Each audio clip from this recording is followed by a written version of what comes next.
Hello. How is everybody? Look at you. Let me get this set up. Sorry. I actually forgot I was doing this. I was sitting down eating some lunch. I made some coffee and I sat down. I was talking to Bad, and I was like, "Man, like what the fuck?" Like I felt like I was missing something. What I was missing was my own scheduled live stream. Let me set something up. I want live chat, not top chat. Thank you. Okay. Let's jump over here. All right. So how we're doing this is if you are interested in partaking, if you jump down to the description, there's a link to the Discord. If you join the Discord, and you only have to join it. I'm not like one of those people who's trying to get like Discord partner. You only have to join it so we can do this, and you can leave. I don't care. At the very top of the Discord, there is a Town Hall text chat and two Town Hall voice chats. Just go ahead and say that you want to be a part. Like, just type something in the text chat saying you want to do it, and then if you are available, just jump in the waiting room. It's gonna automatically mute you, and we'll pull it in as we see people's names come in the thing. So. Hope that makes sense. Hey, everybody. I hope you can hear me. Everyone can hear me, right? Just want to make sure. Can we do a test? Can somebody just validate that I'm not just wasting my time? Pretty please.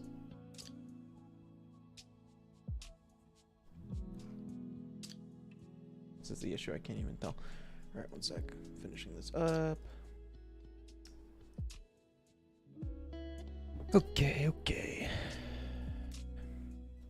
Hey, Bad, can you do me a favor? What's up, bud? Okay, everyone can hear me. No, we're good. I just want to make sure. I was trying to, like, my everything freaked out, and it was like, hey, what the, everything, I was having a moment. Okay. It's all coming apart. I've given everybody the rundown of how this works. So we are now good to go ahead and just, yeah, I think we're good. So remember, everybody, if you want to be a part of this and you want to kind of talk about how you feel about the game, go ahead and chat does have a delay. Yeah, chat does have a delay. That's okay. We're not gonna worry about it. Who cares? You guys you'll live. I love you guys. You'll be fine. How big of a delay are we talking? It's a delay. But it's on. Oh, it's on. Whatever. Again, final thing. If you guys want, whenever you feel like talking, jump in the Discord. It's in the description. At the top, there's a Town Hall text chat. Say you want to talk, and then get in the waiting room. We'll pull you up as we get there. But I think it'd be cool to start. Let me turn Bad up to make sure we're good.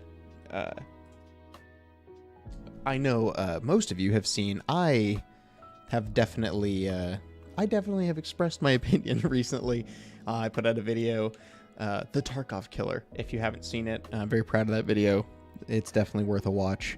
I think so. And so give that a watch if you want to hear my opinions on the game. We'll kind of talk on that, I'm sure, a little bit. But, Bad, how do you feel? Talk to me about your feelings.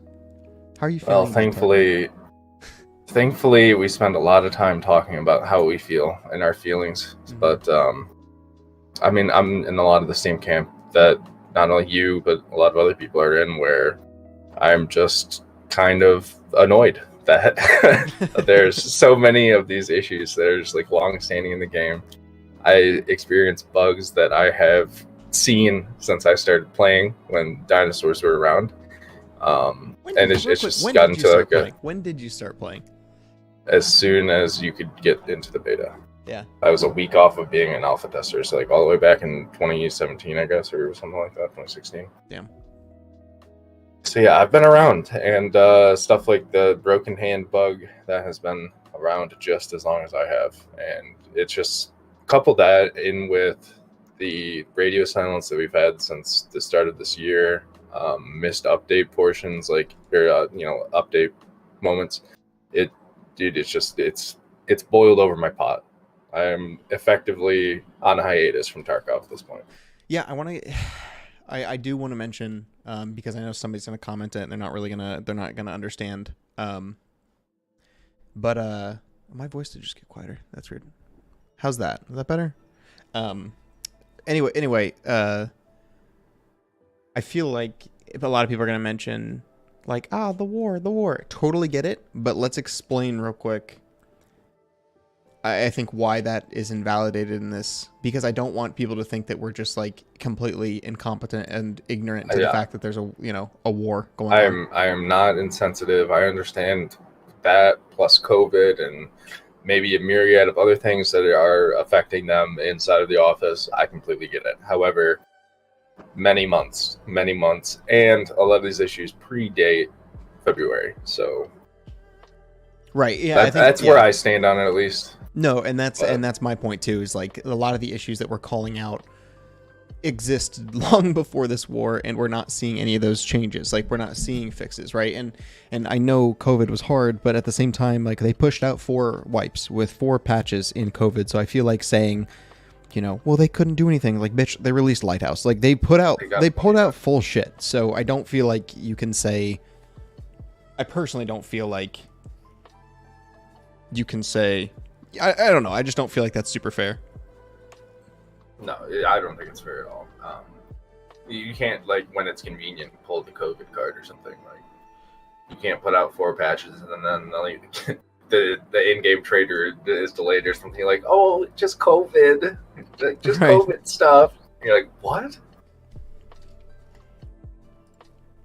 But yeah, I don't know. That's where I'm at with it. I still love the game. I am still a BSG simp, but man, am I tired.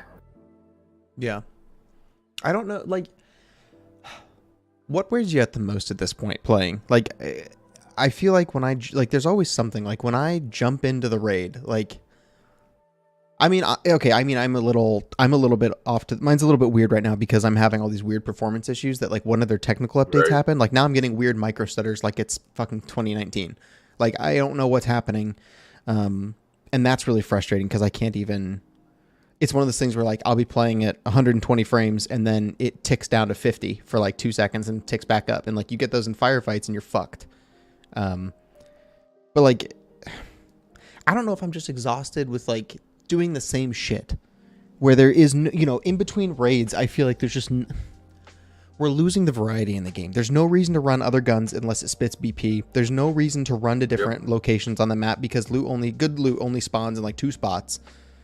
You know what I mean? Like, oh, I'm right there with you. I think those are the 2 things that bother me the most. Like, no, they don't bother me. That's the wrong word, but keep me from playing Tarkov for a long time. Yeah. Like during the day or whatever.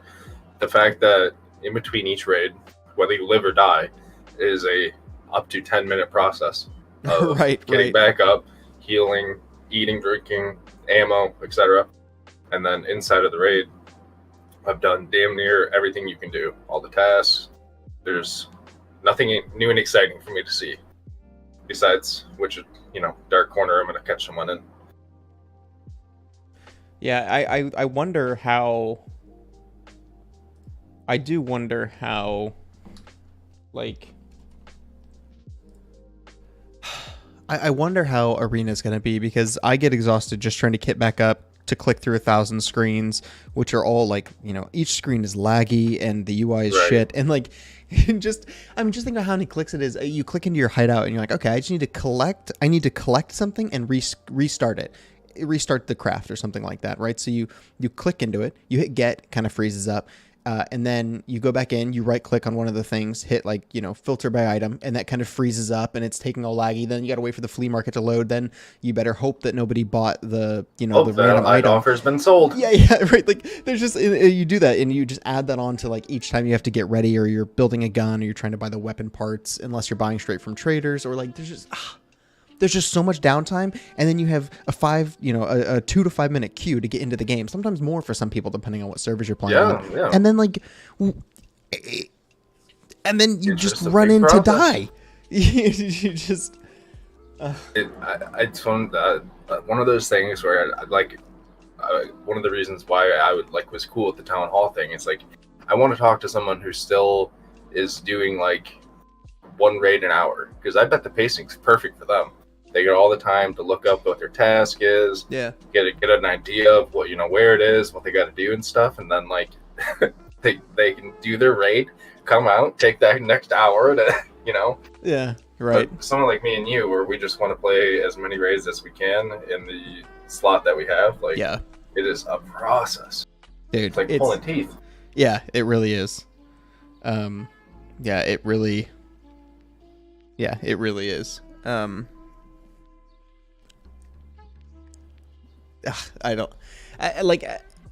think I don't know. I guess we can go into this more later, but I guess let's do final thoughts before we start pulling people in. Is there anything else like you've noticed or you're starting to feel about the game, or the most recent wipes, or well, one thing, my final bit, from talking to me, I've never once thought that any game would ever be able to replace Tarkov. Yeah. And you've heard me on a couple times now say that I think Tarkov is on its last legs. So yeah, I hope it isn't. I hope it does great, and I hope we get our Tarkov back. But I am preparing to jump ship. Yeah. No, I agree. And there's so many little things I feel like that. I like the point I made in my video that a lot of people got a little shitty with. Some people were upset that I didn't say like fix cheaters or buff loot or change recoil, but like there's so many like in-game mechanics that they're subjective, and I can't say like lowering recoil will fix the game, right? So that's why I feel like a lot of our conversation, it's important to keep on the things that are not subjective, right? Like how recoil feels, how inertia feels, that's all going to be a personal opinion, and I can't say what's right and wrong. What I can say is wrong is like the lighting on interchange. Yo, that shit's jank. Nobody who plays the game is like, yo, actually I really like the shadows. I can just kind of like lay in there, and you know what, actually it's not true. Somebody says that, so fuck that guy. But anyway, let's pull in. So this is Katama. We're going to pull him in, and we will ask him some questions. Let's make sure this works. Oh. Katama, hello. Yo, what's up? Dude, What's up, dude? How are you doing? I'm doing pretty good. How about yourself? Dude, I'm doing good. It's a nice Sunday. It's a lovely Sunday. Hey, so I guess first off, I'm going to interrogate you a bit. How many hours or how many wipes have you played? Just so we kind of get a background. To be exact, I'm actually on my 5th wipe. How Nice. I still find it entertaining is kind of impossible for me to understand. No, dude, we've played a lot of wipes too. It's a good game. I honestly, with the game where it's at, I tend to just make my own fun. Yeah, okay. So real quick, what level are you this wipe? So That's the whether other thing. that be chatting, ratting, or even just creating dumb guns, I try to, they added some newer guns recently, like the AMX, the International, the MP18, and those guns, I honestly, they're really dumb. I just find them, you can do a little with them, but it's one of those things where I found that Tarkov definitely has a repetitive streak, and it's why I can't quest anymore. I do bare minimum quest.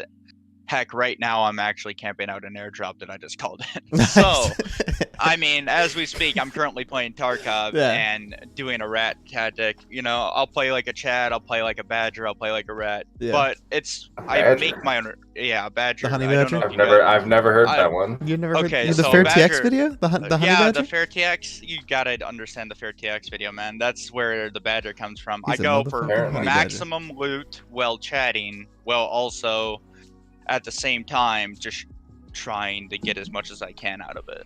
Yeah. So No, that makes sense. but I make my own entertainment for the game. Nowadays it's definitely got a repetitive streak. Even if they add more to the game, I mean, it's gonna be the same old quest. I mean, I've heard about the whole body mechanic that they're adding. I'm a solo player myself, so it's a lot harder for me. That's gonna make it a lot harder for me because it's better by that point just to back out of the raid and call it quits when you get shot. How do you so like I'm primarily a solo player too. Like Yes. Bad and I play a good amount, but at the same time, like we both. I mean, Absolutely. up until like level 42, he and I basically run solo. But I was Okay. Do you feel like this is because I feel this way, and I'm just curious. You would have a good insight too. Do you feel that there are more groups this wipe than other wipes, or do you feel it's about the same or less? So I've seen a lot more duos, trios, and 5-mans, more than I've normally seen, and I wonder if it's almost people getting prepared for the fact of, being shot in the head and then having to get back up type of thing. I don't have a full knowledge of it, but I mean, we all have those Giga Chad solo queue moments where we can just kick their butts type of deal, But as an insight to it, I would say that it's as a solo player, it's definitely a lot harder. It's going to be a lot harder with more groups because that's what it's going to become. You're going to be forced to play with more people. You can't do solo anymore, and I think that that's going to kind of suck. Yeah, 100%. I empathize with that, and I fear the day where. No, I already feel like today, if I'm playing solo and I don't have like a drum mag, I'm basically fucked because like you got to be doing gymnastics if you're running 30s against some of these like 3 stacks. Oh, you know what goodness. I mean? Well, to be exact, so a while back, one of the I'll give an example. Just earlier today, ran Woods and I'm running Interchange right now. I was running the Mew Mew 45. The 1911 A2 or A1, and that gun is so dumb. But I was running Woods, killed Sturman with that, and managed to clear the whole camp on my own. Yeah.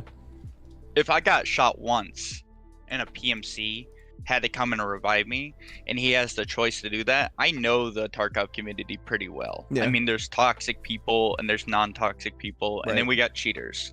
Yeah. My thought process is nobody's gonna they're gonna probably abuse the revive system in the game. Yeah. That is not gonna be okay. Because my biggest worry is, as a solo player, if somebody revives me, it's like, give us all your stuff, or we're gonna just shoot you again, or they just shoot you again and finish you off. So no, I'm curious. I'm curious what that system's actually going to look like. The revive system. Yeah. Like, if I shoot you in the head with M61 and you're laying on the floor, you got this big gaping hole in your forehead. You better not like. No one should be able to walk up with some adrenaline and be like, "Hey, get up, Buster." That bitch better be dead. I don't want to even. M61 should already kill you with a headshot. Yeah. I know, like, you're concerned with the drum mag type of deal. I'm running an SKS with a 10 round right now. Trijicon ACOG scope, and it's you should just be able to hit your shots. I'm not saying that you're bad or anything like that. No, I hear you saying. Like if you hit your shots, you can do very well in a raid against a group of people. Use your ears. Obviously my eardrums are a little bit damaged. Sure, right. But I will say that it's gonna.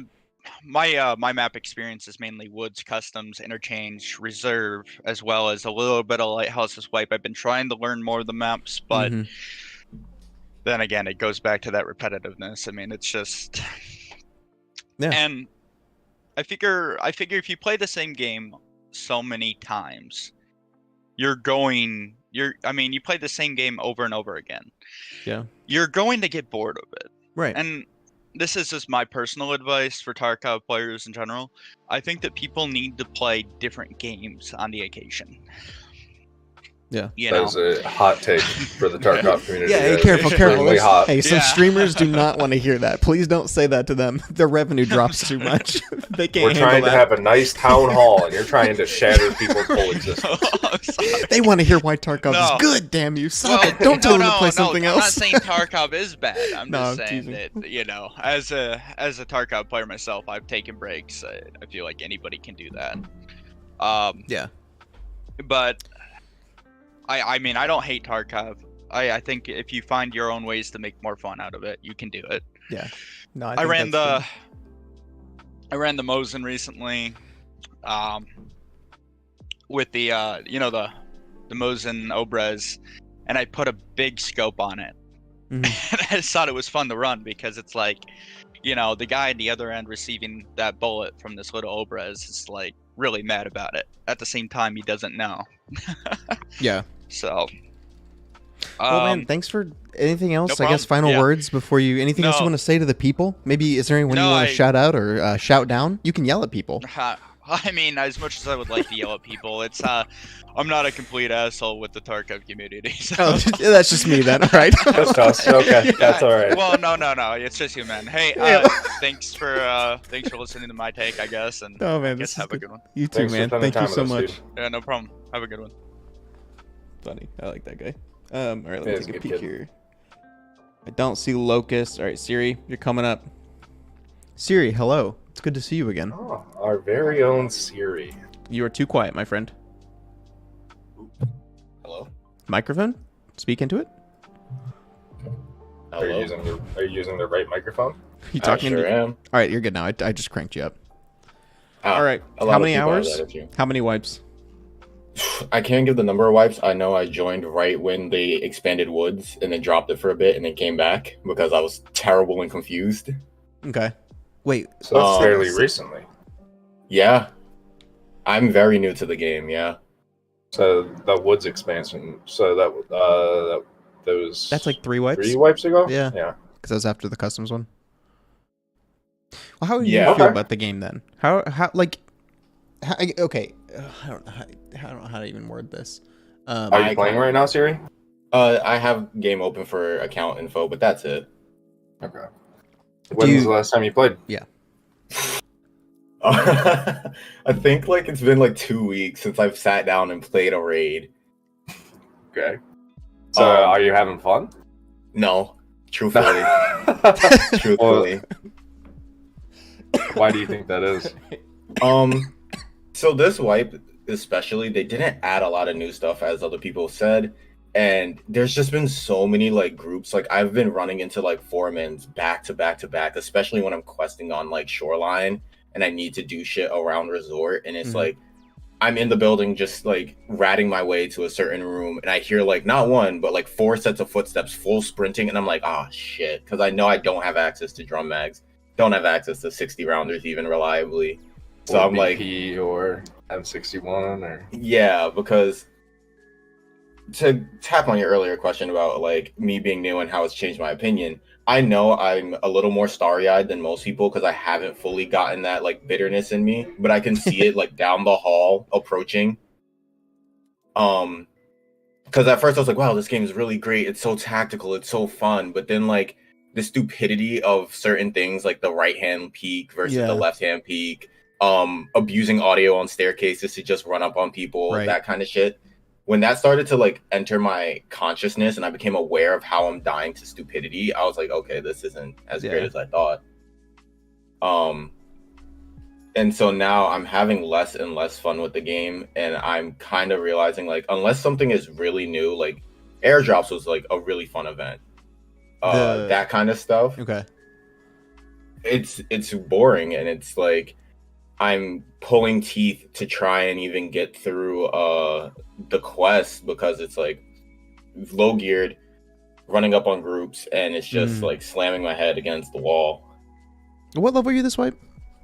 I'm currently sitting at Ballpark. level Oh, yeah, you have the- 24. Okay. That's No, not I was just bad. curious because I mean you're gonna have a completely different experience. Like I get frustrated against groups, but I'm level 55 and I sling BP in every single gun or M61.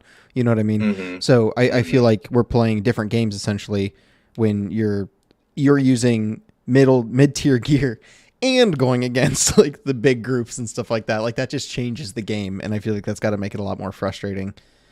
It very much so does, because like for me, example, I found a slick and a cache at one point and I was through the moon, like just, oh my god, this is great. And then like the first raid I put it on, I got head jawsed by a guy with Magnum Buck. Yeah.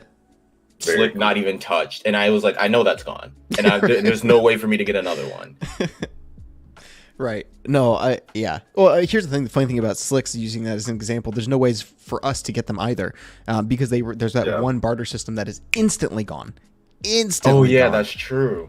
That is 100% so- true. The fleet changes were, I like them on paper, but at the same time, I understand players' frustrations with like gear being harder to obtain, and I think there's a dynamic with the community because we've known Tarkov as it was for so long that they kept telling people like, hey, we're going to slow the gameplay loop down. We're going to slow it down. We're going to slow it down. But it didn't really register until they actually started doing that. And everyone's like, hey, this isn't as fun as it used to be, because before I could run what I want once I was rich. Whereas now I'm truly forced to scavenge for what I want.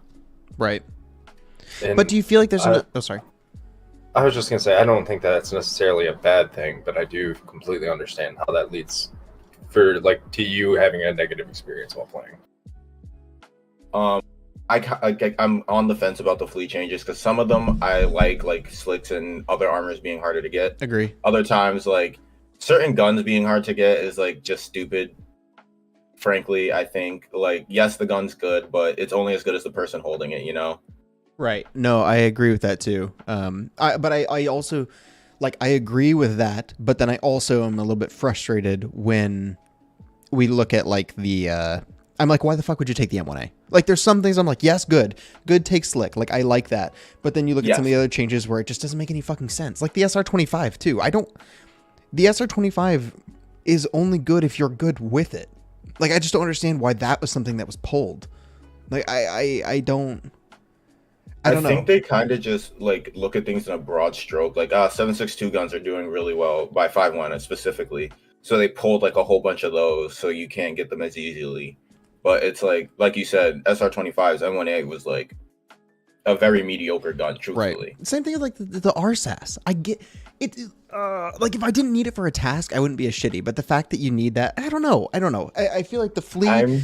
Talking about what's on the flea is a hard conversation to have because the tasking system in this game is so poorly designed that most of the tasks have now been built to rely upon the flea market. So if you just remove the flea market, half the tasks that you do are going to be hell.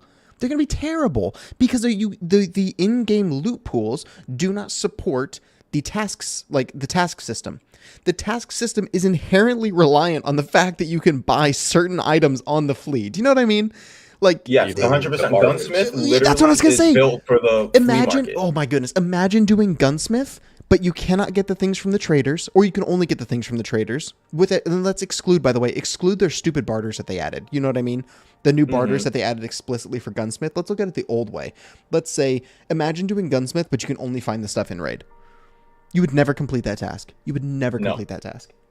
And the worst part is like as they keep adding guns and like attachments, you're diluting that pool because we get like, let's say 1,000 attachments, but only 88 of them are actually relevant to tasking. Right. It becomes a headache to even find anything because I've noticed that as the wipes have gone on and they keep adding on little things. It was like, hey, certain things I used to see a lot are like barely showing up now. Right. And then it's funny you even bring up the RSAS because I'm stuck on Gunsmith Part 6 because I have no way to get an RSAS except find one in raid. Or level up like Peacekeeper and barter for it or buy it. No. Yeah. You can only barter for it, I believe. No, I think you buy it for like 120-something thousand rubles. You would know better than I. Yeah, I'm almost certain you can, unless they've removed that as well. But yeah, like the big issue I think with like as you said with tasking with the flea market, all of it is we keep getting all these band-aid fixes that are made in isolation without respect to the other band-aid fixes that have been made prior. 100%. I think that's really well said. And so now you get like things that were made for like the task system being made with the flea market in mind, but then they took away the flea market and it's like, all right, you're relying on barters, but then they put in place the global I forget what it's called, the global inventory, the global purchasing limit. Yeah.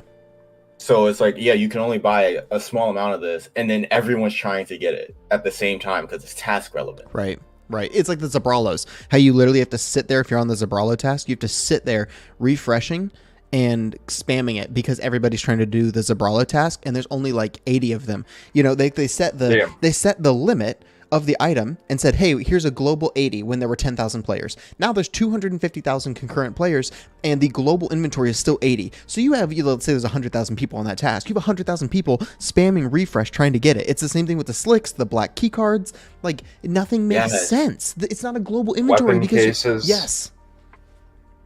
That shit drives me up a wall. And it's so crazy to me because from an outsider's perspective, in my head, I'm like, wouldn't you just tie your global inventory limits to a formula that is based off the current player count at that moment? Like the minute it refreshes, it generates a new number based on how many people are currently playing. That way, it's never too high, but it's still respective to the population of people online. Logically, what you're saying, I 100% agree with. But I also think of the fact that, like, we still have a broken air filter unit in the game, and that's just a simple algorithm broken? too. Yeah, they quote fixed it by just making so it always gives the buff. You don't. It doesn't matter when you put filters in. If you install the air filter unit, you get the buff no matter what. If you, it's the exact same. It's the exact same as whether or not you have a filter in it. So there's idiots who still buy air filters on the flea and put them in. It is running 100% of the time. You do not need air filters. Once it's installed, it's working. I grab those all the time. Free strength training, freest 80K ever made. Right. Yeah, the game is just like foundationally, it's not a little, it's very fucked up because they keep knocking out support beams. Right. And no one's looking at the major blueprint when they do. They just like, oh, I want to put a couch here, and they just take the beam out, and now upstairs is sagging, and you fucking your office chair keeps rolling, and you don't know why. Right. That's a good way to put it. I like that. And so it's kind of driving me up the wall. That's one thing. And then the other thing is my lifestyle actually switched from when I started playing Tarkov to when I play Tarkov now. Because when I was first started playing, I was a college student who got out of class at like noon every day if I had class that day. So I could sit down and play like 8 raids in a day, 9 raids in a day, and just churn through tasks. But now I have a 9 to 5, I have a social life going on, and like I pick up the game maybe like twice a week for 2 or 3 raids, and like it's so much different. And I completely understand people who say like this game really caters to you just trying again, because with so many things being RNG based, since especially with flea market being fucked up, you need to just keep throwing yourself out there to achieve things. But if you don't have the time to do so, it just becomes frustrating because you're like, I can't progress meaningfully. Yeah. No, I think that that's a good way of putting it too. Like I primarily play in mornings because that's when I'm most free. And if I go on for those 2 raids and I get like head eyes by someone sniping me, like that's it for my week usually. So I've achieved nothing. Right. Yeah. And so I can kind of see like there's no stability in the game. Right. They've tied so many things to RNG that it's truly just you're purely just rolling dice. And like, yes, player skill matters, but at this point I would say for a majority of quests it matters so little. Like Outposts, for example, that one quest everyone hates. Yeah, fuck that. Like, yeah, your combat skill matters, but only up until the point where someone actually fucking shows up. Right. And so if you're doing Outposts at my pace where you're playing like a few raids a week and you're playing and no one shows up during that raid, like, yeah, you did everything right, but you still didn't fucking progress. Right. Yep. No, I think you make a lot of good points. Well, Siri, I guess if there's anything else you want to say before we pull in our next people, is there anything else you want all the people to know about? The only thing I want to say at this point is like, as much as we all love this game and we have a lot of like emotional investment in the future of this game, we have to remember with like the state of politics in Russia currently, we need to have a little more empathy than usual. Yeah, no, that's a good point. That is definitely a good point. We have to just like have it in our hearts, because I'm hearing the I believe it was one of the Stalker devs actually died in combat, and that's like an actual future that they're all now facing. So same thing with like, I know it was a Metro dev died too. Like Anyway, no, I think you make a lot of good points with that, and it is important to remember. And for anyone that missed it, I just want to reiterate we did cover that at the beginning, so we're not going to be bashing on like BSG, just so everyone's clear. But I must have missed that. My apologies. But yeah. No, you're good. You're good. In our hearts. Yeah. Well, Siri, thanks for talking. Appreciate it. We're going to pull in the next people. Thank you for having me. See you around, buddy. Folks. Thanks, dude. All right. We got to get Tristan in here. All right, Tristan, behave. Oh, boy. Sure. Good afternoon, y'all. Mr. Vil, Mr. Video. Everyone get away. Be careful. Okay, be careful. I'm hovering over the disconnect. I'm like, what's he about to say? No. I'm just teasing. I'm kidding. Trust me. I got all my stuff lined up. I'm very organized. And real quick, yo. Slender, I see you're coming next, buddy. And then try not to team kill anyone in this call, would you, pimp?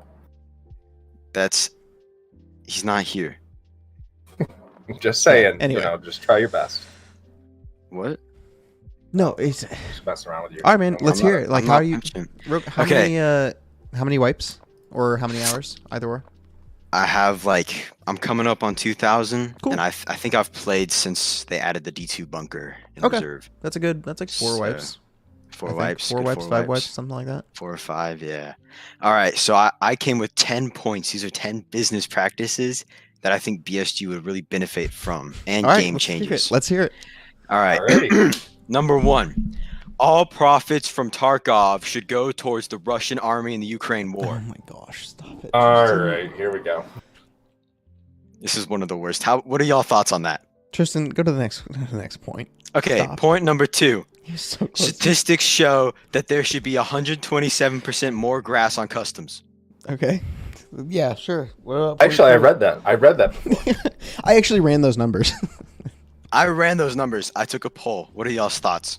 I think we need more grass on customs. Yes, Tristan, we need more grass. Pump more. 140. Go ahead, hit me with Need hit more. me with the third. What do we got here? Ooh, this one's rough. BSG should make Tarkov NFTs. Okay. What would your first NFT be that you'd pay for? The dolphin. Remember the dolphin diving? I think I'd buy that one. That was a pretty good one. Go Or ahead and hit me wall with your next hacks. point. Magnum buckshot should have 20 projectiles instead of 8 and should be able to penetrate level 6 armor. No, yeah, I can see how that would, kind of balance the playing field for casuals. And then so that, people who just run around with the shotguns finally have a chance to fight back. You know what I mean? Shotguns don't Power really to the do much people. in this game. So yeah, go ahead and hit me with the next one.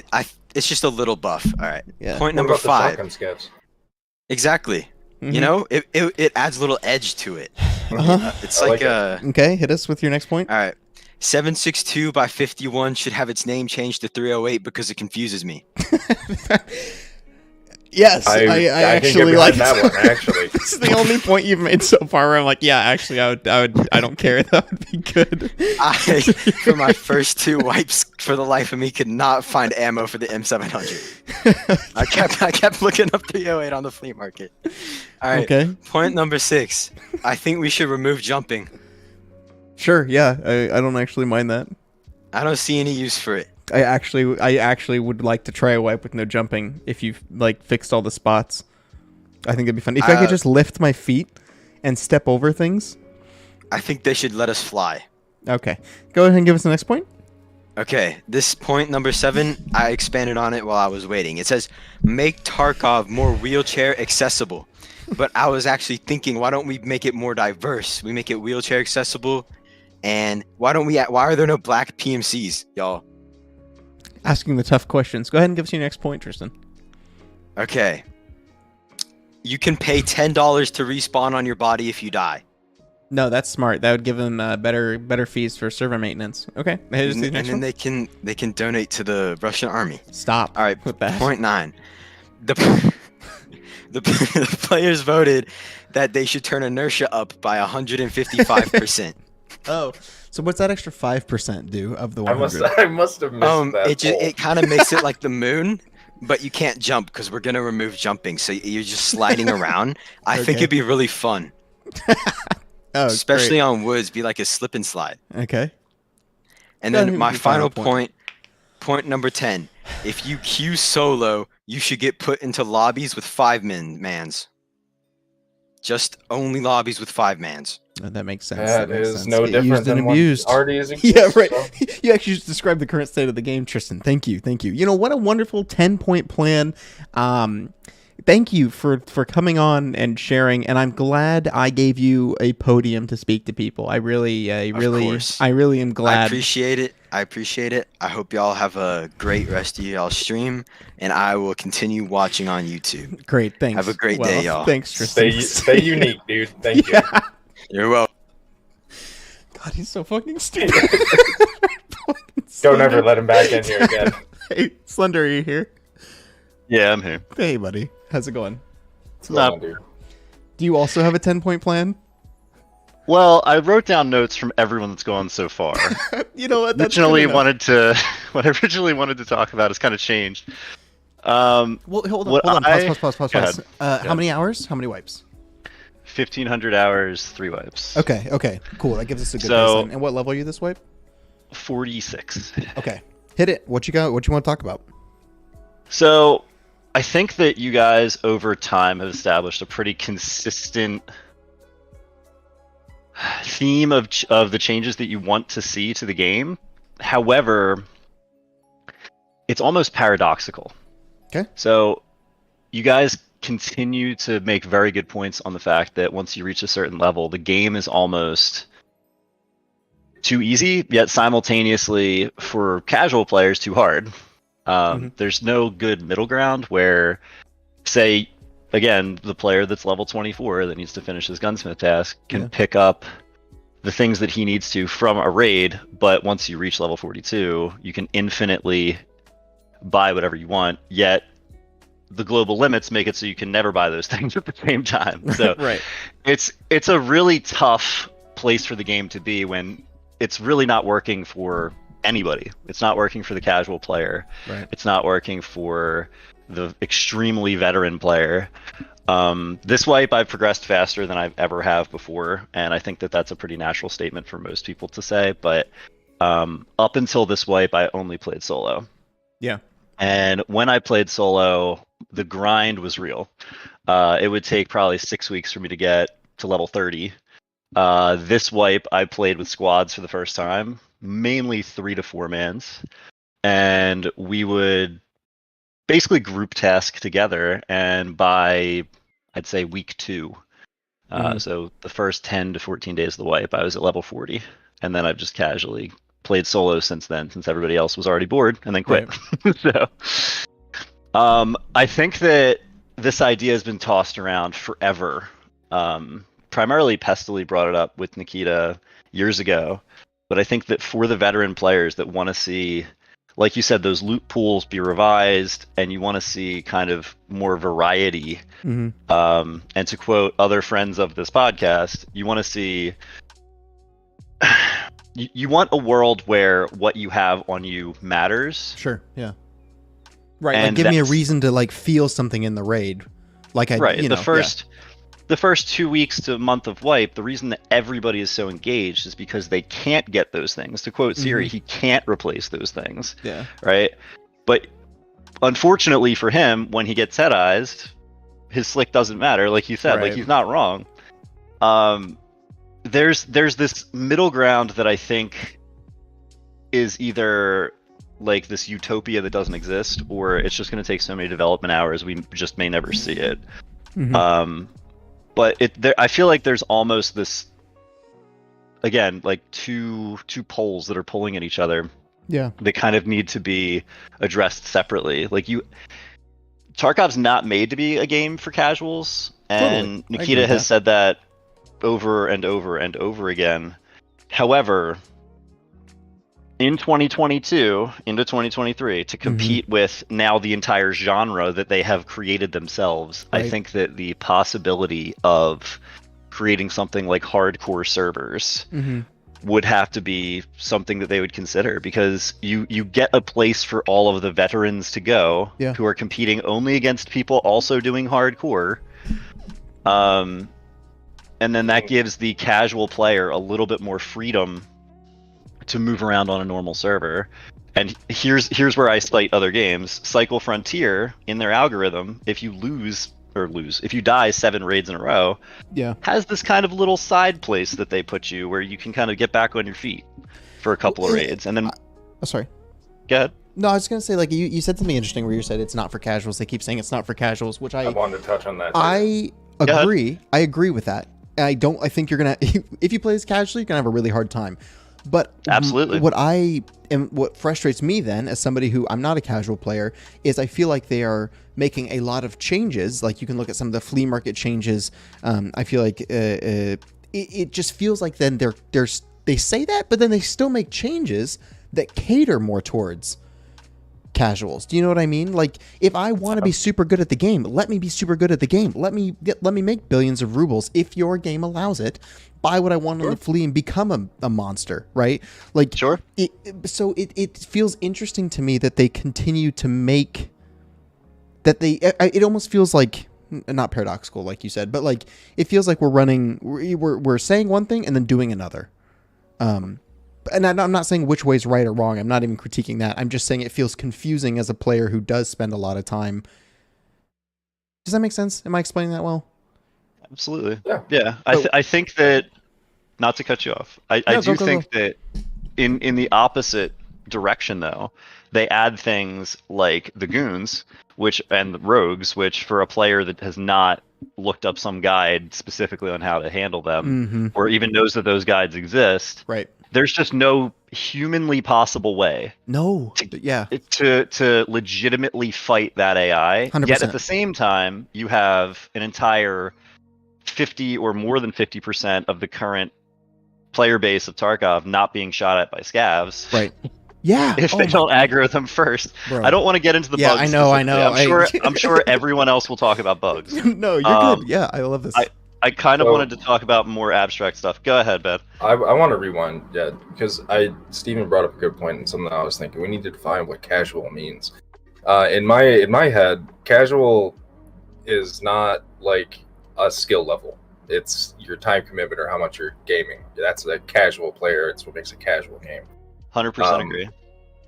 And I think that a lot of the things in Tarkov that make it not casual, like having 17,000 hand grips for an AK, that's just a pain in the ass at the end of the day. That's not a hardcore mechanic. That's just pain.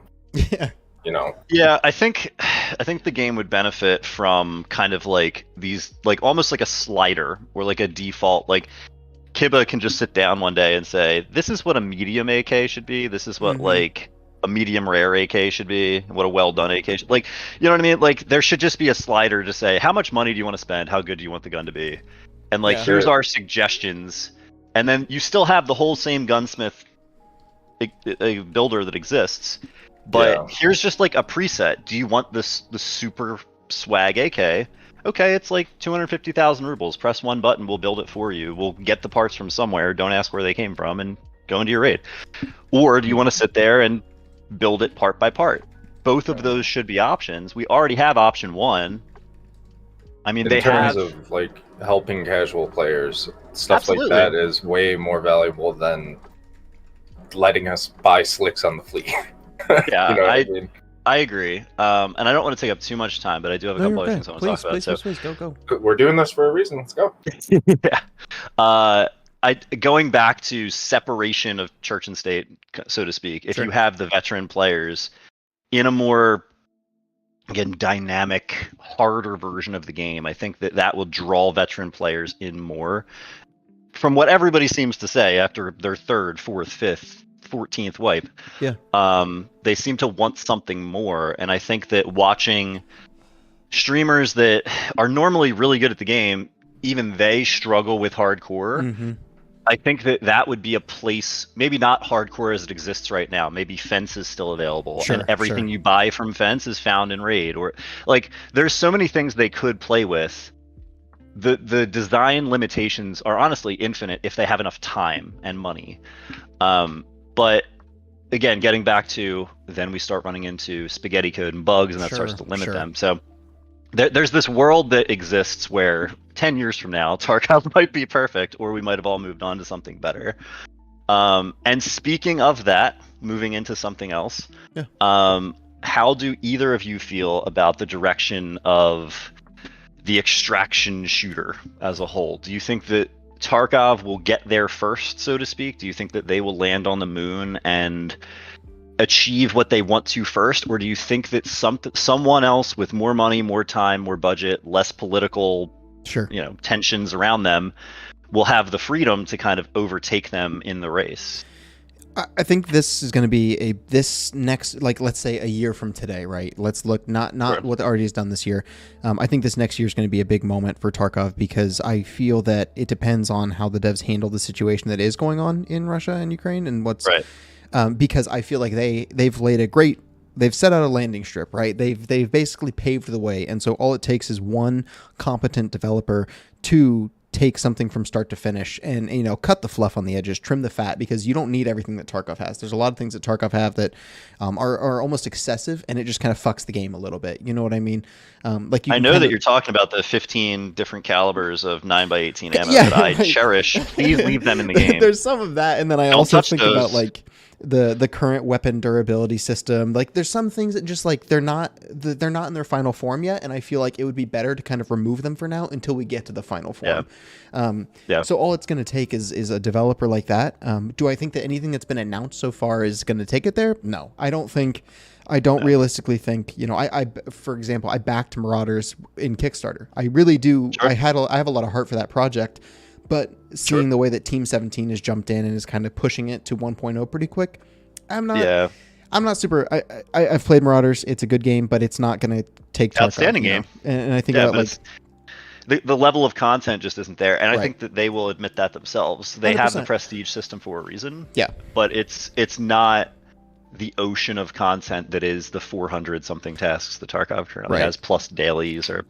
So I just think my final thing, I guess, is that I think it Sure, just depends. It depends on what BSG can do in this next year, and there is no amount of content. I don't want streets. Like, I can't make this clear enough. I don't fucking want this map. I can't run Yeah, Lighthouse. I've got a it's gonna be broken. 3080 It's gonna be Ti, broken. an Yeah. i9 9900. I've got a monster PC, 32 gigabyte. Like, it's a good PC. It's a good PC. Sure. Can't fucking run Lighthouse. It's not like I don't want streets. I just want, dude, I want AI to sit around a campfire and with their gun kind of the side, you know, just immerse me. That's what this game is. Like, this is about immersion. Absolutely. And less and Absolutely. less is doing that. Like you just mentioned the goons. I'm not immersed when the FMJ round pierces my chest and I insta fall over dead and it says, you know, whatever, bird eye killed you. I'm like, that's not immersive. Yeah. And I'm not immersed when I sit and they can only come in one door. So I sit there with a 60-round mag and I go, one falls. They run in, slide, kill another. And the last one runs in, slide. Like, I'm not immersed. That's not cool. There's foundational issues with this game that I think if these aren't addressed in the next year, somebody else is going to come along. And even if they only do 70% of what Tarkov does, that's going to be enough to take a big chunk of people who are saying, well, man, at least I don't lag around. At least I get, you know, a consistent 200 frames because the game is just better coded. You know what I mean? You only need to get a certain percentage of what Tarkov is to have like a very successful game. So I think that's where I kind of sit with it. If that's makes sense. So it all just depends. Yeah, It depends on what they do. I was going to Same ask you, camp. yeah, do you have a similar? Okay, Yeah. I think that you guys are very on point with that analysis, but I would add that I think that a game like Call of Duty that has billions of dollars invested into it, that has changed Warzone over time into what it is now, for in my opinion, for the worse. So when it first- here's my hypothesis about COD, to cut you off. Go ahead. Please do. COD's first battle royale, the one before Warzone Blackout, was terrible. It was a horrible mess, and then they slammed it right out of the park next try on Warzone. I think this DMZ is going to be a little rough, but if they try it again, might be a banger. That's kind of my overall point. You're seeing the larger developers like Activision and Rockstar living off of one game for years, right? Rockstar being the epitome of that, with GTA Online going on a decade. I think that moving to that model for most of these large developers, it's only a matter of time before something like DMZ or its competitor by another AAA title just does what Tarkov does enough, like you said, 70% enough to draw the player base away from Tarkov itself. Because then that's when you're going to rip the casual players, because some people are going to be like, well, Tarkov, you know, no one will ever does what Tarkov does. It's like, that's okay, because there's this huge casual player base that goes, man, I fucking hate what Tarkov does, but it's the only one that does it. So they'll be gone. They don't care, right? It's like the PUBG Fortnite thing. PUBG people laughed at Fortnite, and then everyone left. So see, I'm a PUBG people, so I still laugh at Fortnite. Yeah, well, no, that's kind of besides the point. You see that the player base, but I do want to try and hone in on one last thing, so I can give up the mic to somebody else. But you guys are talking about the M61 BP classic. You know, we've hit this point in wipe where everybody's slinging that, and for level 55, that makes sense. But if you yourself are finding that specific meta kind of gets stale, I will say at level 42 is when I start doing, like everybody else has said, more meme guns. kits. But Yeah, but I don't necessarily go out and build like Helios 1 to the front of my gun and just walk Right, around right. with a flashlight. I more so try and use stuff that I find fun. Like I'm doing long line and capturing outposts like Mhm. everybody does once they hit level 45. And I've been using a lot of the P90, the MP7, and like Yeah. guns that historically through every other wipe I would never have considered, because the highest pen rounds also have this crazy amount of recoil and they feel terrible. I've started to kind of learn the veteran Tarkov like wisdom here, Sure. and use stuff that has like SB193 and use Mhm. subsonics, and particularly the AS Val can use BP ammo that has Right. like a billion pen. There's other options, PS12B, like Yep. Well, that's always I sold think- out now. You can't buy that. That's always sold out. So it was for the first like 2 weeks after everybody started doing Punisher, but you can consistently buy it. I have Been able to. I have not had I have not seen it sold out once Okay, in the last then like 2 weeks. Okay, I think this is just.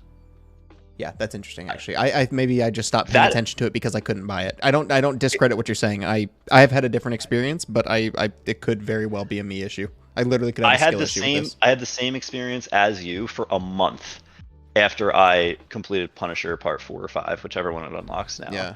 It just was impossible to buy. It was like the M133 shotgun on day one with Jaeger. Right. But that was all perpetuated by the same people that found it in raid and wanted to sell it for 4,000 rubles a round. Right. That was that market. The same people that were selling on the flea were the people buying it for cheap. But that being said, it's just a personification. There are plenty of other guns that, like the 9mm Vector using AP rounds. It is prohibitively expensive, but so is BP, so is M61. And I know that people are going to say, like, well, you can two-tap somebody with M61. You can't do that with AP. Yeah. You can't, but the time to kill out of a Vector with 1,200 rounds a minute. For sure. And the amount of fun that you have doing that, that's the one thing that's like the MasterCard commercial, right? It's priceless. Like, how much fun do you have running an SR25 for the 40th raid in a row versus buying a Vector for 110K with a scope, like completely kitted out gun. The gun is like 115,000 rubles, and just zapping people like a bug zapper with the burp burp. You know what I mean? So that was kind of like my last point. It's just, I think that the reason that I'm still having fun is that I just have been changing it up a lot. Yeah. As much as I possibly can. No, I think, yeah, you make a good point. And I know I've gone through that phase. I think I've just played enough wipes that where, like, I'm at the point where I just am tired of dying, and as just running solo against these larger groups, a lot of those guns that you mentioned, like the Val, the P90, because with P90, if you're going to go up against a group, you need that SS190, typically, I would argue.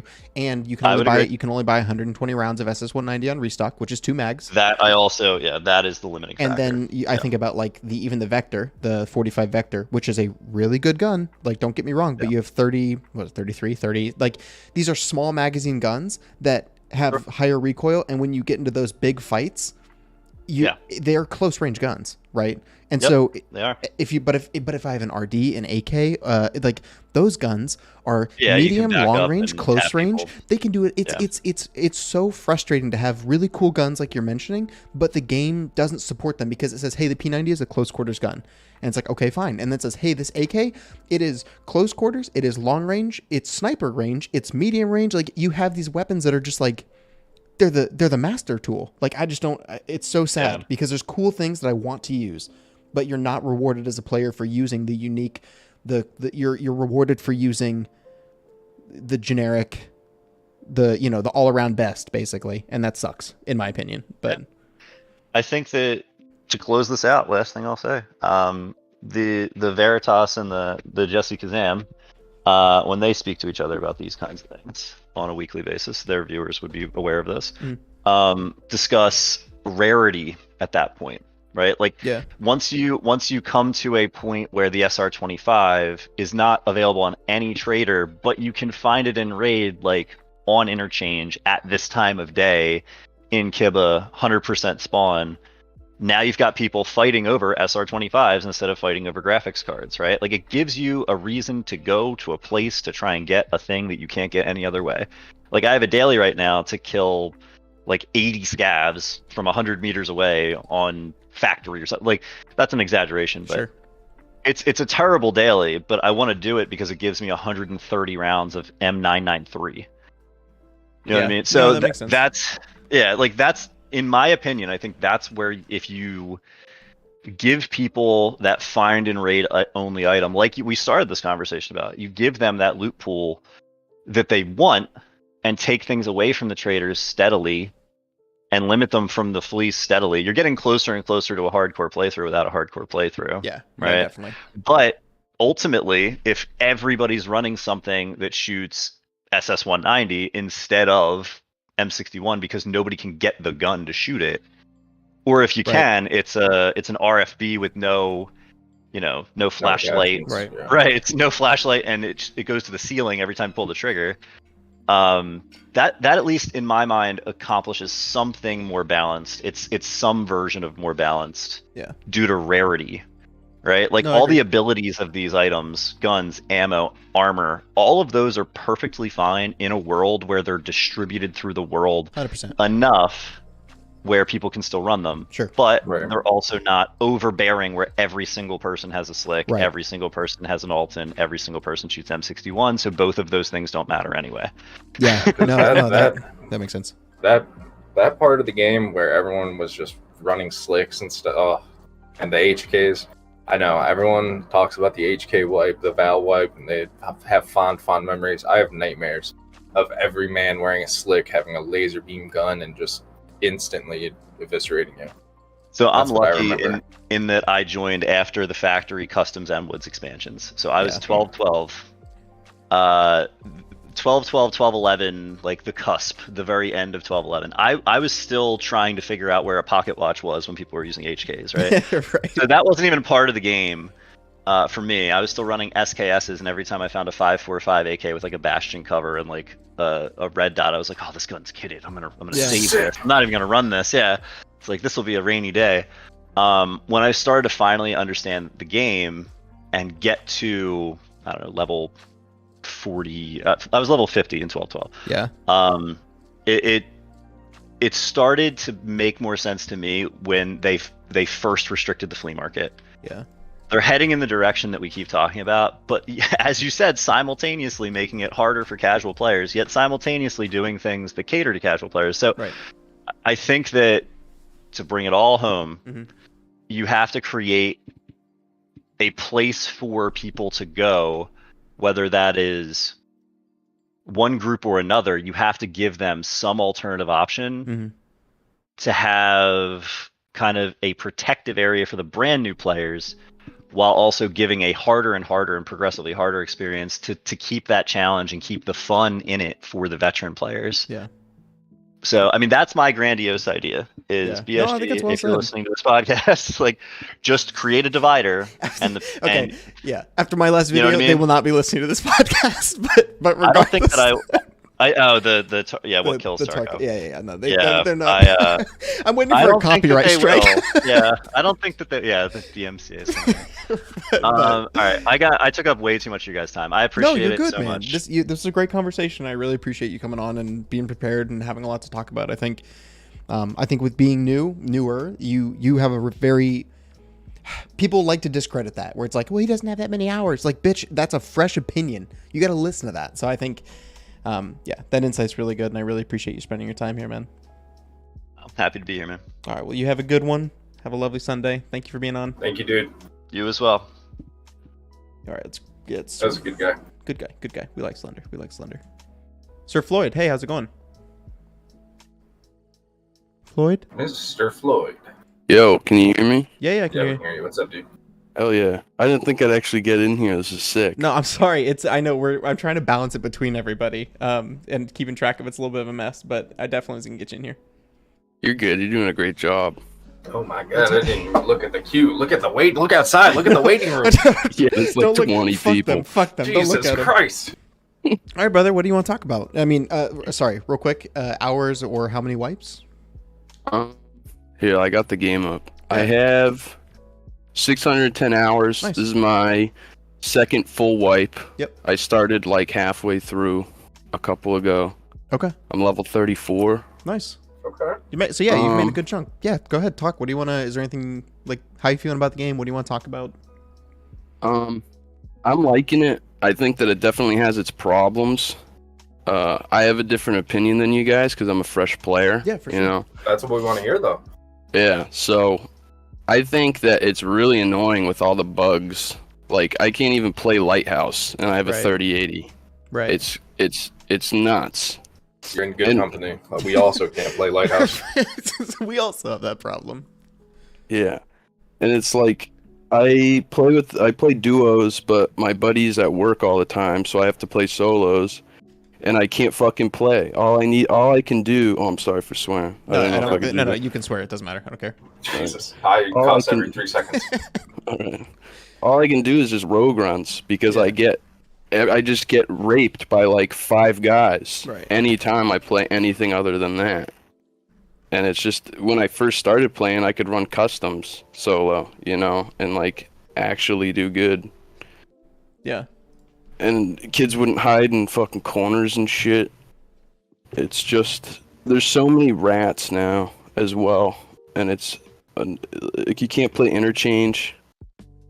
How do you feel like, what do you think the ideal playstyle for players should be? Like, if you had, like, or do you lean more into the I wish everybody was just like W King? Do you wish it was more like a ready or not kind of like slow paced shooter? What do you kind of wish the game was like there? I wish it was like a mix between like the Badger that kid was talking about earlier and like Chad. Sure. Like it's annoying that kids can go in with just a Mosin and one tap me to the head. Yeah. And I lose a 300,000 ruble kit. You know, just because I can't see him. He's a Mosin with like a PSU on it. Because he's waiting in the dark. Right. So, and I think a lot of this probably is stemming from interchange, right? The map with the fucking shit ass lighting. Yeah. I've had a lot of problems at new customs as well. And I've had a lot of problems like on reserve, just anywhere on reserve. I can't play that map. Yeah. You know, I'm not like chatted like you guys, so it's. Listen, bro, I died at 5 stacks anytime I boot that game up. It happens. We are not superheroes. There are no superheroes in Tarkov. Everyone dies the same. I mean, it's definitely like it's such a weird. Like, the game rewards so many different things, right? The game rewards if you want to camp D2. Like, I've extract camped plenty. Like, the game rewards extract camping, but the game also rewards, you know, sprinting as fast as you can, swinging a right peak because you can abuse that desync, right? And I think you have people in both camps that would say, well, extract camping is a type of skill and abusing netcode's a type of skill, and you know what I mean? Like, it's such a interesting how across the entire community there's a bunch of people with varying opinions on how the game should be played. And I don't think it's a bad thing, right? Like, I think it creates a nice, cool, you know, a dynamic, right? Because I sure. don't think there shouldn't be people sitting in corners, but that's been my main problem. Is there's a dark corner, I walk in, and all the way in the corner where the light's not touching, right, I'm done. Because I agree to like Floyd's point where I there's some things that I don't think should be like, the game shouldn't allow you to do some things, like the full on being able to immerse yourself in a bush, and the fact that the bush doesn't squash down. You know what I mean? Like, I don't think that should be a thing. If I walk outside in a full kit and jump in a bush, you know what's going to happen? The bush is going to fucking flatten, or I'm going to be stuck laying on top of it. There's some things, and there's some maps, like, I think about, like customs. If you're running from Sniper Roadblock to dorms, that whole mountain of bushes and mess where it's like, fuck that area. That Vietnam. That's what it feels like, you know, like, I feel like the trees are talking, but I also, I don't want this game to become like how the labs players typically play it. You know what I mean? I really personally don't like that, but I know some people, like, that's their shit. That's the skill ceiling. That's the, you know what I mean? Like, there's some part of that you can't take away. I don't know. It's hard because I don't want to cut off another player's play style and, you know, kneecap them and be like, you can't play that way.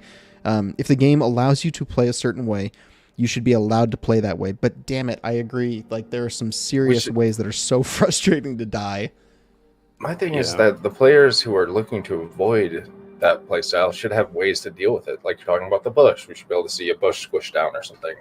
The lighting should be better and interchange just as a goddamn whole. Sure. So that we can see people that are hiding by shelves and stuff. Like, right. We should have the tools to deal with it. We shouldn't be saying, no, don't play like that or you can't play like that. We should have the ability to kill them easily because they should be easy kills. Yeah.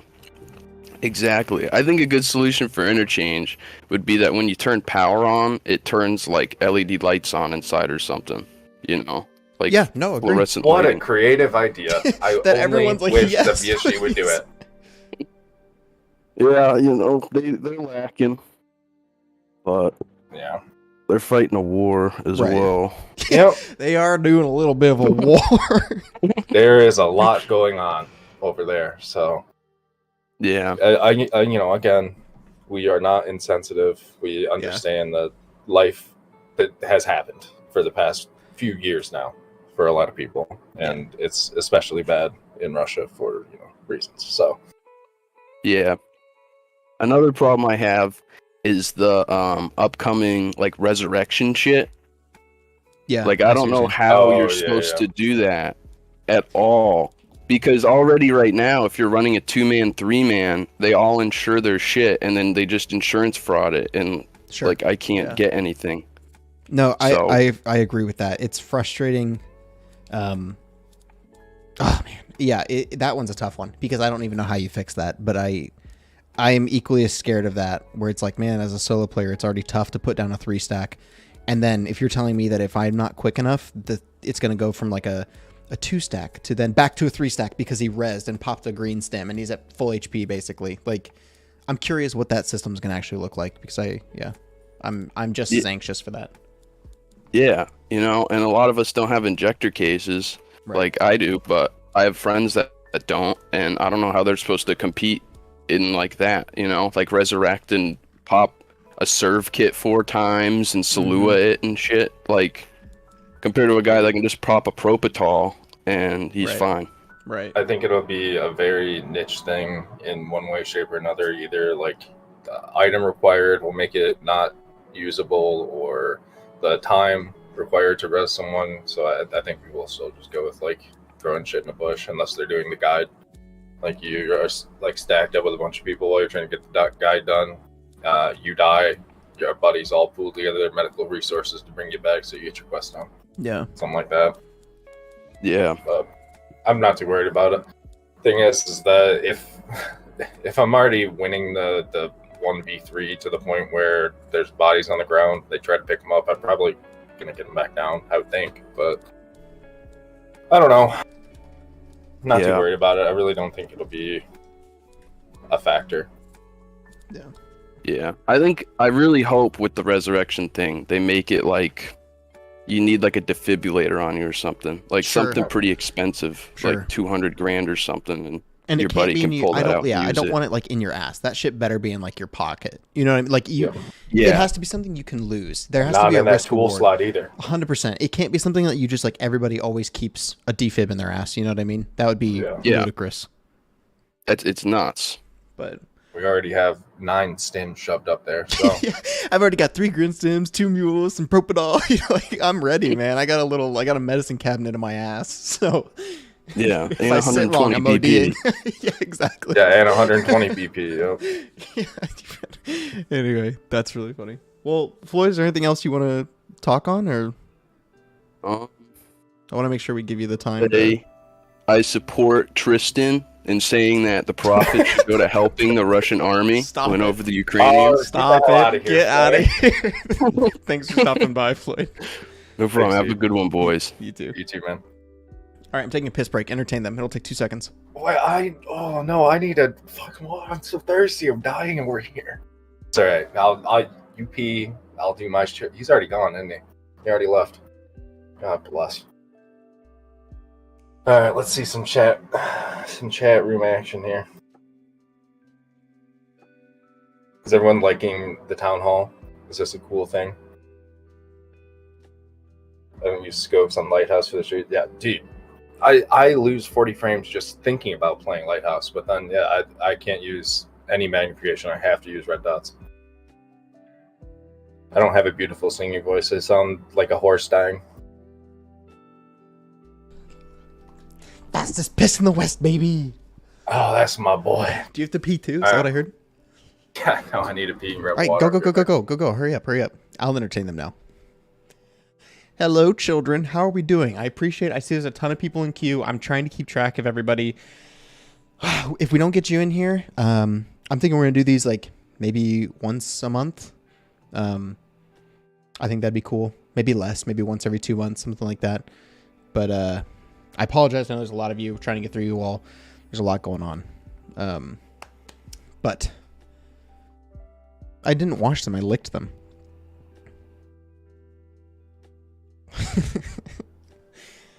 Listen, man. I just give them a little... Can I identify voices? What do you mean? Who is who? I'm Shootaville. Oof. And I'm bad. And he's bad.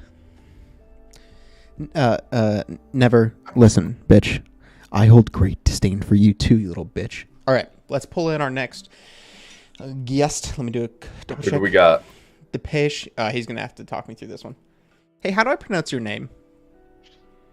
What do we got? Hello? Depeche? Depeche? Depeche? Depeche? My friend? Oh. Alright, I think we're... I hear that he's in the room. I just don't want to... What is he doing in the room right What now? are you doing? Poor man, I hope he's not doing something naughty. Sorry, I thought there was somebody ahead of me. Oh no, you're good. Wait, let me do a double Did you- check. Was there somebody ahead? Didn't you talk to Locust already? Oh, fuck! Hold, please. Yep. What a nice guy. What a nice guy. We fucked up. I'm so sorry. How's it going? He's like, wasn't so Chaotic up here. Oh, you didn't have to fucking kick the man out of the. He's coming back. We like the fish. I've seen his YouTube videos, so we'll pull him back in. But you were the second person, Locust. You were the second person, and then you just weren't here, so I couldn't grab you. But anyway, what are we doing? What level? Or no, wait. How many hours? Hi. What wipe? Me? Yeah. Talking No, to me now? Hi. I care about you. bad. I'm asking bad more questions. I don't give a fuck about bad. Talk to me. Thanks for bringing me onto the town hall. I've played No one's meant to shut up. 4,200 hours. All right, stop. Okay, how many hours or how many wipes?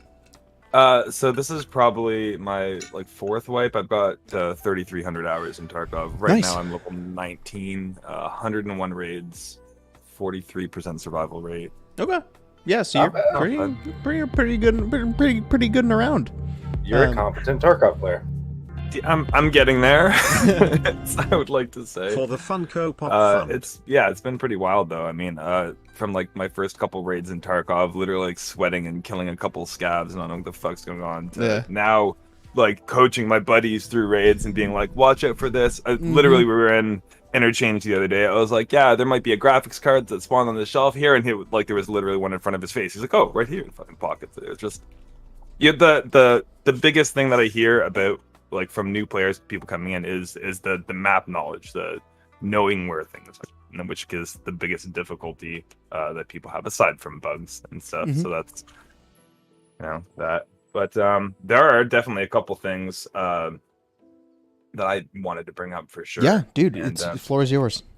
But the first thing, sorry, is fucking jump spamming. There has got to be some goddamn fucking penalty for when people jump more than once. Cut their stamina in fucking half or some shit, because it's the dumbest thing. This is not supposed to be Call of Duty. And the last guy that you were talking with, I heard you talking about, what kind of play styles do you think that people should have? And there's honestly, and I'm open to the idea of I'm as mad as I get when I die to a fucking rat. Hey, you know what? That's a fucking play style. Sure. And then, but this isn't supposed to be a Call of Duty game. It's not supposed to be a W shift key, jumping around, doing this sort of shit. And so as a solo or a duo, when you're sitting there and you hear a bunch of guys come up and then you've got two guys jumping back cover to cover, how much stamina How many times can an actual person fucking jump without Yeah. losing their fucking wind? I'm sorry. And then you've got these like super meta things where it's like you jump, turn, and then jump off of the leg to get back in the cover. These people should be dying in the blink of a fucking eye. How the hell is this allowed? Like, any idiot with a fucking SKS should be able to like wait for that guy to jump out of cover and bam, one tap in the face. You know? Sure. And No, I hear what you're saying. I just had a fight. Probably my biggest grief. I was just griping with some boys before this. We were talking, but I got in a fight. It was a 3-stack. One of them had a Rise T and a Hex, and I killed one. Saw the guy with the Hex. He was behind a wall, and he did the like 50 foot to the right jump, and then immediately B-hops back behind cover. He was doing that, so that's a bug. That's an abusable bug. So basically, I ended up killing both of them, but I have not shit-talked that hard in VoIP after someone was dead in a while. I mean, I was just like, garbage-ass player, you know, bug-abusing piece of shit. Like, killed him, but it was still just silly to... That is just as frustrating to me when you're like, what the fuck? Like, how can you do this? Like, what is that? Yeah, and that's... Sorry, go ahead. That comment on your video that I sent to you, the one about how abusing bugs or whatever, like you never seen a game before where abusing bugs is like an entire skill thing. I'm trying to find it right now. I know what you're saying. It's wild. Yeah. And so this is another one of the things. There's so many YouTubers. Like, Tarkov is one of the most like YouTubed games out there. There's guides for literally fucking everything. Anytime that a patch is even like halfway through, people start to get bored. They're like, all right, so this is my video for what we should do for the next patch. Like, can't you just leave it alone and let people discover the game on their own for fucking once? Jesus Christ. You take out every single bit of the game, all right, that like, like for me, I play for a lot for immersion, right? So I really like playing solo, like listening to everything, getting fucking sweaty hands, you know what I mean? And like when you break that immersion, it completely ruins the game. And I know it goes without saying, but it's like it's also disheartening. It like that's the thing, the kind of things that make people just like fucking straight out rage quit. Right. You know, and uninstall. I agree. My only pushback is that I'd say there's some things that you need guides for. Like, I don't think that Tarkov does a good job with their task system. Like, you used to see it, let's use the most recent example that I can think of. So when they added Sanitar, and there's the quest to like find his ophthalmoscope and find his CMS. And the task description says like, it's at the pier. And it took Pestilly like 9 hours to find it because the CMS was like up on top of a shelf tucked away at the back, where it's like, I would be more okay without guides if the game did a reasonable job, like old school MMOs. Old school game MMOs used to say, or RPGs, sorry. They'd be like, on the third building, down this street, to the right. Yeah. You know, look under and it gives you explicit directions and no Morrowind type shit. Yeah. But nowadays, you have the Skyrim version of it, which is just says, ping, go to ping. So you just run ping to ping to ping to ping. Whereas Tarkov, it doesn't give you any of that. It doesn't give you a ping, and it doesn't fucking give you directions. It says... He tells you a story about Jimmy. Right. Jimmy's not even in the universe. One of my buddies died on customs. You know, find the scab. What you're going to want to do is go down to the medical sanatorium on customs and get a key for reserve. You know, it's like... Yeah, so I think that's my only pushback on that part. But I do agree, everything is so min-max. Here's how to build the best guns. Here's how to... But I don't know what... I just think a lot of that shit, like, people need to... Like, content creators need to realize that, like, to a certain degree... And I agree. Like, you got to leave some mystery for the game for people to discover on their own. You know what I mean? I agree. Like, when I hit a wall, sometimes I'm just as guilty as going to YouTube and being like, "How the fuck do I do this?" And like, boom, there's your answer.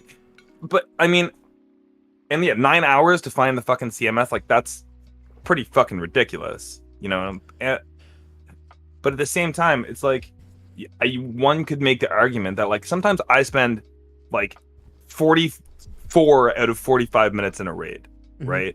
And the longer you're doing that, the longer you're upping your skills, right? The more time you have to explore. Obviously, you're putting yourself in more danger, but like that's the immersion side of the game, is where you're getting your whole raid's worth of time. And if you do that every raid, you do have a lot of time to explore. And one could say Tarkov isn't necessarily supposed to be a immediate gratification sort of game. Sure. So on a counter argument to that, when you spend 9 hours trying to do a task, like, okay, so what's the one where you have to kill 6 PMCs in a factory office?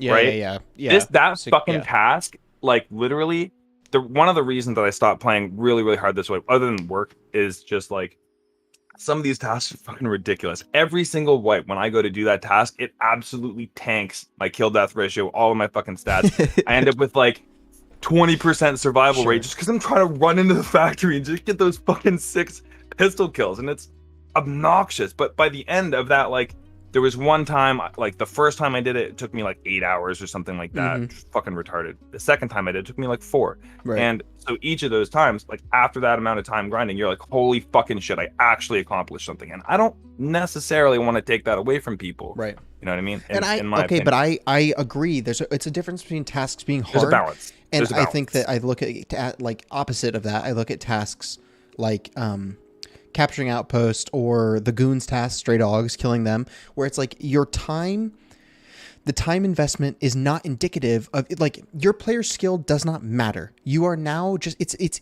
like if I'm a landmark or if I'm, I don't know who's a good example, the friendly guy, right?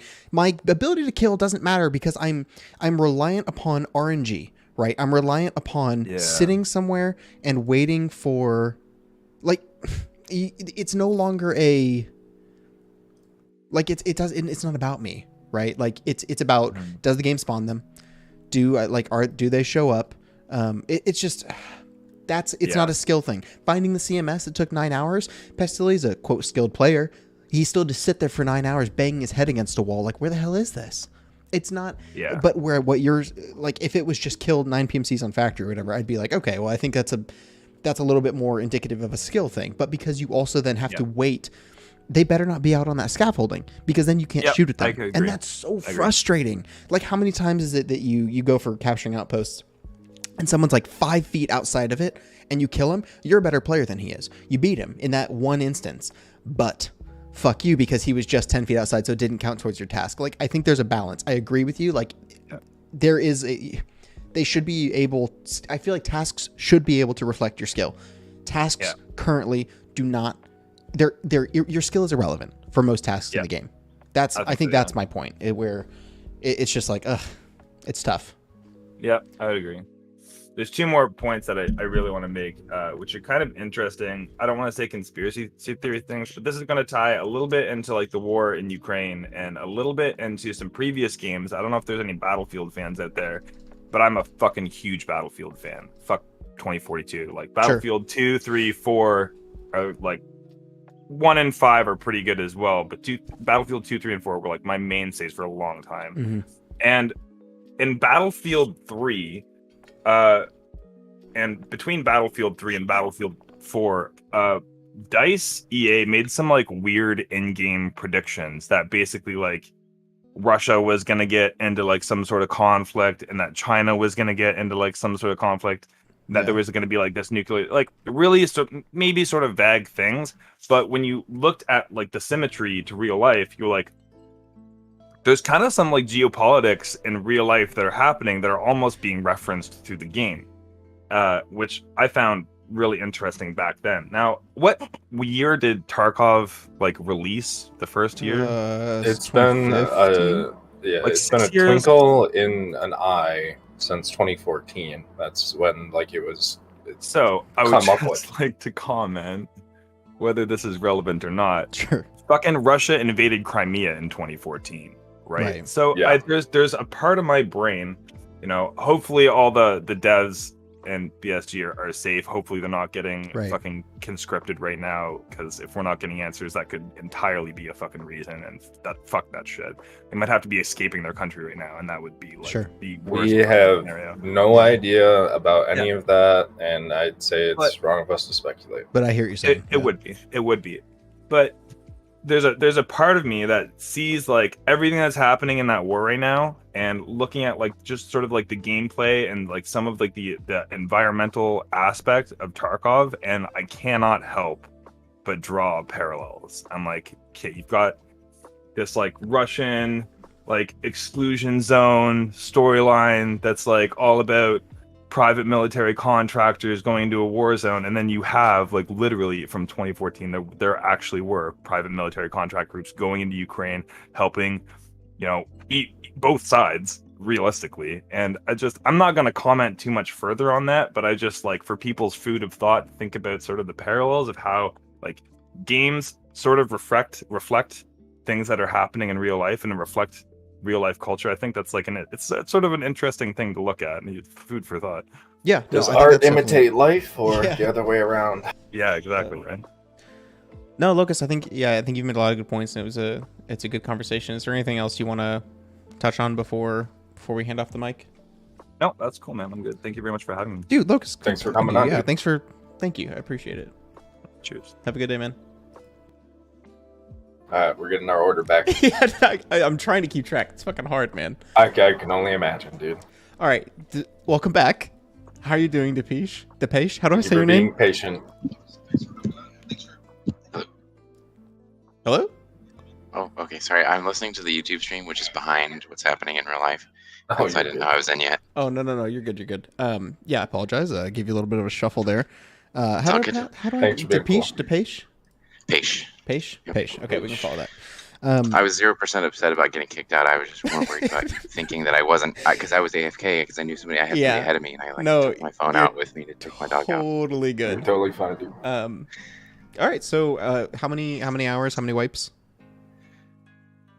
There's a little bit of a disconnect here, because this is my first full wipe. Okay. My second wipe in general. I've been playing since February. Cool. And I have almost 1,600 hours online. Nice. Ooh, okay. So yeah, you had the love bug. Well, I'm still in the green or the blue from your okay. I know. video. Okay. With your bell curve. My lovely bell curve. My drawing. But I mean, I have a job. I don't get to play this. Like, I do play every day, but I have to play in the evenings. And I hear what you're saying. Right. When you get time. 562 raids. Level 43, nice. 51% survival rate, average lifespan 47 minutes. And this is like your first wipe, though. Wow. Yeah. Damn, son, you that's so good, ass. dude. Yeah, you're kicking ass. That survival rate's really good. So I came here from. Go ahead. No. What? I came here from Destiny, and the people that got me into Destiny got me into this, and then they went to Elden Ring, and then they went back to Destiny, and I was Destiny, man. Thrown to the wolves. Stayed. Yeah. They gave me my first shot of heroin, and I never looked back. And then I was a drug addict, and everything was better in my life. So, yeah, I mean, I was certainly the rat. I have never extract. Well, I shouldn't say never. I rarely extract camp, although I think that it's this is a safe viable place. strategy. You can announce that you've done it. It's okay. Listen, I was extra camping like last week, so it's not. I dropped a 3-stack this morning, and I extra camped a week ago. So I've done it all. It's not a. But anyway, I've used YouTube to learn everything I can. I'm trying to min max everything. I'm also not a slave to the meta. Like, my meta now, me.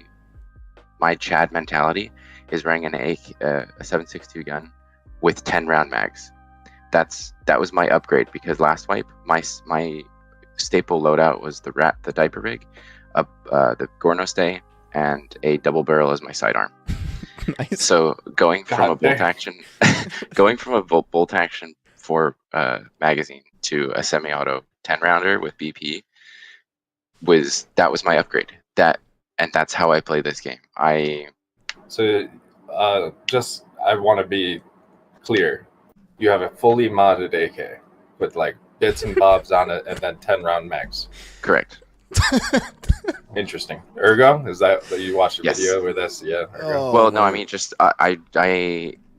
it's because I spend so much time prone, aiming down sight or holding an angle or whatever. And now I've started building for lightweight.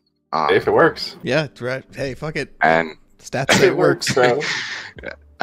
So anyway, and maybe I'll get to 30 round mags, right? I'll adjust my play you'll style. work your way up. Upgrade one day. 30 mags? Man, that's really bold of you to move from a 10 round to a 30. You're so brave. I wish there were more people like you. No, but the thing is, I've said since always. Yeah, I can't say always. I've played since February, but yeah, whatever. You played 1,500 hours since February. You can say always, please. Yeah. I've never wanted my gear to save me.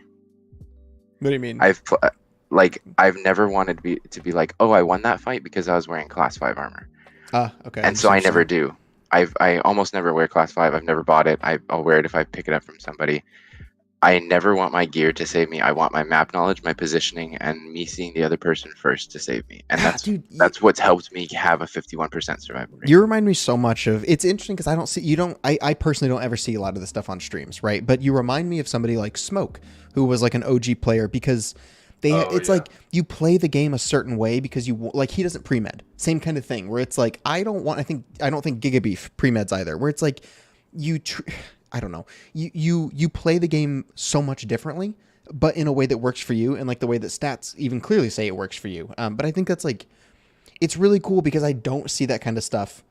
The only stuff you see on streams is shocking. It's either W key or it's like something quirky, like the friendly guy who's like, I don't kill people, I just give shit. Like you only see weird shit. But it's so interesting because these are the kind of things that like I didn't know. This is the first time I'm hearing this. I never knew people actually played like this. Like. I mean, to be frank, like I've never, but it's not.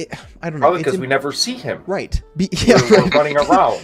You're the fucker I probably report for being sus when you're laying up on some box somewhere with a 10 rounder. Like, no, I just think it's very. It's interesting, and I think you get left out of a lot of conversations. So I'm glad.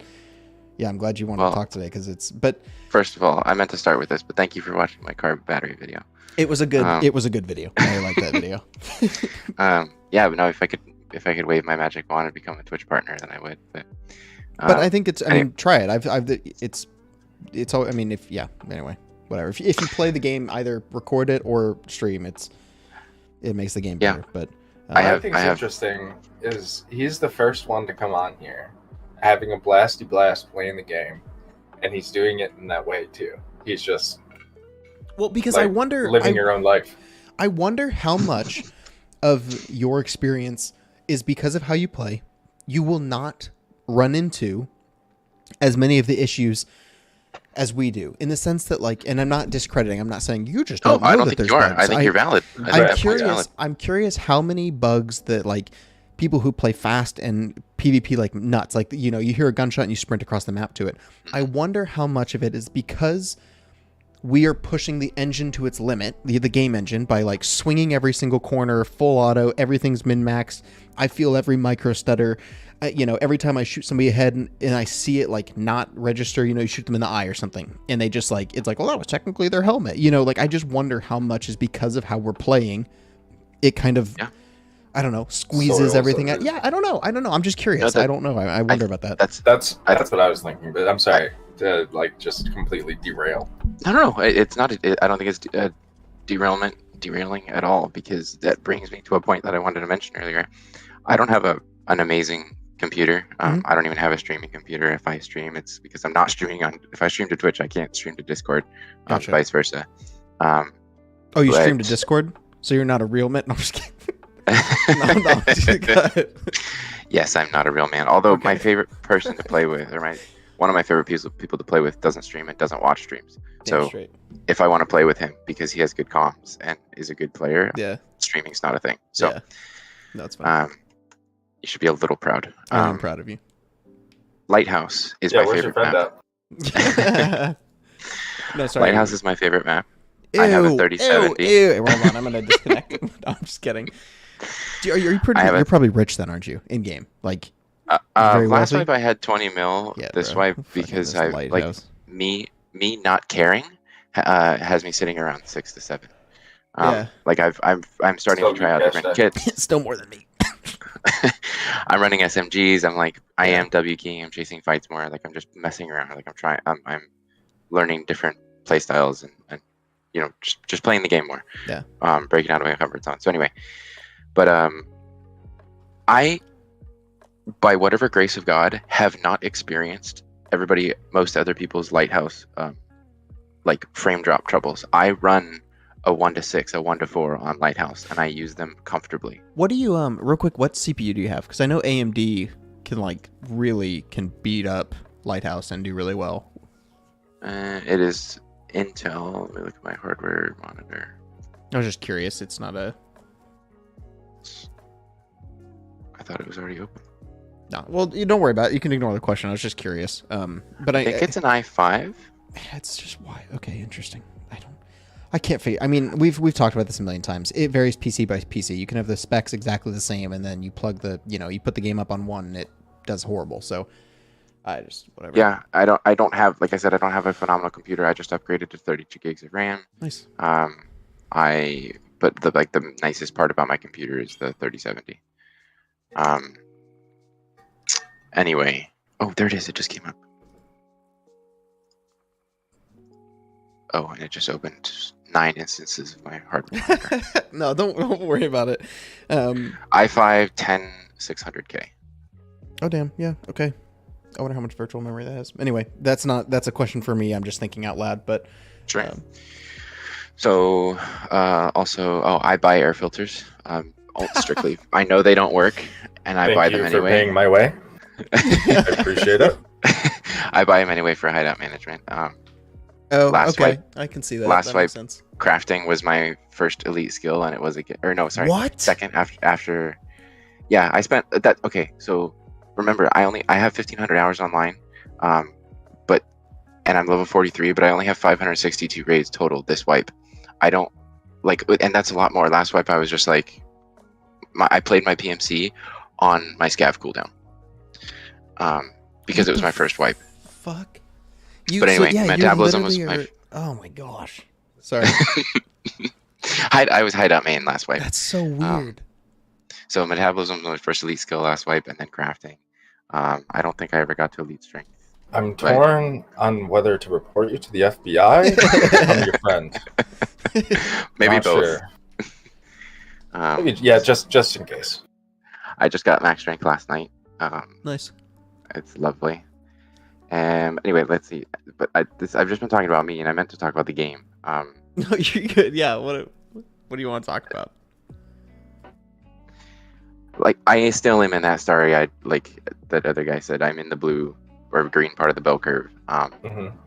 And of course, I can't tell the future, but I think that I I either always will be, or when I'm not, I'm just going to stop playing the game. Yeah. Because BSG is a beautiful woman that is mute. She's not deaf, but she's mute, and we can talk to her all day long, and she can hear us, and we love her, and we fawn over her, but she can't just talk back or won't, and we just Yeah. we need to accept that. And this game is in beta, and I haven't been playing for long enough for the bugs to really bug me. I get that. That said, I hold two opinions simultaneously, two opposing opinions simultaneously. I want people to like this game. I want my friends to like this game. I want it to be a good game. I want it to be successful. And I tell people in as nice a way as possible, if you don't like the game, don't play it. Unfortunately, it's BSG, it's not Activision. And that's what makes the game so good, and that's what makes the development so slow. And those are two that was a good thing, that obviously the game is so good, and the development is so slow, which sucks for us. And I think the one thing that would help is if the biggest thing that would help is if they communicated more, which I feel like they could do if they wanted to. And now obviously with what's going on, that changes a little bit. Sure. But even just a year or two ago, it seemed like they had the potential to communicate more, and they just chose not to. And that's where a lot of frustration comes from. And yeah, implementing, how can they change the air filtering unit so that it works all the time without just fixing it wholly? Us as non-develop, us who aren't developers, we don't know why that can't happen, and it doesn't seem like it should be complicated, and it's frustrating. But anyway, so like I said, yeah. I get both viewpoints, and I just feel like we have to just, if you're gonna play the game, first of all, it's not a game for people who can't play more than 3 days or 3 days a week or less. Just watch people who stream it. Don't try playing. It's really not worth it. Spend your game on it, or spend your time and money on a game that you'll really enjoy playing, and that you can learn and be good at with however much time you have. That's the sad truth, is that as much as everyone really does love Tarkov, and we mainline that shit like it is black tar heroin, It's not a game that you go to recommend just like Right. off the cuff. Yeah. Right. I But would- is it yeah. sad though? Like that's Tarkov. Like why does every game have to be playable for everybody? Sure, and I hear what I get that, but then I think that's what I point to is my biggest reason of saying that is why I believe a game will come out, an extraction shooter will come out that Yes. only has to be a little bit more accommodating to other Yes. players, and you'll see a huge chunk of the Tarkov player base leave because then it's something that they can recommend to your friends. Hey, I couldn't Right. convince you to play PUBG as an example, right? Like I couldn't convince you it's too hard, but I can convince you to play Fortnite. They're both battle royales. I love battle royales, and I want to play with my Yeah. friends. So that's what, and you had this big sweeping change. So, and I know it's kind of a antiquated example, just because, but it's the one that I think of the best. Where it's like PUBG set out this beautiful runway for other games to come and do it better, and I feel like that's what Tarkov has done.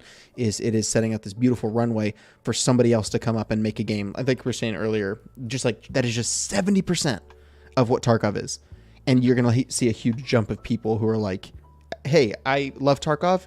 I think it's better than this game, but my friends will all play this new game, and it's Right. close enough, and they'll And go as play much that." as that sucks, it's okay.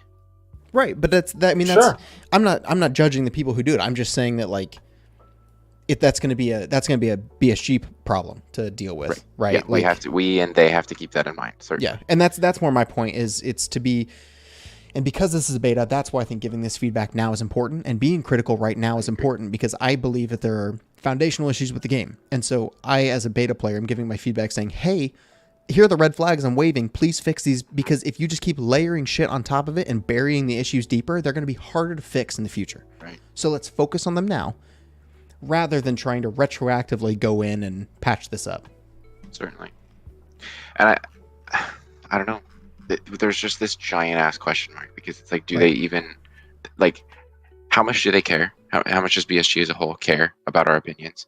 And then, because they're allowed to care a lot, they're allowed to care a little, whatever. Yep. Like, you know, if they just ditch Tarkov, we're all going to be sad, and they move on with their lives, whatever. But if they do care, it would be really helpful if they communicated that caring. That so I agree. I get it. I would love to hear from them in some way, shape, or form. I would love to hear Nikita speak or write a letter. Anything other than tweeting dumb pictures. Yeah, they have time to make funny shorts, which are legitimately funny. They are funny. Yeah, but then so about more like in-game stuff. To respond to somebody's recent point about like the guy with the Mosin hiding in a corner, like we play this game. It's a game. Like again, opposing viewpoints. I get it. Like on one hand, I want it to be fun. I want this to be a fun video game where I can just like relax, right? But nobody's ever told any of us that that's what Tarkov is or for. True. Is for. Like nobody will ever say, "Oh, you want to like just relax at the end of the day and have a beer? Like go play Tarkov." Why this game is Black Tar is because of its realism, and with realistic ballistics that sometimes don't work, comes a guy with no armor sitting in a dark corner with a Mosin. And as annoying as that is, I don't think it's BSG's job. And I think I'm preaching to the choir here. I don't expect you guys to be like, oh yeah, that's a really profound statement. But no, I get you. For all the other people in chat, like if you're gonna go out into an abandoned mall as a single private military contractor with no buddies, what do you expect?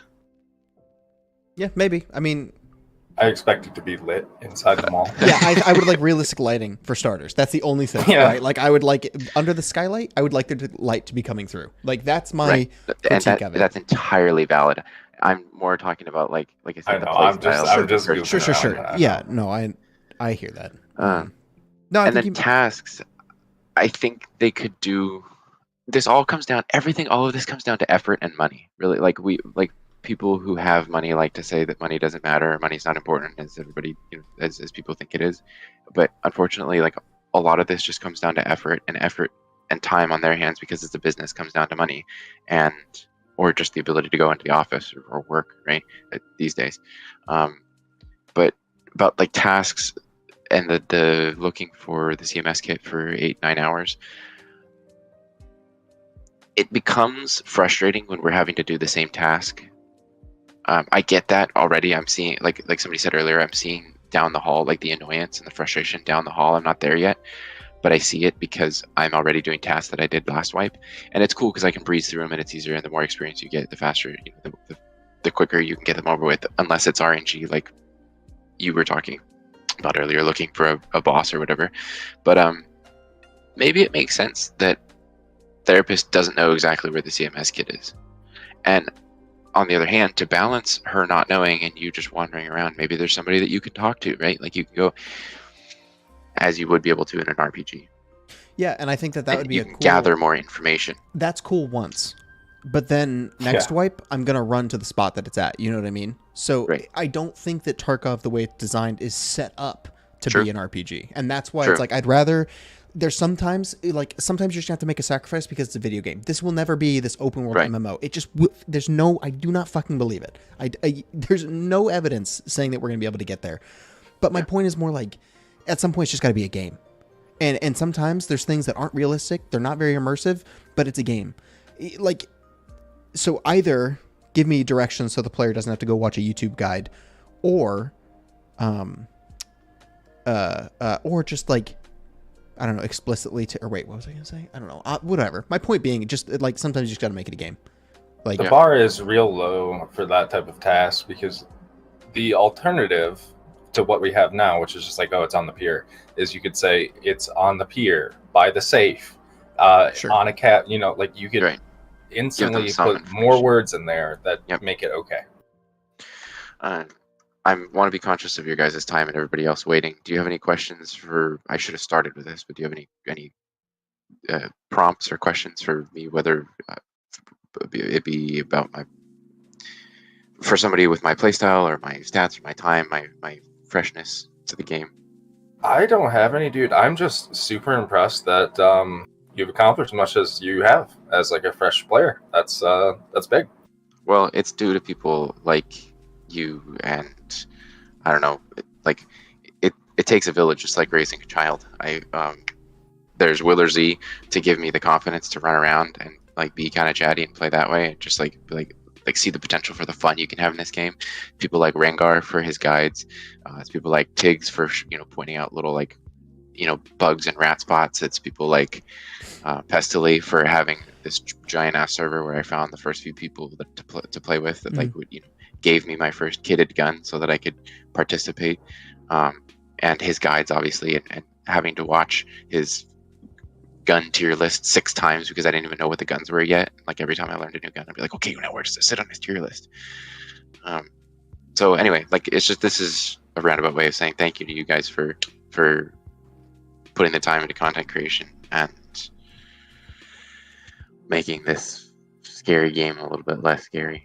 Man, of course. I think that's directed at you, should. Yeah.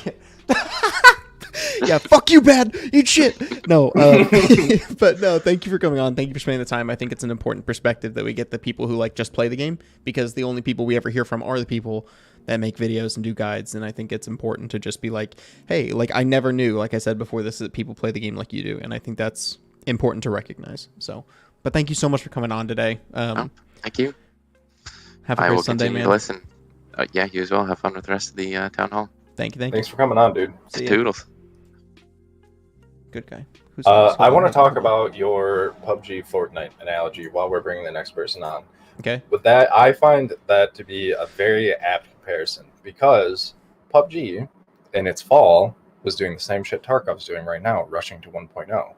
And they did so because Fortnite released that year, 2 months before, or a few months before. They released in July 2017.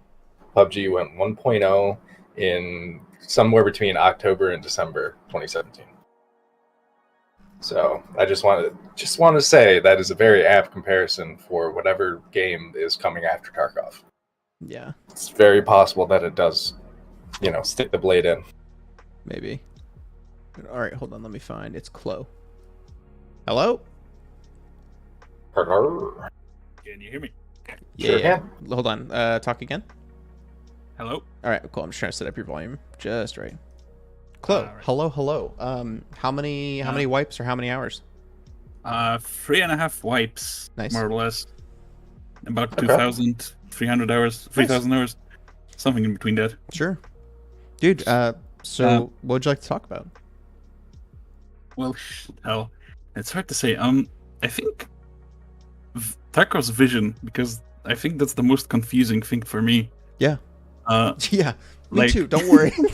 All of us. No one knows what the fuck they're doing at this point. But yeah, go ahead. Sorry. Like, it seems to me every day that I hear them saying one thing and then they're doing things that lead so heavily into the other direction.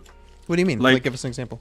Okay, like they want, they said they don't want us to look everything up. They don't want us to like know the maps beforehand, right? And at the same time, they put random mines on like the ground, no markings, no warning, no anything, so you can lose 40 minutes of rape if you didn't check beforehand that there are mines there, or like you cannot beat rogues before knowing how you should beat them. 100%. Now that I agree, yeah. Right, yeah. So if I don't check beforehand what's happening on Lighthouse, right? I can step on random mines for no reason. I can walk into a sniper for no reason that will, start shooting at me. At the part that was previously in expansion, like now it's open, but previously there was a sniper there, and the fucking lovely quest to run in front of the sniper for 2 minutes. I totally forgot all about that quest. Wow. Yeah, right. Yeah. That's so stupid. You have rogues that will snipe you if you show them your big toe. Right now you also have goons that will snipe you if you show them your big toe. Like, you need to check all those things up, or you're losing at least 20 minutes of your life looking at the loading screen, gearing up, preparing. Same thing about metas. Like, they also said, at least Nikita said, he doesn't want metas, right? And I think this is like the most oppressive meta I've seen in any game. Frankly. Right. Like, at the start, everyone is running UMP because it's like the only gun that's worth it for the cost. Right. Everything else is your fourth bullet is shooting at the sun, right? And after that, everyone's running heavy ammo, everyone's running PP, everyone's running like RD and mutants. And for having 17 different flavors of AK, there isn't a lot of weapon diversity in the actual game. Like, by players playing. You can look at all the different guns and all the different mods and ways to mod them, but at the end of the day, you're only going to see RDs, SRs, the rare M1A. Yeah. Well, maybe not anymore since you can't get on the flea, but... True. Yeah, and like, with the flea changes and stuff, they want to like reduce scarcity, right? But at the same time, I go into a trader, if I'm high level enough, and I have 6 different level 5 armors. So like, of course I'm gonna run level 5. Like, there's like, I can buy a lot of them, right? Why wouldn't you? Yeah. Yeah. Like, again, like if waiting time or if loadouts were a thing, maybe if waiting time was lower and loadouts were a thing, then I can spend like 5 minutes before something starts happening instead of 20 to 30 minutes. Then maybe I would try different things. But it's like the most frustrating thing is if you spend a lot of time and you just died because the gun turns out to be not your style or anything. Right. Like, it's super frustrating to me personally.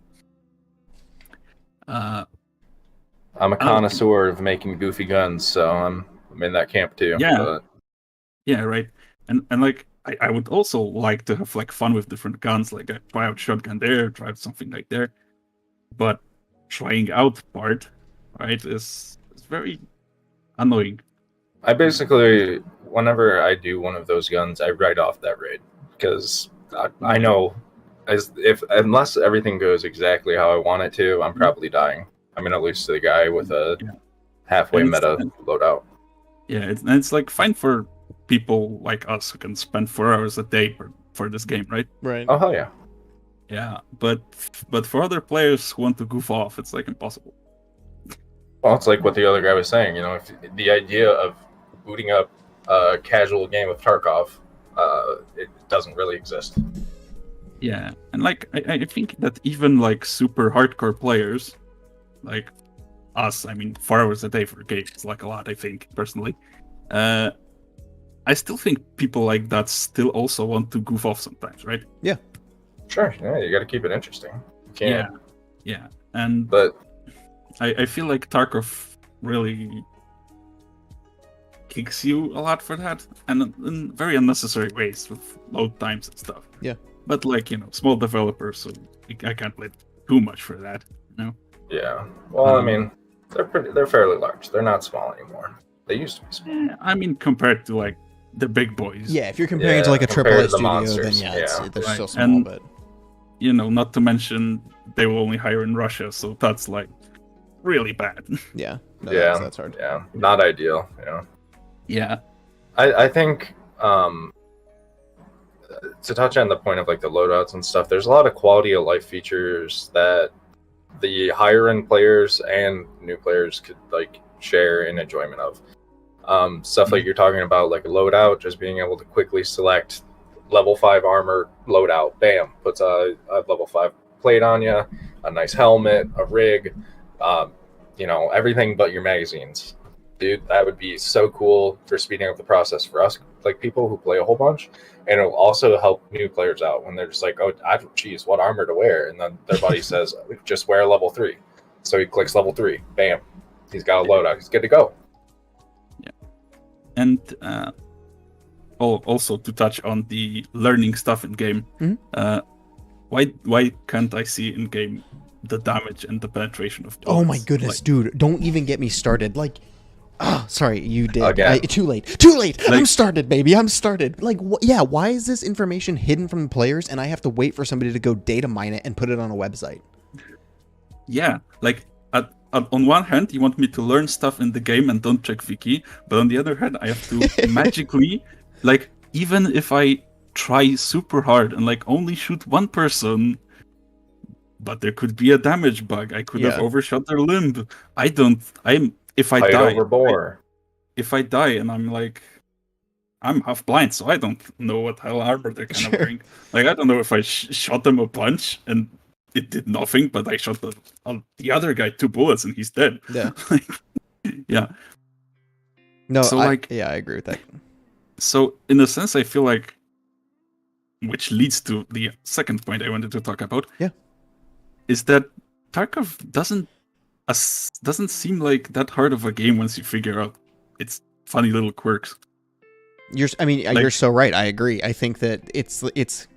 I really do appreciate the people who equate Tarkov to like a Dark Souls game, because I think Dark Souls is just as fucking easy as Tarkov once you understand how to play the game. Tarkov wants you to play it a certain way. Once you understand, like, basically hold a right peek or die. Right, use the right swing, use that netcode or die. But like, same thing in like these Dark Souls games. Just fucking roll once, and you don't like. Yeah. People like to say it's really hard, but in the end, like once you understand, like I feel like the hardest thing about Tarkov ends up being fighting with the UI and like the bugs. Yeah, I feel like hardest thing about Tarkov is learning it. Like I think if I sat down a person first to watch 8 hours of Tarkov videos, he would come in and do much better than I would after 500 hours of learning this game blind. But here's my question to you. If you take that same person and you really think that you could sit them down for 8 hours before they even start playing the game? Right. I think people would instantly just be like, all right, I'm going to go play Rocket League. Okay, here's the uniqueness of my field, I guess. Okay, because my other big passion is board games, right? And for a lot of those things, board games and tabletop board gaming, and for a lot of those things, like you need to put 8 hours beforehand. So like I know a lot of people that would do that actually, but that could be unique to me. No, yeah, but that's also an opinion. I mean, that's an experience I don't have, and I mean, like just like we were talking about the Peach before this, where I'm like, man, how the fuck do you play the game like this, right? But if you know people, and I think if you can make it informative in a way that is better than the way Tarkov currently teaches it, like I think you just have to find a way to get players that information ahead of time, You know what I mean? I mean, that's, I guess, why so many new player guides on YouTube are so successful, is because there's definitely a market for what you're saying, where people will sit down and do research before they start playing. I mean, I fucking did when I started. I didn't just jump in, because the game doesn't reward that. The game punches you in the nuts, fucks your face, and then tells you like, haha, the game's supposed to be hard, as opposed to like if you had read like a quick guide about how to learn, it's so much different. Yeah, like because of the like nature of my group, right? When we sat down to Tarkov, the 4 of us. Yeah. Like we played for like 3 hours, and after that we were like, all right, we're figuring this crap out beforehand. Like we found maps, we found guides, we found ammo guides, what ammo to use, like what weapons to use, right? And we joined mid-wipe, so it was like double hard for us. So yeah, like this whole learning in Tarkov, just there isn't enough in the game that I think I could learn on my own. No, right? I agree. Like at the very least, if you like showed me how much damage I did to each individual player, then maybe I could figure it out. Yeah, sure. But you're like showing me, yeah, you did 800 damage to 10 people. Like figure out how much you did to it. Figure out what killed you, right? Yeah, no, I agree. I don't like. I like World War III as the system. It shows you all the different spots you got shot. Whereas like in Tarkov, it just kind of says, it gives you, it just says like head eyes, or it'll give you like a little bullet indicator on your HP, but that doesn't show where on your body you were hit. I don't know if I was shot in the back of the head or the front of the head when it says head nape. You know what I mean? Or head, whatever. Or thorax. Let's use thorax as a better example. I don't know if I was shot in my back or in my stomach, right? So like I think there would be better indicators to give the player just information about like how to improve. The game doesn't do that. The game says you suck, go watch a YouTube video about how to be better. Here's 10 PvP tips from fucking fill in the blank streamer, you know. Yeah. And I don't care for that personally, but yeah. And like the big problem I faced also when learning on my own was that I've decided, hey, let's spend like a week just going to factory and filming my raids and reviewing how I died, you know? Yeah. And I looked at the video, and half of them, no joke, I go behind cover and I die. Yeah, right. You know? And that was like super demoralizing to the whole learning process. Yeah. Like, oh, this game just doesn't work sometimes, and it hurts. Yeah, I think I would love if it gave you some like it gave you tasks to do in the beginning. I think it'd be neat if it gave you some fake raids to run through with some fake tasks, where it's like you essentially find the bronze pocket watch, but it's offline raids essentially. You load up and you just walk through the raid and you get little pop-ups and it gives you directions. It says go here. It's like for some things you'll need a key. Let's scavenge the area. Or these scavs pockets for keys. You kill some scavs. You check there and it automatically spawns the key. And then it's like keys can be, you know what I mean? Like I feel like it'd be really nice to have a true tutorial level that understands like here's the point of the game. You are, you know, press O twice to see your extracts. Like these are the areas. Question marks mean this. Like I think there's so much map overlay. There's so many better things that you don't have to like go to a wiki for that I feel like could be in game. That's all. Yeah, like I frankly cannot imagine figuring out extracts on your own, dude. Oh yeah, no, especially reserve extracts. If you didn't watch a video on it, when I started, I just went into a woods raid and died, and like couldn't find the extract. Timer ran out and I died. That was my first raid of Tarkov ever, and I was like, man, this game sucks dick. But then I did the thing where you go watch 13 YouTube videos explaining how the game's played. Like exactly. Like I feel people either give up or they start going on wikis. Right. And if you don't want people to go on wikis, like at least give me like an indication, like, oh, this extract is in the north and you should go north. But like I'm level 10 once I get the compass. Yeah. But like, also north isn't north. Yeah, right. North isn't north either. North isn't north. Yeah, that's also like, super funny. Yeah. And like what you mentioned before about quests and how they provide information, right? Like, oh yeah, go to the pier, then he's searching for 8 hours. Right.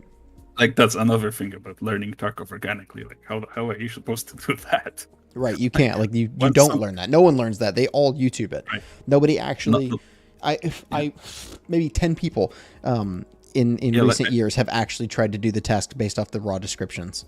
I think the first tip you give someone is like Google every task. Yeah, right. How do we Like, do Google this? every Google. task. Like, if you're told to kill a boss, Google how to kill him, and like, yeah. I've had the luxury of hanging out with a couple of people recently, like in the past few months, who just started playing Tarkov. And when they tell me they buy it, the first thing I do is send like 5 YouTube videos. Right. Yeah. One about medical system, one about bullets, one, early quest guides, like best way to progress. Like, here you go. Here's your required viewing. Let me know if you have any questions. And then, I need help doing this quest. Here's the wiki. Wiki has everything you need. It'll tell you where you can find it, barters for the items you need, where they are, the key, and, I don't think there's, negatives to that, but it also, as an immersive player, ruins immersion. Just a little bit. Yeah. Also, it really, feels kind of bad how every raid really feels the same after a while. Yeah. True. Honest to God, if you just moved some items, 100 meters to the left, some quest items, instead of this dorm room, it's in this dorm room, right? Or instead of this truck, it's in this truck, right? Just do super tiny small adjustments, and I think we would have a dramatic increase in how fun this game is, right? Or throw some goddamn events at us. Yeah. Why are events only happening late wipe? Yeah. No, I agree. This is another thing. Events happen, and it's it's fun, but it's late wipe, and I don't want to play anymore. I'm burnt out already. Yeah. If it happened earlier, it would have been fun. But yeah, 2 days before the end of the wipe, it's cool. Event. Yeah, I'll just wait for the wipe. Yeah. All fun, right? Yeah, Chloe, you made a lot of good points today. I appreciate you coming on. I think you gave another, a really nice perspective on that too. Is there anything else you want to say before we hand off the mic? Okay, so 3 quick things. Yep. One, it's funny how such a hardcore game has a pay-to-win mechanic, in my opinion. Wait, okay, what's pay to win though? Just the different. EOD, in my opinion, it's pay to win. I mean, how is it not? But what do you gain? You don't gain anything from it. Well, you gain traders faster, first of all. Yeah, but I still, as a standard player, I still outpace 90% of. I would say it's not pay to win. It's pay to advantage. I think it's pay to. Yeah. I think it's pay to convenience. Bigger sense. That's what I'd say. It's not pay to win. Depends on your definition of pay to win. I shit on plenty of EOD players, so that's I think my point. It's not pay to win. I think it's pay to convenience. But here's the problem: most pay to win mechanics don't you pay $5 and you automatically win. They give you an advantage, and it's very weird for this type of game to still give you some kind of advantage if you pay more money. But that's a lot of people start screaming at me when I say that, so I don't know. I don't think you're necessarily wrong. It's just, again, it's a pay to convenience thing. Being that you can get everything and more than EOD in the game. I would agree. I would agree with you if getting traders faster didn't mean I can literally spawn in with better guns all of a sudden. Yeah, it's interesting. I mean, I think that's. I would debate it, but both, so. Yeah, it's a little weird. I hear what you're saying. What's your other point? My other point is, I also don't like solos going up against groups, but from the different perspective. It's super demoralizing when I'm playing a 4-man and I just run into one guy. Oh yeah, we killed him! Yay! Hooray!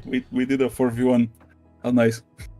Yeah, I get it. I kind of wish I had a hunt showdown system where it encouraged groups to go against groups, but I don't want a raw solos can't fight force. There's a point to where it's a survival game to where it's like DayZ, in the sense that if you're a solo, sometimes you see a group of 8 and you don't shoot at them, run. You know what I mean? It's supposed to be, you're supposed to have that level of fear. But I think it gets a little weird in Tarkov when there's only 2 or 3 nice loot spots on a map, and so all the groups rush it and all the solos rush it, and then you just have this weird, mashing together of everyone runs to tech everybody runs to Texo and Rasmussen. You know what I mean? There's where else are you gonna fucking go? So yeah. No, I hear that though. I it makes sense, but I don't think I want them to change it. I think if you had like 2 separate modes, like give me everything or give me only teams, would be fun. I think. I would try it for a wipe. Here's the thing: we're testing, so Yep. let me try it for a wipe. Or maybe Let's try it. If there were like maps, it's like solo only. Like I still it's funny that you can 5-man a factory and it's only one against one dude. If you get that one dude, because you can have just a five person that's factory. Yeah, and the third and final point. What? I wanted to say something, but I forgot. Oh yeah, PMC Karma is the worst idea I've ever heard in my life. Yeah, okay, I also think PMC Karma is going to be dog shit. There's a reason they scratched it. I agree. I think PMC Karma is going to be shit. Second, something came out. Imagine you're going up against a team and they're all dressed the same, but 2 of them are bear and 2 of them are USEC. Yeah, no, I see what you're saying there. That's a fair point. But... Right. So that's all by me. Thank you for having me. No, thanks for being here, Chloe. You have a good one. Thank you, dude. Yep. See you. Oh shit. Okay. Next we have unknown. I wonder where he was from. I'm gonna say Belgium. It's gonna be from like New Jersey, and you're just being like racist or something. Yeah, racist. Hi, unknown. Hello. Oh, you're loud. Hold on. Sorry about that. No, you're good. I had you turned up in Discord. That's funny. All right.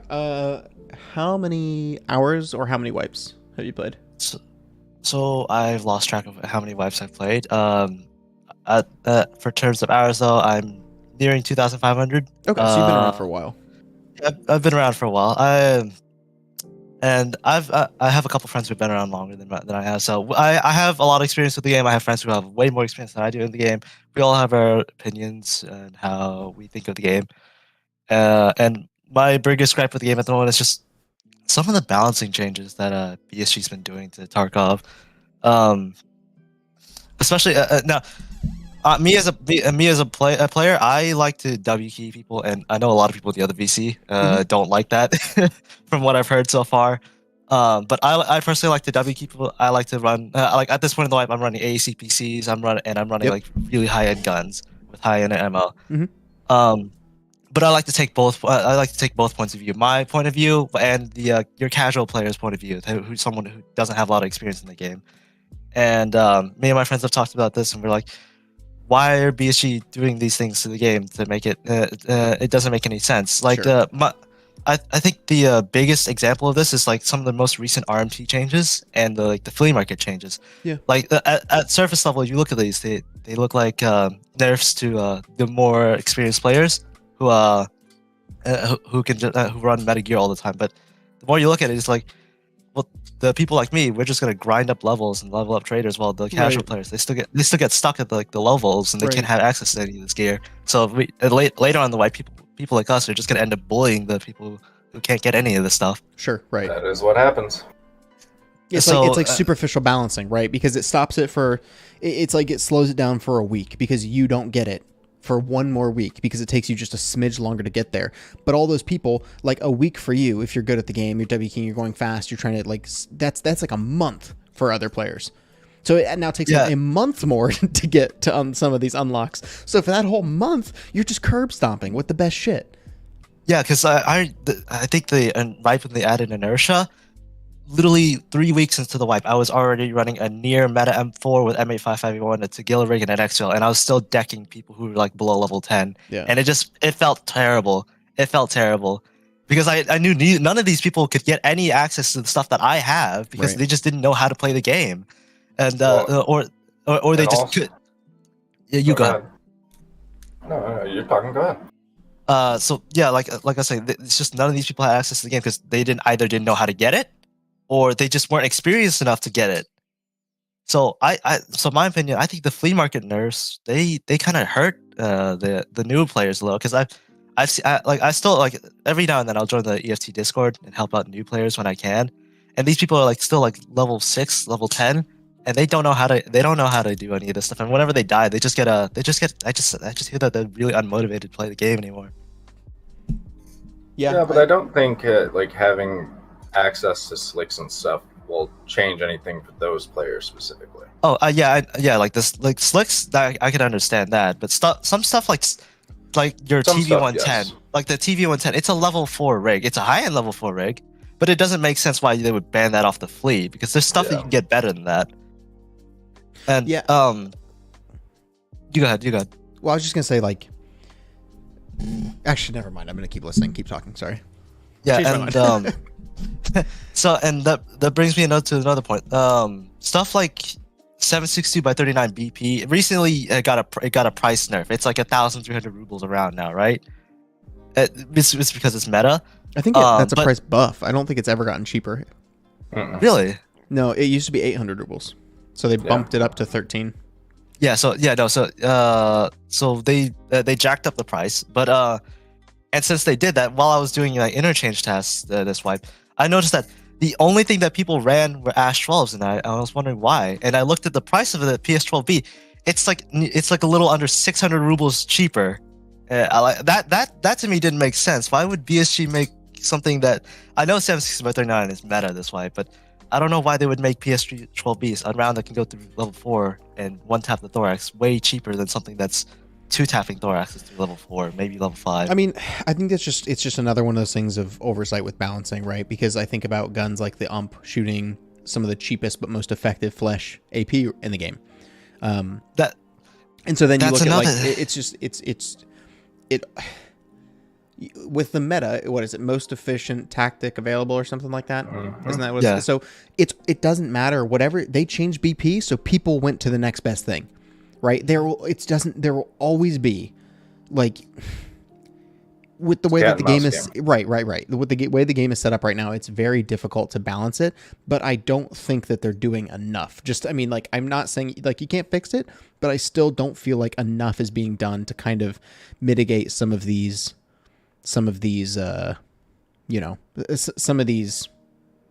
ammo issues. But no, I hear your point. Is what I mean.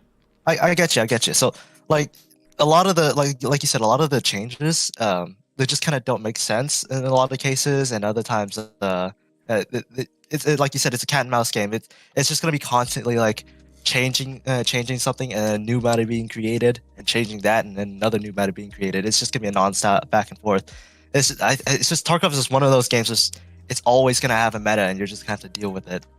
There are obviously Tarkov's also a game where the meta doesn't save you all the time. You can still get killed really easily, and there's been great examples of like this morning I was just running a meta M4 in customs. I got decked by some kid with a flechette.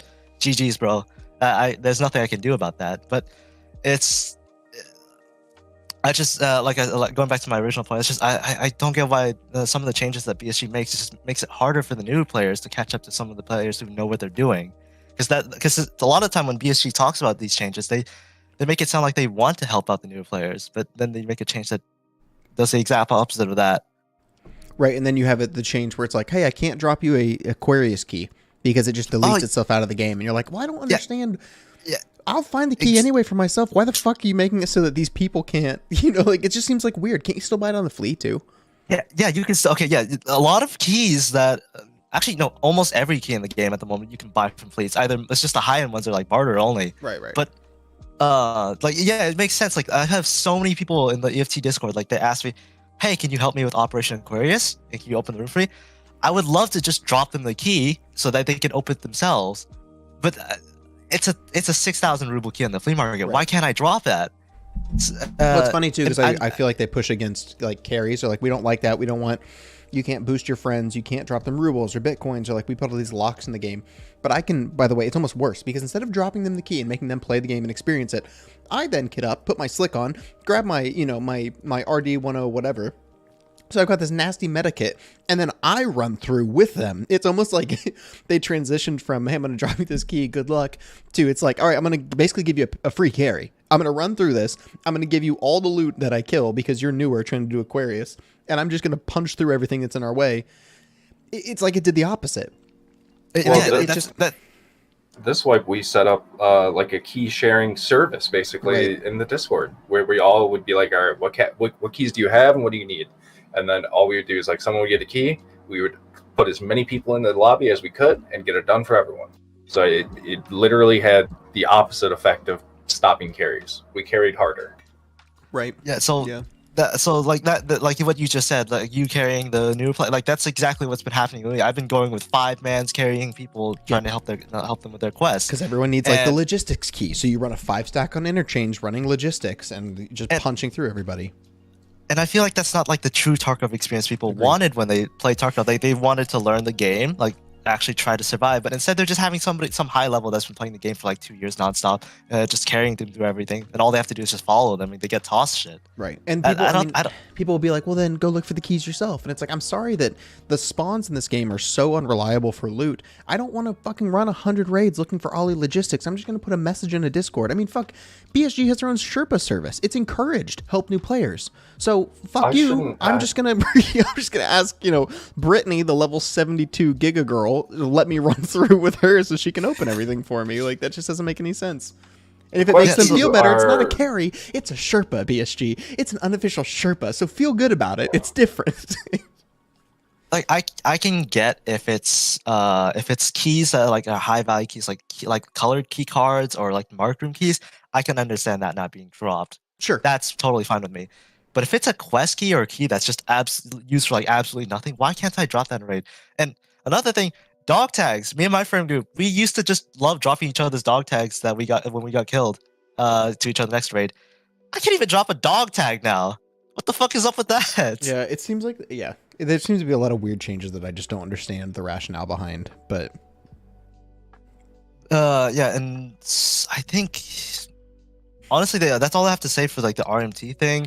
But one more thing I will touch up on is like even they thought out they had a whole list of stuff that they wanted to make sure that nobody could drop in raid, and then the thing I've seen most of this wipe is just hacker paid carry services. Like so many times I've seen people just get paid carries by hackers to just drop them all the found and raid loot instead. They just run through the raid and they just run through there, grab all the good stuff, and then drop it to them at the end of the raid. So it doesn't fix anything.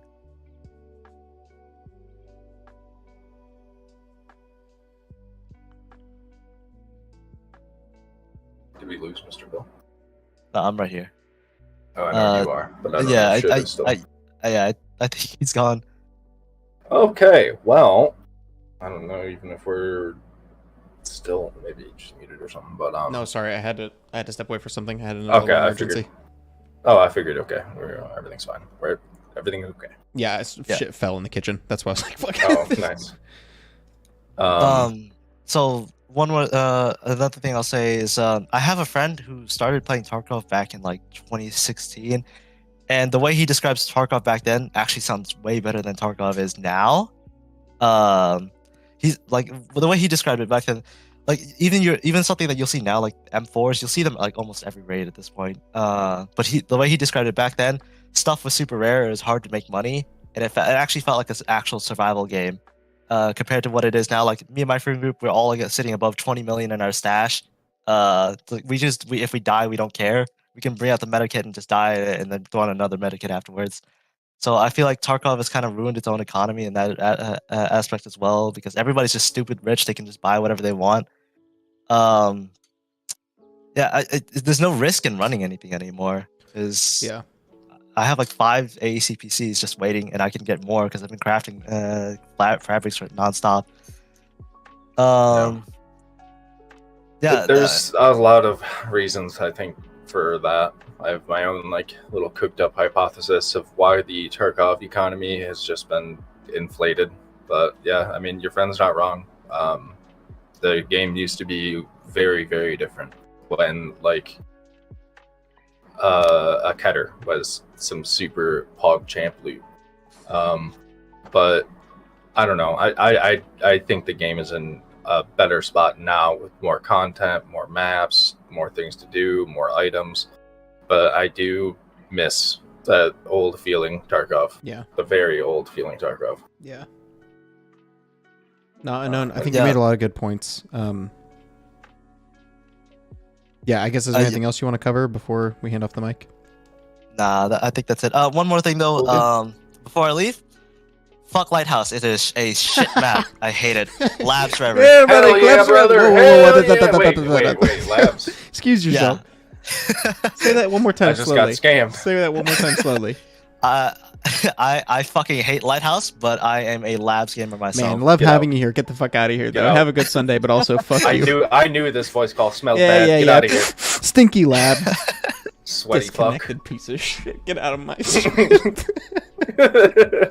Haha, I abuse my audience. All right, let's see who's up next. I don't. Hey, Goblin. Hey, howdy everybody. How are do you I guys? how do I say your name? Is that Cock 69? Cock Goblin 69? What do you like to go by? Go call me Charles. My in-game name is Radimus Maxicus, however.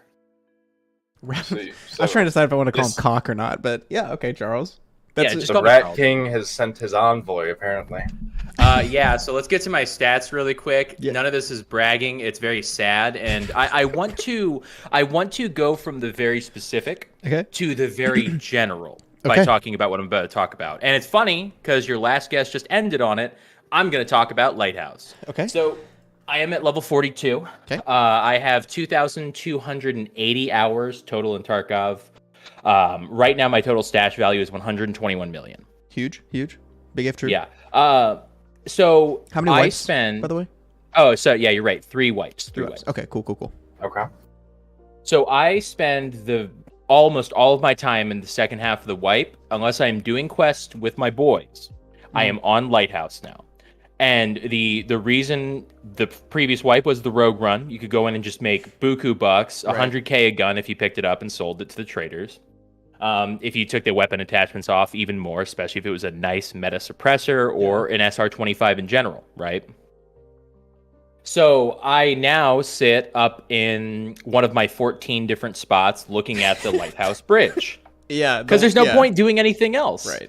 And not only that, the guys who brought me into the game will not play unless we were playing Lighthouse, because we all agree if we go to customs, we usually play it during weekdays. If we go to customs at 5 p.m. to 8 p.m. Central, there is nobody there. And 8 to 10 is adult swim hours, and the only people who are there are killing us from a million miles away because they're just better. Sure, yeah. So we go and we hang out on Lighthouse, and we freaking stare at the bridge the entire time. How far of a shot is that, out of curiosity? Okay, so if you're sitting on the top rocks, and there's a low rock spot I'll tell everybody in here about, everybody watching, it's great too. If you're sitting on the top rocks, aiming at the gate, it's 250. Middle of the bridge is 350. Doors, 450. Top of rocks is 550. You should never take a shot over 450, ever. There's no point. Unless you're using an AXMC, in which case, hey, you already know what you're doing, so don't let me stop you. Got it. I only run M80, and I only really run SR25s, AK762 variants, and RFBs. There's really no point running anything else. It's pointless. Yeah. And not only that, I know that we talk all the time about meta, and there are so many meta builds. Meta is just, can we agree upon the definition, what the vast majority of the community is running at any given point? Right, it's like whatever's the easiest and what's like the cheapest, but with best performance kind of thing. Exactly. So I'll tell you what, the only meta I see, 90 to 80% of the time when I kill somebody who is running to the bridge or running back from the bridge, they have an RFB, they have a 6 times, usually a Valde, maybe if they're a little bit higher level, they've got a Voodoo, or they've got the Vortex on, but they're running a Valde 1-6 scope or a Spectre 1-4 scope. They have a suppressor, and they have the cheapest grip available to them on it. But quick point, though, I want to make. I think that that meta is specific to Lighthouse, because I haven't seen an RFB in months. You know what I mean? So, but okay, I hear. So just keep it in that context of like what you're seeing on Lighthouse, and then I'm on the same page. I just want to clarify, because somebody's going to be like, I don't use RFBs, it's not meta. So just want to clarify. I'm trying to cut off the crazies before they start talking. So yeah. No, I know. But really, the point of what I'm saying is you'll also only find 2 armors: the TD110, because it's such a cheap barter trade. Right. You could just crank that stuff out all day. Yeah. And then the trooper armor, because it rocks. It's awesome. Yeah. M82 taps people. So if you're coming across the bridge, and me and my boys, because I usually roll with 3 of them if they want to play. Most of the time they don't want to play because it's late wipe Tarkov. We'll just rock you. It's a problem. And it speaks, I think, to bigger design issues. And let's go now from the specific to the general. The real issue that Tarkov has is that I would say more than half of the player base cannot really play that map, even though it is the most fun, in my opinion, most PvP centric, with the exception of Factory and Labs and the bottom reserve, in my opinion. And it's the most consistent. I keep numbers on everything. I'm a real estate agent in real life. I track my numbers with my clients, and I track my numbers in game because what you track and measure improves. Do you have you track it like what, in like a spreadsheet? Oh no, I write it down and then I'll put it in a spreadsheet later. Can you provide that at some point to me? Would you be able to do that to me? Can I get you on retainer? I'm just curious about I want to see I'm just curious what the data is, and so if you'd be able to share that with me at some point, I think that'd be cool. Not for this, I'd look at that afterwards, but I think that'd actually be super sick. For sure. I'll provide it. I need to edit it because a lot of it has like shorthand and stuff. But I can provide you a copy. I'm for just sure. curious. That'd be totally fun. Anyway, I'm sorry, didn't mean to interrupt, but no, it's no problem. But 80 to 90% of people have a trash gun. If they don't, an RFB. If they don't, they have an SR25 AK-762, just like I do, or an RSAS. One time I saw an RSAS, and I'm sure that guy was really pissed. but all of this is to say, the real problem is that 50 to 60% of the community probably cannot play that map, from the complaints that I see and the comments from my own friends who play the game. No, I mean, that's the same thing. I can't play that map. I've got a good PC and I can't play that map. It's crazy. I don't have that great of a PC. I have a 3060. I have 32 gigabytes of RAM. And I do have a Ryzen 5 chip. And it runs like a dream. But I can tell when somebody's not running right on it because the client side lags. And you'll actually see them skip. And I don't know if you guys know this, but if somebody is skip running, if you shoot anywhere in the delta between where they appear and where they are, you will hit them. That's actually how I got my shooter-born lighthouse. I shot where they were going, and they teleported in front and then teleported back to the middle and cracked them in the head, and they laid down. So yes, I see that. And it's wild because here's the thing that I think about all the time with that map. Remember last wipe how they were going to cap off, they kind of had that event a month out where they had the cash and we had to give the cash to all the traders to pay off Lightkeeper, and then it was a wet fart. We were supposed to get nuked. The event. Fuck you, nice guy, you didn't know shit. Cult of morons. And then it was a giant wet fart because they didn't have anything. I think they had developmental delay. I think something just they couldn't get working, and they'd already started the timeline, so they couldn't stop the train at that point, so to say. That's just speculation, obviously. But I think the big issue is the thing that they want it to be is something that, one, won't work, two, will suck to play, and three, the vast majority of their players will probably be locked out from truly enjoying, because it just doesn't work. And I really think that Lighthouse and the actual Lighthouse on the map is a microcosm of that. Imagine spending 30 minutes just to get shot in the head because there is a 5-meter gap that you are required to run through, and the people who are going to shoot you in that gap can see you usually 10 minutes before you're even going to walk onto the bridge again, you know? Or they watch you walk across in the first place, and you're just their little loot goblins now. Right. I think the biggest issue we're going to see going forward is that the open world aspect isn't going to work. They're promising it. It's going to keep coming and coming and coming. But think about the actual logistics for a moment, everyone, of you're playing on wipe day. You just left customs and you're going to factory, or vice versa. It doesn't really matter. Now you're sitting there waiting in the pre-raid queue on wipe day, waiting for enough people to have left factory or left customs to fill your next raid, right? So if that's how they're going to do it, that's going to increase load times quite a bit and probably server stress. It's going to be juggling 8 times more data than it actually will, and that's just a rough estimate. But when we look at if it's okay, you just get you just get pushed out into the next raid, and okay, you're in a map that's already going.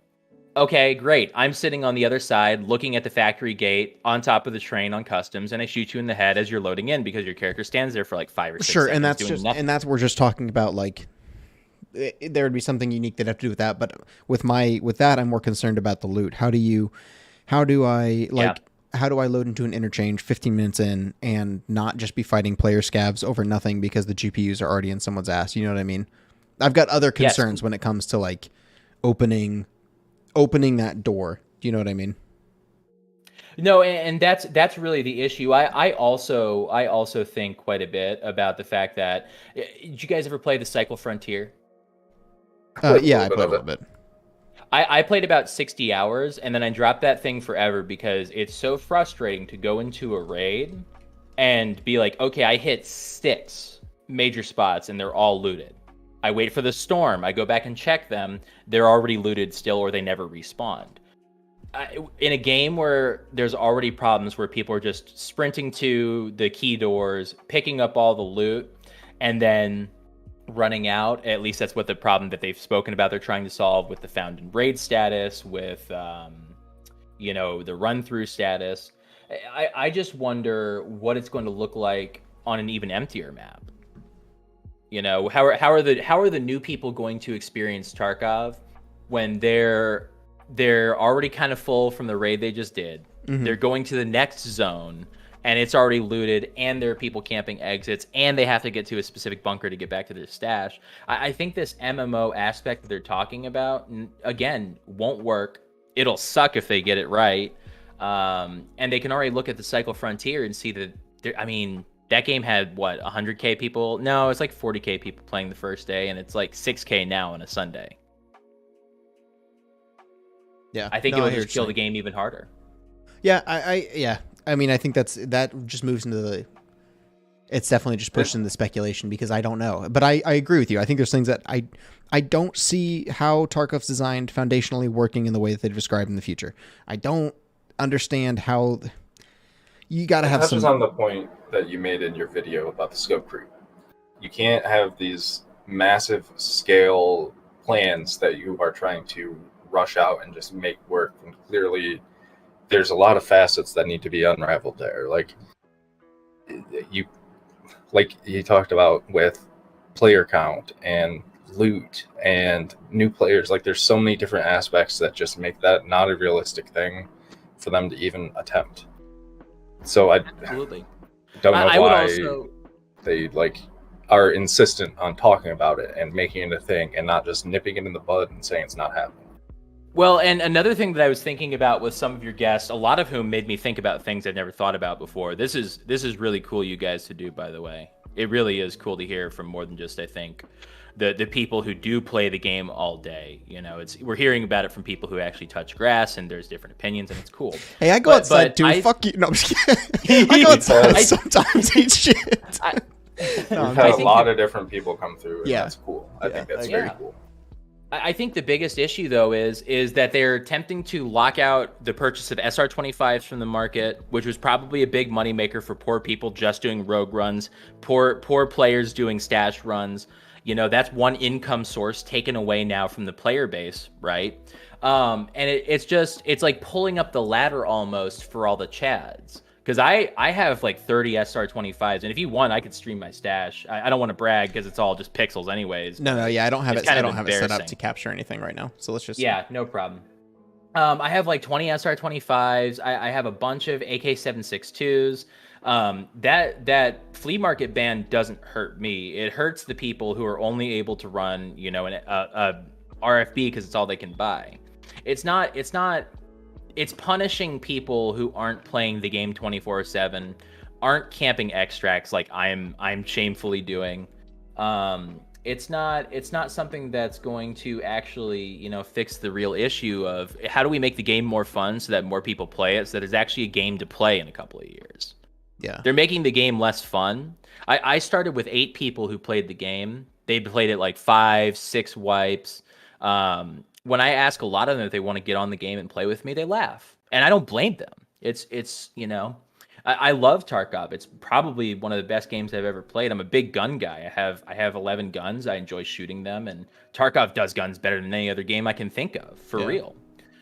But nobody wants to play it because it's like there are other games that are just a better experience. You don't spend 40 minutes screwing around and then getting killed because some guy's sitting in the extract. Right. You don't spend 2 minutes 30 seconds running through the woods and then getting shot from somebody because they simply got a better spawn than you. Yeah. No, I think you make a lot of good points. Yeah, I think you've covered, and we've covered a lot. I think overall, it's just interesting to see and think about how they're going to address and deal with some of these, especially like I do think about the open world thing you're talking about, where it's like if they just spawn in and they're sitting there for 5 seconds, why can't I just donk them? So I'm curious like what they're thinking, and that's the other thing, if they're thinking about it, you know what I mean? Yeah. Like yeah. And here's my thought. So we're talking about somebody coming from a map. So there's a specific point in both maps where they have to enter and exit, right? I mean, maybe. That's the thing I don't know. I don't think they've even decided that. They've said there will be a spot you have to leave, but they won't always, like, I don't think you're always going to appear in the one spot. You know what I mean? Like, I don't think you can literally ADS at a spot and people teleport in. I think even when they've been asked by, like, nice guys and stuff on streams and in Tarkov TVs, they've been very, very limited what type of information when they talk about, like, open world stuff. Whether you're going to enter a portal and decide to go to your stash or to the next map and like all of that sort of stuff, they've not said a single word. Yeah, I think that's a big problem. I think that the community would be able to feel more positive about things if they actually like had a very clear indication of what was going to happen. And listen, it's their game. They get to decide how much they tell us or not. I respect that as a small business owner. But man, I mean, what way to disengender trust with your community than to tell them nothing? Have events that go nowhere. Yeah. Talk about a system of game that kind of sounds bad. Because here's my thought. Let's just problem solve. Let's say that the initial issue is you come through literally the gate at old gas station on customs, which is the gate to factory. Factory is literally just on the other side of that gate, right? Yeah. And we've seen that with the combined maps. So we know that that's factory. So you're coming through. We say, okay, there's a no fire zone where you get to sit, you get to wait, you get to leave. Nobody can shoot you as you load in, right? Right. Well, we're talking about a finite amount of space. Where are we suddenly going to... How are we going to get rid of the bottleneck where somebody's going to be coming out of a zone, and even if let's say there's 5 new exits through the wall, you can still... there's probably an angle on customs that you could cover it from. It's probably the train on top of the bridge, funny enough. Right. And if you have a 2-man or 3-man team, you can cover those extracts anyways. Yeah. It's like an issue that is impossible to solve because the problems that would come up with that system are already problems that we see in the game now. Yeah, no, I agree. I think that's a good point to leave on too. It's something to think about with this. Yeah. Agreed. Yeah, no, I appreciate you coming on and talking about this. I think that's something we haven't talked about yet today, was the like what that change is going to look like. More thinking about like how open world will be. So, no, I appreciate you coming on and talking about it, man. Thanks, gentlemen. I really appreciate it. I'll provide you that spreadsheet. I definitely do need to edit it because there's a lot of shorthand and a lot of inappropriate things in there. But no worries. I'm just curious. Let me edit it down for wide consumption, and it'd be cool for people to look at it. I think it would really inform a lot of people about what works and what doesn't. Yeah, definitely. Cool. Well, thank you so much. Thanks, guys. All right. Thanks, man. Oh. Be gone. I've been DCing because I don't know when people... All right, hold on. Let me look at my list. I got Plasma next. Plasma, hello. Come on down. Hear me? Talk again? Sorry. Can you hear me? Yeah, I can hear you. I'm just trying to make sure. Sounds good. There you go. I'm listening.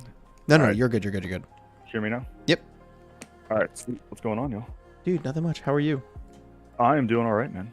I am playing some Tarkov, having a good old time. So, speaking of playing Tarkov, since we're on this town hall, how many hours? How many wipes? Ballpark hours. I currently have 1783, and I've played 12 wipes. Damn, son, you're an OG.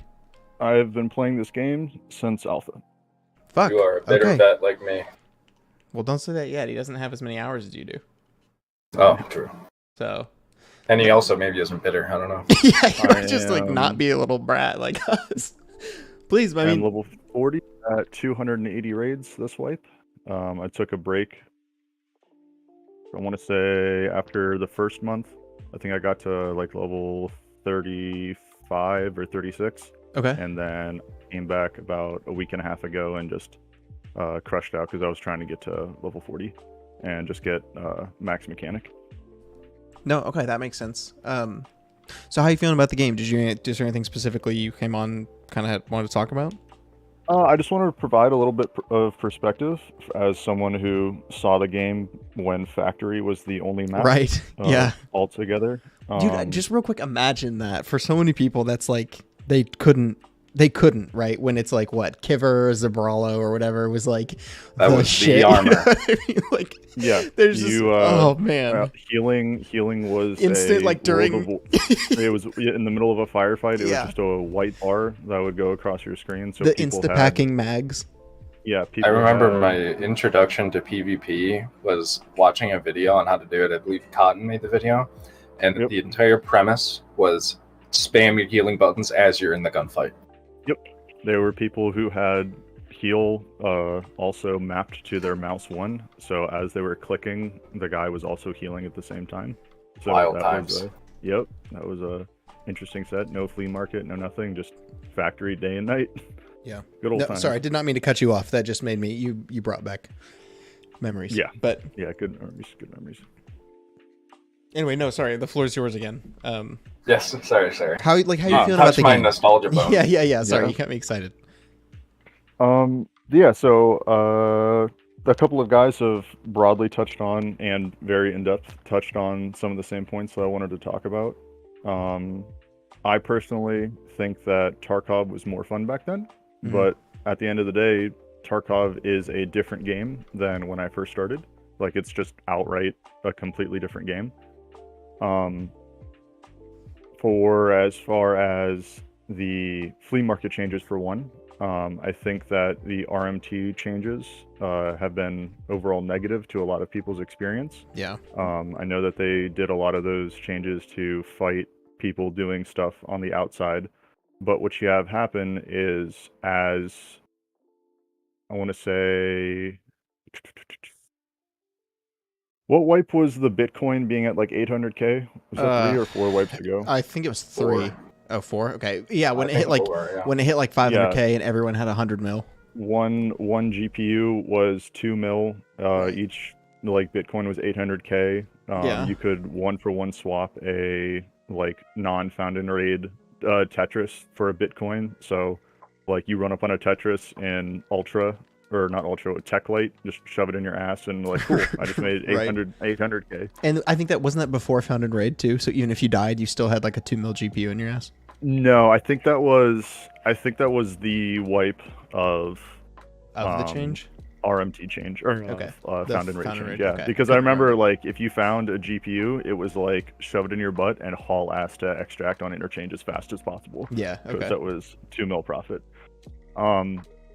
But the problem with what's happened with the flea market changes is, and I think for what equates to a lot of people's experience, is that a lot of people complain now about the grind of tasks. Mm-hmm. So up until I want to say 3 wipes ago, I did not do tasks. Yeah. I just straight up didn't do them. Like, I played the game just to go in, find high value items, kill whoever I could on the way out. If I died, I died.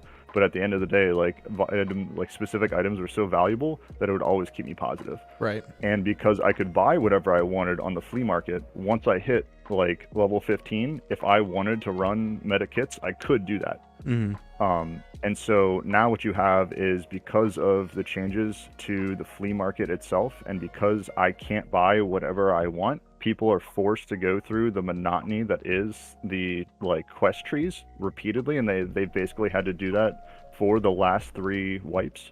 So it's not just the streamers who just are essentially completionists, because these dudes are playing 8 to 10 hours a day, so they just have to have something to do for additional content. So they're inherently going to get burned out because they've been doing it for this time. But the casual players where before you could get to level 15 and then like you didn't have to do the tasks. Like, it was nice because you would get the passive skill buffs in, say, endurance, in strength, and so on and so forth, that came from playing and grinding the game and getting those elite skills, which allowed people to essentially just shit on the general public. But because of the pre-recoil changes as well, you could buy equivalent gear, and as long as you were stationary, you could like put up a fight. It was just that you didn't have the ability to maneuver and to like move about the map and use your map knowledge to an extra advantage. So you had a couple of changes: RMT, recoil, the dropping of price in Bitcoin, and forcing everyone to like really recognize how boring the tasks are repeatedly, wipe in and wipe out. That it all coalesces into, I think, an overall worse experience. For inertia specifically, I think that what a lot of people have found, and I found this initially too, because what was inertia last wipe? Two wipes? Yeah, but because the last it's one was recent. the one It's that we recent. just got. So there's this wipe, and then did it happen last wipe or the wipe before that? Did inertia start in 2022 or did it start in 2021? Oh shit, that's a good question. I thought, maybe it's 2021. I thought it's 2021, but it's very recent regardless. We need a lore hound. Yeah. Somebody in chat. Anyways, Church, when was inertia? Sorry. So the thing that I encountered was initially, like, one, I think everybody loves the first 3 weeks of wipe the most. I think that's just a general consensus across the community, is that everyone loves just seeing the absolute, like, ham hock gear that you have. Everyone's on the similar playing field. Not everyone's running suppressors, so you really get a feel for, like, what the game feels like. I saw a comment on Reddit the other day was that one of the reasons why a lot of maps feel empty is because you can't hear anyone's suppressed shots outside of like 80 meters. Right. Whereas during the beginning of the wipe, everyone's guns are unsuppressed. So you're hearing like action all over the map and it feels more alive. That's a small thing. That's not really a complaint I have. It's just like, hey, this is just a thing. But for the inertia, I don't think that the game's like coding got that much better once inertia happened. I think that whatever changes they made to like backend and hit registration came pre-inertia. It's just that when not everyone is sprinting around every single corner, right? People slowed down. They were forced to like, hey, get out of gunfights. You can't jiggle peek like it's Counter-Strike. So it made the fights feel more quote unquote realistic and they lasted longer.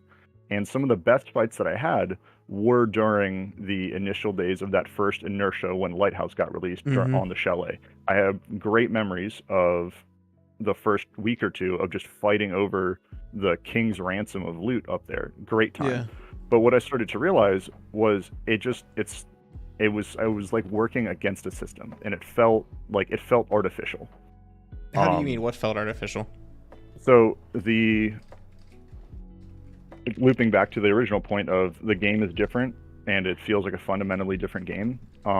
Like my guy sliding on skates, the recoil changes at the same time. So I'm in the army, an M4, a regular ass M4 with like that you get from Peacekeeper stood fire like a meta M4. Right. Like no, what do you mean? You don't have spaghetti and jello arms when you're out in the range firing. It's insanely unrealistic. And it's unrealistic to the point where it's immersion breaking. Yes. The fact that I can't arbitrarily drop a certain key to someone else, my friend, or any item for that example, feels arbitrary. Yeah. The nerfs to various things in the flea market, like I'm living in a post-apocalyptic like setting, and you're telling me that when I walk up with perfectly good level 6 tier armor to some like flea market in the middle of the post-apocalypse, if I try and hand that guy a slick and he's like, no, I can't take that. Like, what do you mean? It's brand new. Like, yeah, well, I can't take that. Why can't you take it? Hands in the air. Like, and multiple of those instances, like, add up to like it's essentially immersion breaking, and once it like stops just being immersion breaking, it starts becoming annoying. And once things start to annoy you, then you start to notice them more.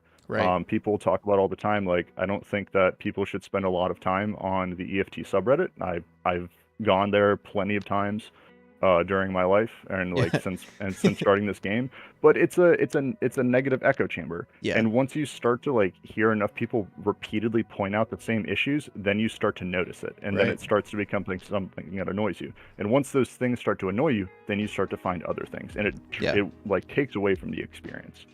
Yeah, no, I agree with that. I think there's some things you can do that speed up the process of being frustrated, because people tell you, hey, you should be frustrated about this, even if you weren't noticing it. You know what I mean? Yeah.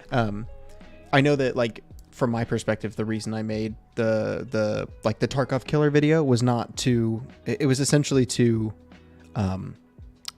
put a pin and take all my frustrations in one pin and say, here are the things that frustrate me, so that, you know, I don't have to talk about them anymore, because I don't want to become one of those creators who's just like every day they get on, you know, they're playing the game 8-10 hours a day and they just shit talk the game 24/7. Then their chat shit talks the game. Then that chat goes onto Reddit or other people's chats and is like, oh my goodness, how are you enjoying this game? It's shit, you know.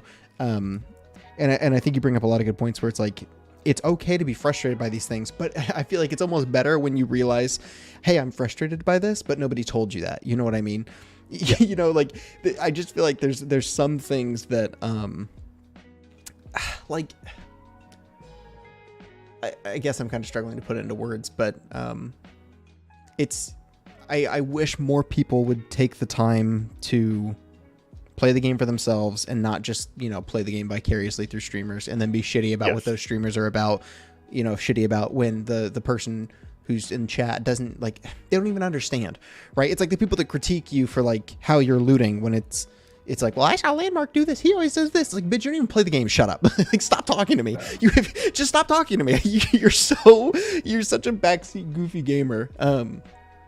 So I have a sort of parallel example to that. So for a while, like, I've been on gaming on PC for a very, very long time. I was deep into Counter-Strike for years and years. Mm-hmm.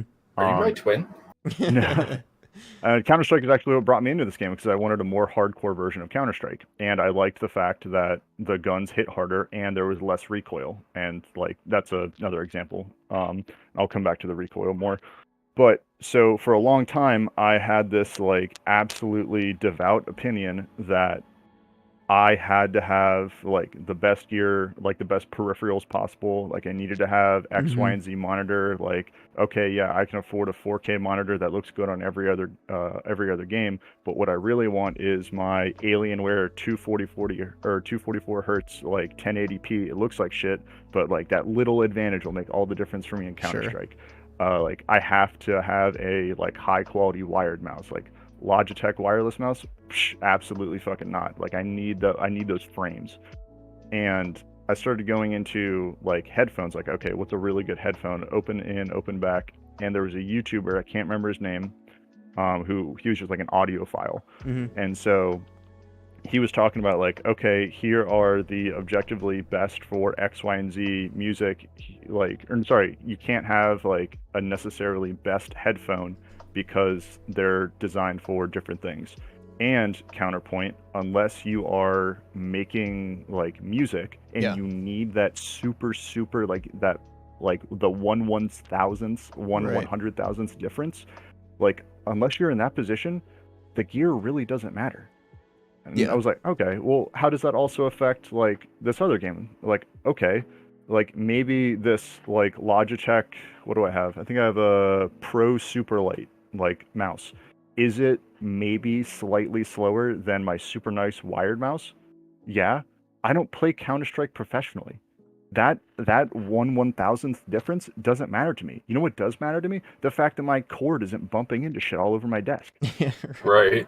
So for the exact same reason, like, a lot of the things that streamers complain about, like, so Renegar, Landmark, fucking Pestily, I guess to a lesser extent, but, like, the guys, Wait, I'm Cheating, those type of dudes, the things they complain about has a completely different, like, reason to piss them off, because these dudes play this game for a job. Right. Like, this is their livelihood. Right. Landmark plays this game, like, 12 hours a day.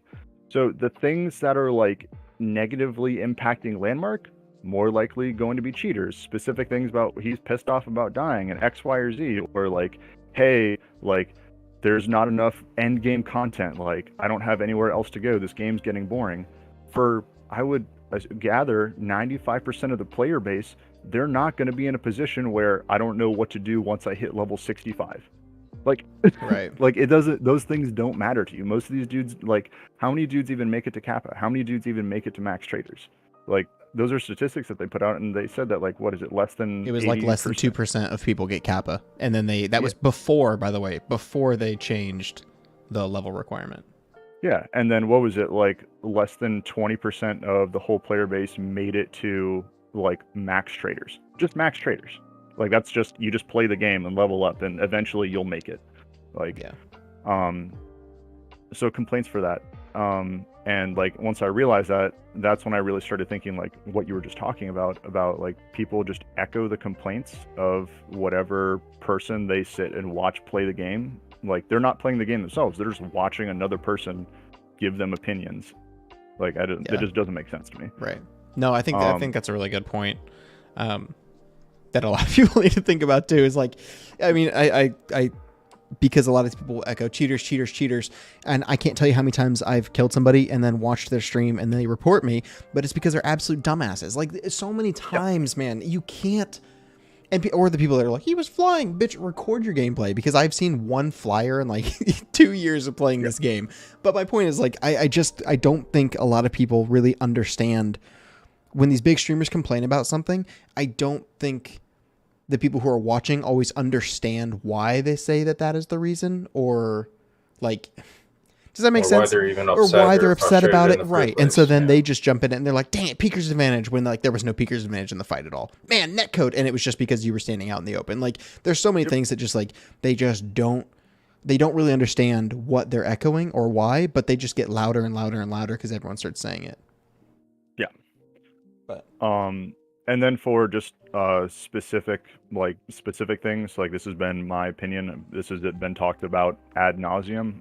My biggest complaint for Tarkov currently, it's not content, it's just the recoil. I am completely opposed to the current recoil system. I think it's fucking garbage. I think a lot of people remember the HK Val M4 type shit, and all they saw was, again, streamers using meta shit, meta slaves, running slick Alton with the exact same M4 copy pasted. Like somebody would just watch a J-Dog the Wise video and like, hey, here's the bets and slot video, go into edit presets, make that preset, and then they would never do anything other than like 111 this preset and just run it back and forth. But at that same time, like every gun was viable because of the recoil. I could have like SMGs, I could have M4, I could have MDR, I could have juice cannon, I could have like a wide variety of things that all worked at the same time. And I think the recoil changes are just absurd. Yeah, no, I agree with you. I mean, realistically, it's not the word I should use in a conversation about Tarkov, but yes, I agree overall. I feel like recoil's in a strange spot. There's a lot of different ways that they could do it, dude. I don't know why they picked this weird, we're just arbitrarily going to decide some guns are shit. Right. SMGs, they go side to side. Rifles, they go up and down. This one, which is actually really good recoil, is bad in the game. And this AK is good. It's like, what do you mean? Yep. Yeah. Well, thank you for coming on. I think we're going to pass the mic. I appreciate the conversation. I think this was a very level-headed, a very reasonable, just overarching conversation about more the community. We haven't really talked too much about that today. It's just like the Tarkov community, but I think one last thing. Yeah, of course. My final word. Someone, please God, fix the light on interchange. That map is please. So, amen, brother. Amen, brother. I mean this without exaggeration, and I think that most people don't realize this. I think interchange has the possibility to be the best map in Tarkov. Yes, for agree. all forms of PvP because of the elevation differences. It's just the fact that the lighting is so fucking trash that nobody wants to play it. Right. No, I agree. I think yes, I agree 100%. I think it has the chances to be the most dynamic map, but because you can't see anything, there is no dynamicism or whatever the word is. Like, it's not dynamic. You just get shot from places that are pitch black, and that's really frustrating. Yep. All right. Y'all have a nice day. Thanks you for too. having me. Thanks for having, man. Okay. All right. Who do we got next? Next is Vita. Vita, hello. Hello, boys. How are you going? I love drinking a good Vita juice. I know. I was actually just Vita before I came to Tarkov. I have a lot to say, so I'm going to move fast. First, I have over 1,000 hours. I've been playing for 4 wipes. Okay. I have more, except I get to about level 30, and I get frustrated with the progression. Mm-hmm. And that's really what I'd like to talk about today. Floor's yours. So, the games I came into playing before I was playing Tarkov, I played TF2 and World of Warcraft. Okay. Right? So a movement shooter and an MMORPG. Right? I was drawn to Tarkov because it was an RPG, right? Right. I liked the idea of, yeah, sure, it's a super hardcore game that's super punishing, and sometimes that means as a new player you can get the one-up on somebody who's a lot more, like, stuffed to the brim than you are. But I liked Tarkov because I thought it was really neat to do this kind of progression with my friends. That being said, my friends all play more than I do, and they all have... I'm the lowest hours in my group. They all have, like, 3,000... 3,500 hours, stuff like that. Yeah, and they can that crippling World of Warcraft addiction you have. I know. Hey, look, all right. Battle for sorry, Azeroth sucked I dog shit.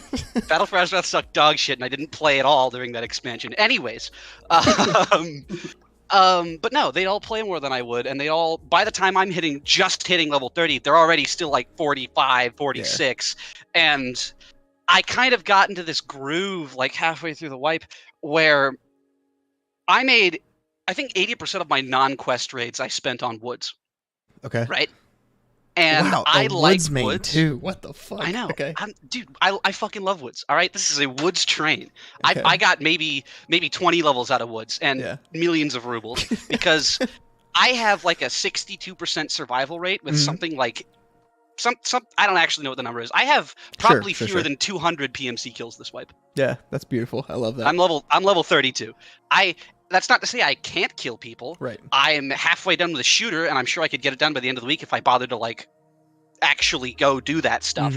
But I find it frustrating partially because all my friends just get farther than I do, but mostly because it just kind of grinds to a halt. You know, my friend gets on, he bitches about how much he hates capturing outposts. My other friend gets on, he bitches about how much he hates samples, right? The only friend I have who currently has the most fun with this game is a labs main.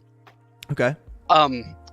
But he and I have such different philosophies when it comes to playing Tarkov. I'll watch him load in. He's got his key cards in his pockets and his, not his pockets, his pass, right? Yeah. He's got his key cards and he's got his stims and he's got his gigantic AK M4 MDR, whatever, right? And he sprints to all the key card rooms and he gets all the loot, yada yada yada, right?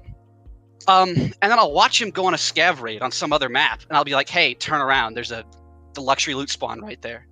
Hey, turn around! You just stepped over like, a bronze lion or some bullshit like that. He'll be like tripping over like loot stashes and other shit, and he just doesn't see it. And I have to wonder, like, obviously you can play the game whenever you want, but like there's such a disconnect between the way that like the super giga chads approach the game and how I feel like I and my friends like to play it. Which leads me to complain about how much I dislike the idea of meta, right? Sure. I think it's totally fine that everybody can come in and they can have whatever the best current gear is, right? But I struggle with it because I think a lot of the people that are taking in meta guns and gear don't understand why. Do you know how many people I kill on customs with like a Vortex Razor? Right? They're bringing a 1x6 to a map that has no business being 1x6. And I could say, bring a burst. And they're like, oh, well, the burst doesn't have as good return to center, which is fine. But you could get better results running a canted sight and a swamp fox for probably less money than buying a Vortex Razor. Yeah, no, I see what you're saying there. I get that. Because it's like once you hit a certain skill threshold, you always run a Razor or a Voodoo because you know how to use it and how to make that work for you on all maps. Except, I mean, I wouldn't use it on like factory, but some people do. Yeah. Like there's no reason to use a 1X ever because the way that the scopes work. But other players run that because they saw, Daddy Landmark, Daddy, or, Mommy Gingy or whatever. Like they see these players play like this. And I hear what you're saying where it's like, it's more like they're mimicking versus like understanding why. And it kind of like affects that. Is that kind of what you're saying? Yeah. Okay. I don't know. I like to explore. I like taking this game apart and putting it back together again to see what weird shit I can't come out of it. And speaking of getting comfortable with a weapon, another one of the things I wanted to talk about was mastery. This wipe, my buddies and I all agreed that we were going to pick one weapon class and we were going to run with it the whole wipe to max out our mastery. Oh, interesting. Right? So those two chose the AKM. You can get it really early.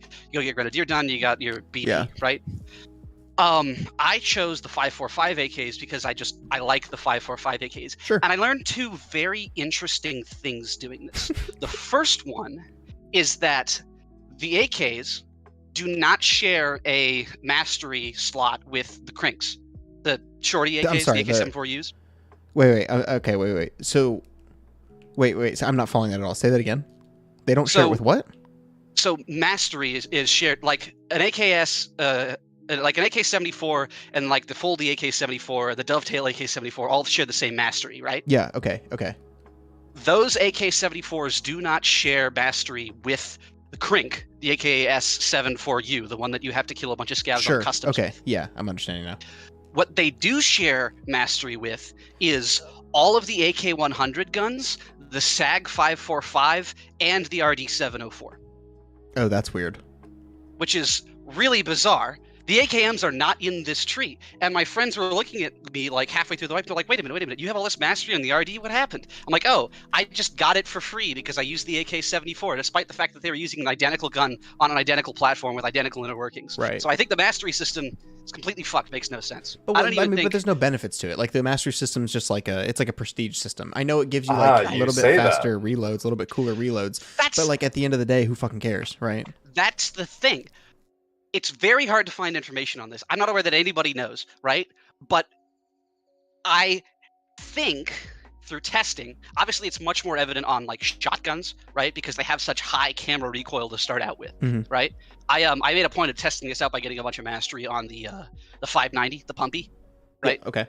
The camera recoil gets a significant reduction the higher the animations, the higher the mastery goes. It's something like 20%. I don't know. I'm not exact on the numbers, right?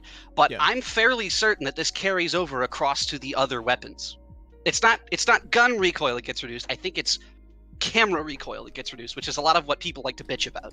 Yeah, which I mean, but here's the thing. I think people just say shit and they don't even understand what that is. I guarantee you ask half these people that complain about, and I'm not disagreeing with you. Sorry, just to be very clear. No, it's fine. I feel like half the people who are like complain about recoil interchangeably use the words like weapon recoil, camera recoil. You know what I mean? Like they don't fucking know what they're talking about. Right. You know, these are the same people that'll tell you like that the actual numbers on like the recoil numbers on guns matter. You know what I mean? Like they'll complain about that and then be like, well, my MPX has 15 vertical, so it's actually better. When the fact that those numbers have no bearing on how the gun actually performs. Right, because of hidden gun stats and other bullshit. Yeah, exactly, and that they're not consistent. 18 vertical on an MPX is not the same as 18 vertical on an M4 or on a like AK. Like that's just this big myth of like not understanding. But yeah, so no, it's fine. I spent probably more time this wipe in the preset editor than on any map. Stop. No, really, it's true. I love fucking around with guns, right? And just taking you to my shooting range to see what I can do with them, right?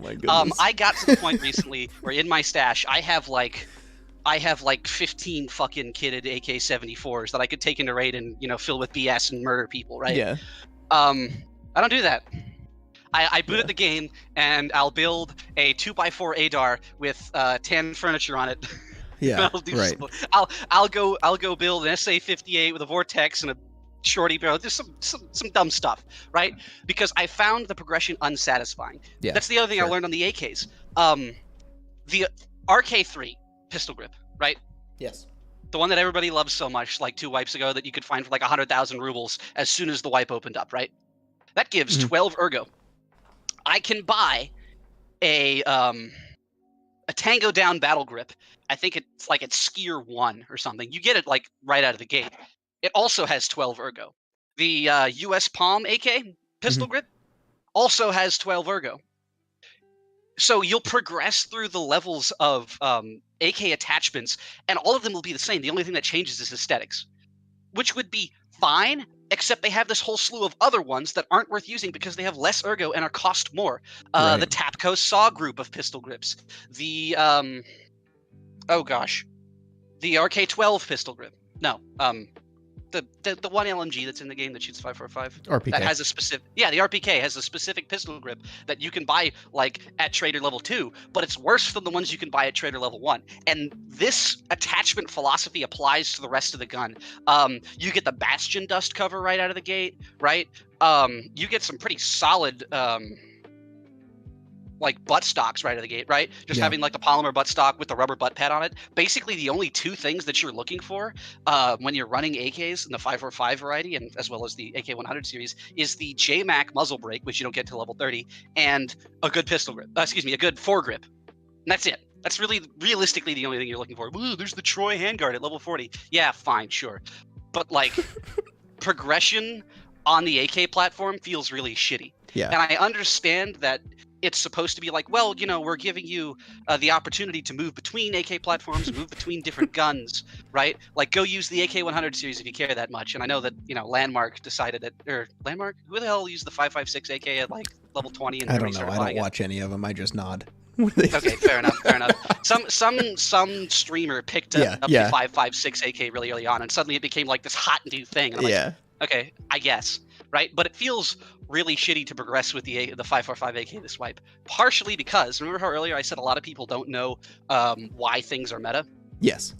Yep. I have done significant testing on 5.45 BT.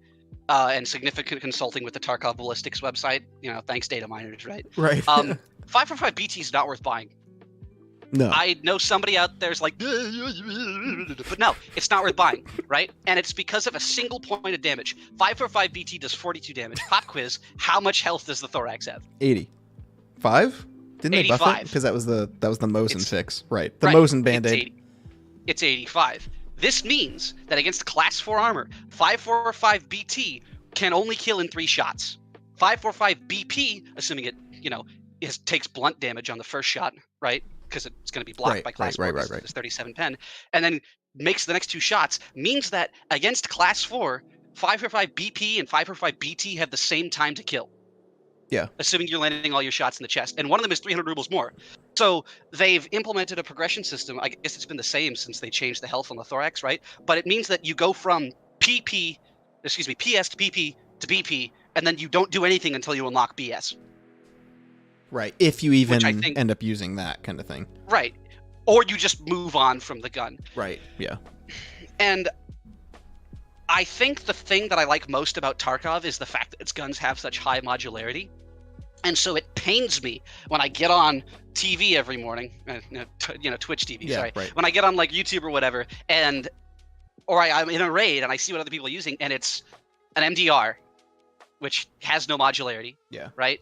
They're using a KS-23, or at least they used to anyway, which has no modularity. Right. All these guns that come, the best guns in Tarkov are the ones that come like ready to use right out of the box. And that pains me as somebody who really likes to tinker with the preset system, because it means that no matter how hard I try, I could get quote unquote better results, skill notwithstanding. Sure. Just by using a gun that's built to be better.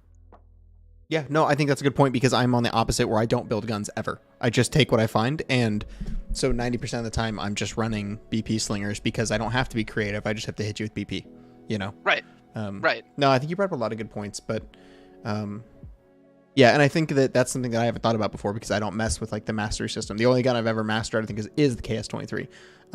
So like it's indicative to what you're saying, right? Where,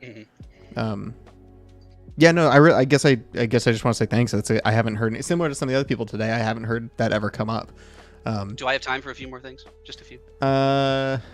You got a couple people to go through. If you can go quick, pick the big one. Round. Pick the important one. Lightning round. People are concerned about the amount of cheaters there are, because they're getting in the mentality of there's an oversaturation of cheaters because that's all they see on Twitch clips. I just bought a 3070 and an i7, and I had a shitty computer for like 6 years playing every game that I played. And now that I can play whatever the hell I want, I really don't know how to feel. Jump spamming is silly. Somebody earlier mentioned that abusing bug is a skill, right? As somebody who grew up playing games in the Source engine, everybody abused bugs. That's just how it was. I don't think that's a good thing necessarily, right. But as a gamer, I'm kind of used to it. Leviticus made a video about RP, and there was a guy in the group who was the medic, and he had a backpack full of meds, and I was thinking about that as we were talking about the whole thing where you put stims and a guy was around. And the whole, maybe one guy in your group was actually going to have to start like putting meds in his backpack to bring down people in the raid. And the bunkers underneath the Denver airport are full of and use the MP9 with the jet fuel doesn't melt steel. It's better than putting an RK2 on your fucking MP9A2. You're stupid for doing that. Peter, thank you so much, man. This has been a blast. Thank you for coming on and talking. I really appreciate it. And as somebody who played Valve games all of his life, I'm so used to companies not being very communicative. That is not a good thing, and I will not stand for it. And I'm so tired of all these games coming out, and they're saying, oh, it's an open beta. That means you can excuse having all these bugs. No, you cannot. No, you cannot. Make a good product, Battlestate Games. All right, we're gonna get someone else in here, and we're gonna get an ambulance on the way to his house. Here, an aneurysm has I just think he's occurred. breaking down. I think he's breaking down. I think we pushed him a little I think too he had hard. a seizure at the end.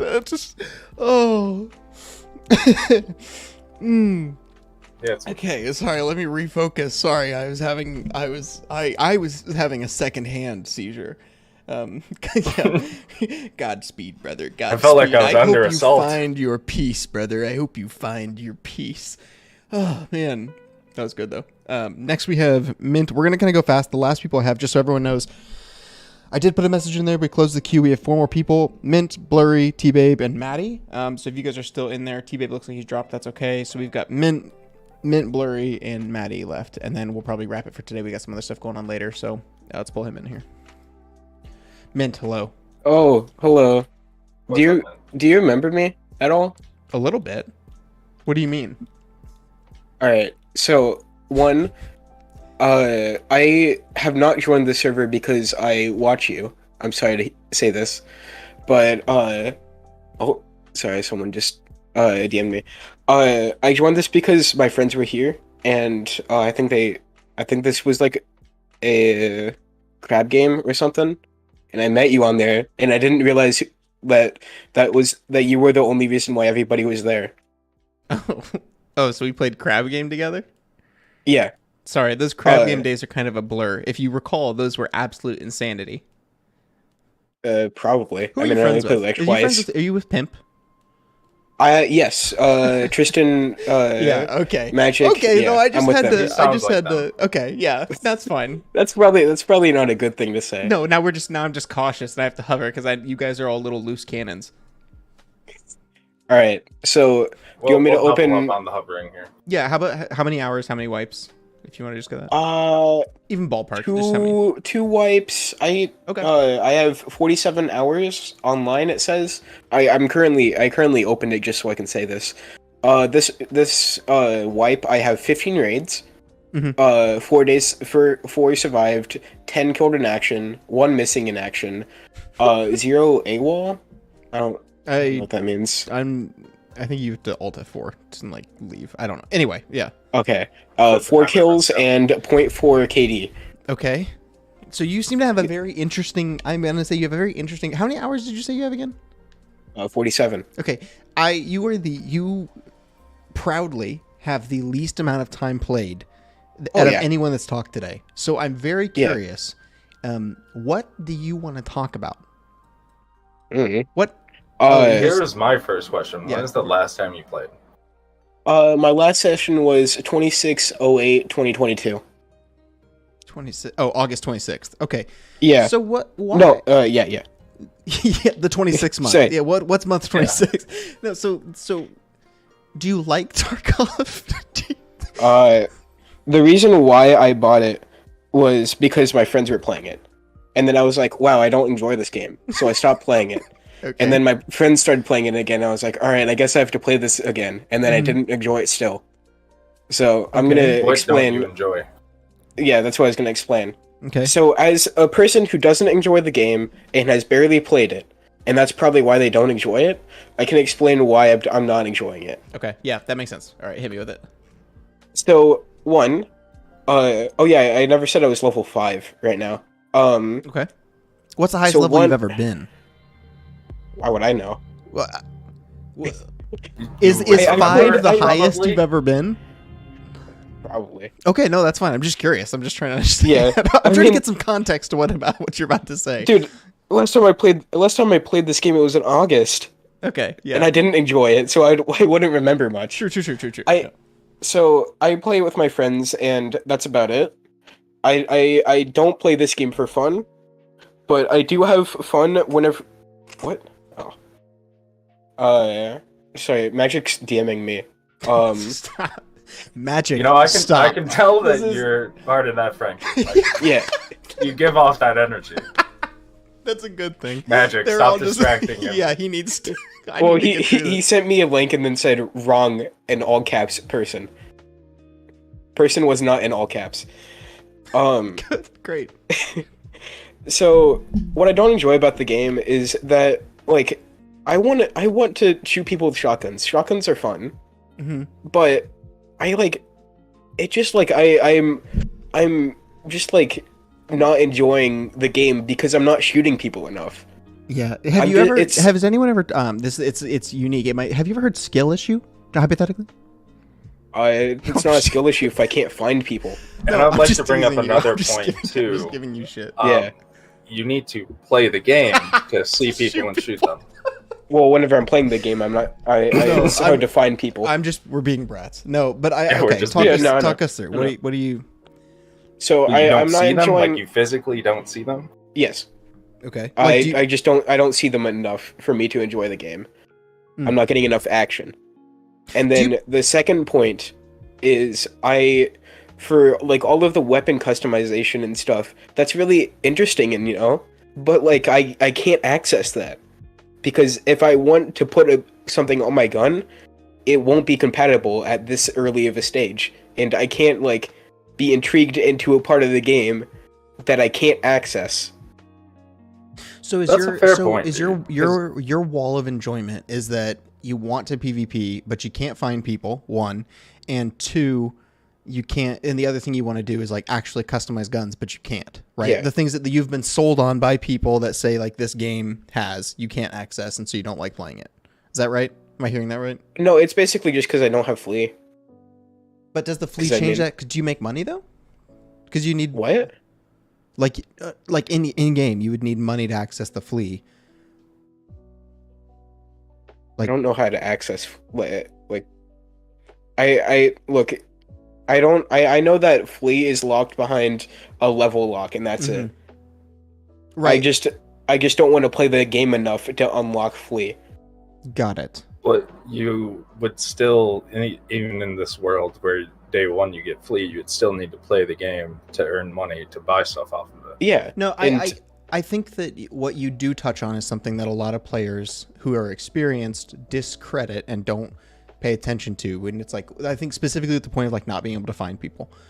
I think that's actually a fair assessment because so many maps, every single map in the game actually has a map flow. Players move in a certain direction. So experienced players, in my head, 3 minutes into a customs raid, I can tell you where about everyone is on the map, just in my head, because I'm like, well, it's about, they've had this much time to move, so people know where to go. They know where to get that action.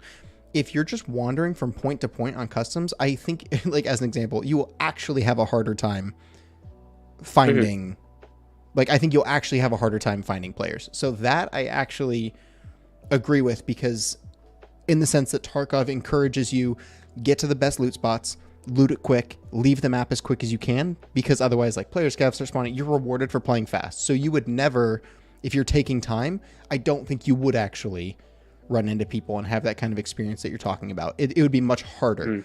Or you're just gonna get curb stomped by the one guy who knows, hey, there's gonna be a player about here, and you're just sitting there because you don't know what to do or when to leave, that kind of stuff. So I think mean, that's this is actually also fair. like, this is also saying like I'm alone and I'm not in a group, and I only play in groups. Sure. It just because I don't play the game for fun, like I've said. Right. I just play whenever my friends are playing.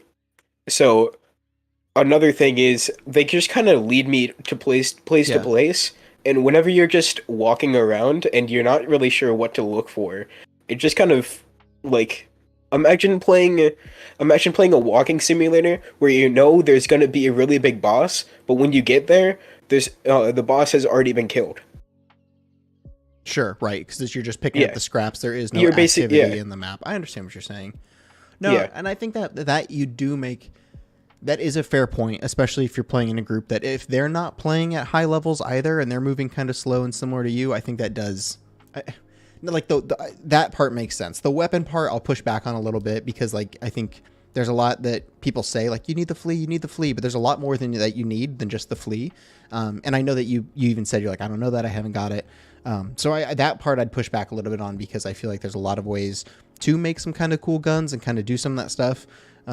Yeah. But they're not seeing people. I understand. And I think that like a good experience for you might be to hang on and wait until later this year when Arena potentially comes out, because that will be the Tarkov formula, but team deathmatch and just shooting. Yeah. So it's like, and then once you kind of get that into your system and you can shoot and you're like, damn, Tarkov's fun, I like shooting, yada yada, then you can jump back to like the main game and kind of understand the rest of it. You know what I mean? Yeah, I know about Arena. I think maybe. Do you know? I mean, I assume you know Baby Milk.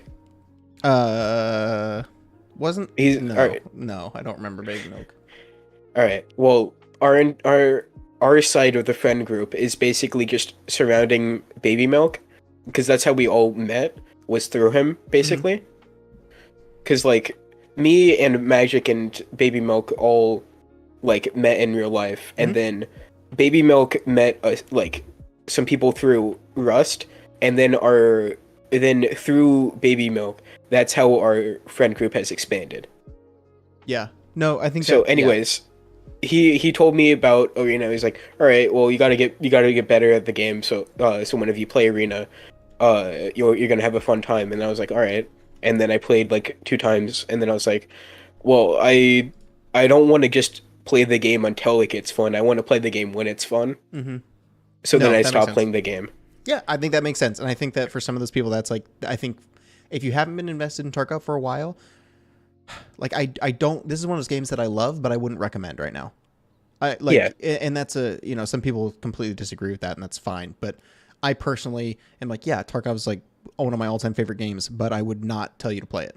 I would tell you, wait until Arena, just do the PvP, and then figure out whether or not you want to jump in and play like the survival side of it. If I had, for some reason, like some drastic reason, decided I'm gonna play this game and I'm not gonna play it with any of my friends, or I'm just gonna play it blind, I would have dropped the game in 30 minutes. Right. Yeah. Because I would not know what to do. Right. There is no tutorial. Yeah. No, that makes sense. And I am. Yeah. I mean, I don't expect Tarkov at this point to have a tutorial. Sure. I just expect it to have, like some highlighted area where you can go and you're told, like, maybe by a big text wall, or something. Here's how to play the game. Yeah, I'd rather that instead of gameplay, and then that's it. Yeah, no, that I agree with. Actually, I wish there was some way to give people a flavor to actually understand how the fuck to play the game, because I don't think the answer is that it currently is hey, go go watch YouTube videos. I don't think that I wish everything should be able to be seen in game. I hate going to wikis to understand how the bullets work. I hate going to wikis to understand what I'm like, what armors mean and how that stuff works. I don't think that it's fair to say to a new player, you have to watch 10 hours of YouTube videos before you play this game to have a good time. And it's very rare that somebody truly just puts their nose to the grindstone and learns it. It's very rare. It's like watching a commentary about a movie that you haven't watched yet, so you can properly enjoy the movie. Right. Yeah. Yeah. Read the book first before you watch the movie. Otherwise, you're not going to like the movie. Yeah, that means it's not a good movie or book. Sure. No, I agree with that. I think you bring up some good points, man. Yeah, I don't want to waste much of your time because more dedicated people probably want to talk better. You're okay. This was actually, I thought it was going to be a little bit goofier than it was, but I actually really appreciate you coming on, especially with the low amount of hours played. Thank you so much, man. See ya. See ya. See you, dude. That was funny.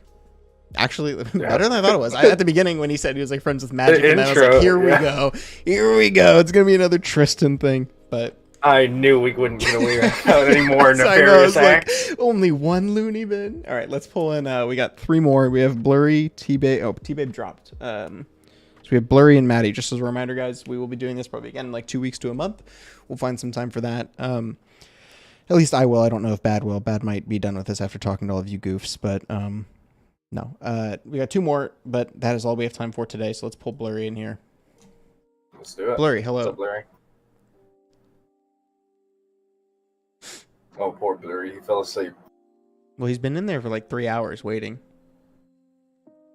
Wake up, Blurry. Hey, buddy. Wake up. Blurry. It's time for your Townhall slot. You're talking. Just have him propped up at the podium. Is your mic plugged in, Blurry? Blurry. Blurry, talk to us. Okay. One sec. I'm just telling somebody there's gonna be a VOD. Okay. Did you move him? I didn't move him. Oh, he just moved on his own. Okay. Okay. Well, let's. Okay, then I'll add one more. Let's get Maddie in here first, though. Oh, he said no. He's here. Oh wait, hold on. Typed. You said you couldn't hear him. My bad. Okay, Hello. sorry, Maddie. Please hold. Sorry. Almost there. What, Blurry? Blurry? There we go. Now I can hear you guys. I don't know what's going on. Beautiful. That was goofy. AirPods fucking. It literally shit the bed as I heard the closing noise the moment I joined the call. No, you're good, man. How many hours? How many wipes? So 500 hours, like cool. So half like wipe essentially from last wipe, and then just started on this one. Okay, so like one full wipe at this point, basically, if you add them together. Fairly new, yeah, fairly new. Got it. So I have like what, like I forgot how many raids. I took a picture of it. I fucking had to go drive somewhere, so I'm not in my room. Let me see. Raids. So 147 raids and 50% survival rate and a 3 KD. A lot of good survival rates today, man. Yeah, well, I play Really, like, no I one's play in the the dumps. biggest rat because I suck at this game. So I like if I see somebody, I scurry away. For the most part, unless they're standing still AFK and I Yeah. have like a for sure headshot and they're not wearing a helmet. That's when I fight. Got it. No, that So- makes sense. All right, so you're an opportunist. Opportunist. Mhm. Businessman. A businessman. Someone would call you an oil man. So how do you feel about the game? What do you want to talk about? What's So I wanted to say, I wanted to ask you guys a question with, because I originally I was going to get to the game a lot sooner. I had some schooling come up, so I wasn't able to play the game for like a year, but I was Mhm. really interested in it. And so when I finally hopped in, it was way different than what I remember seeing people playing it. And so I joined right when inertia happened. Everyone was salty as hell at the game, which I don't mind inertia that bad, honestly. I don't think inertia is that bad. No, I don't think it is. I don't think it's that good. I think it's kind of like crappy. It needs to be reworked, but I think inertia could be good if they do it right. Yeah, sure. Yeah, I agree. Especially with like how you can still right peek really quickly, but it takes like skill to do. So people who don't know how to do that, like Quee screws them over when you like do the little W and E, like wiggle around the corner. Right.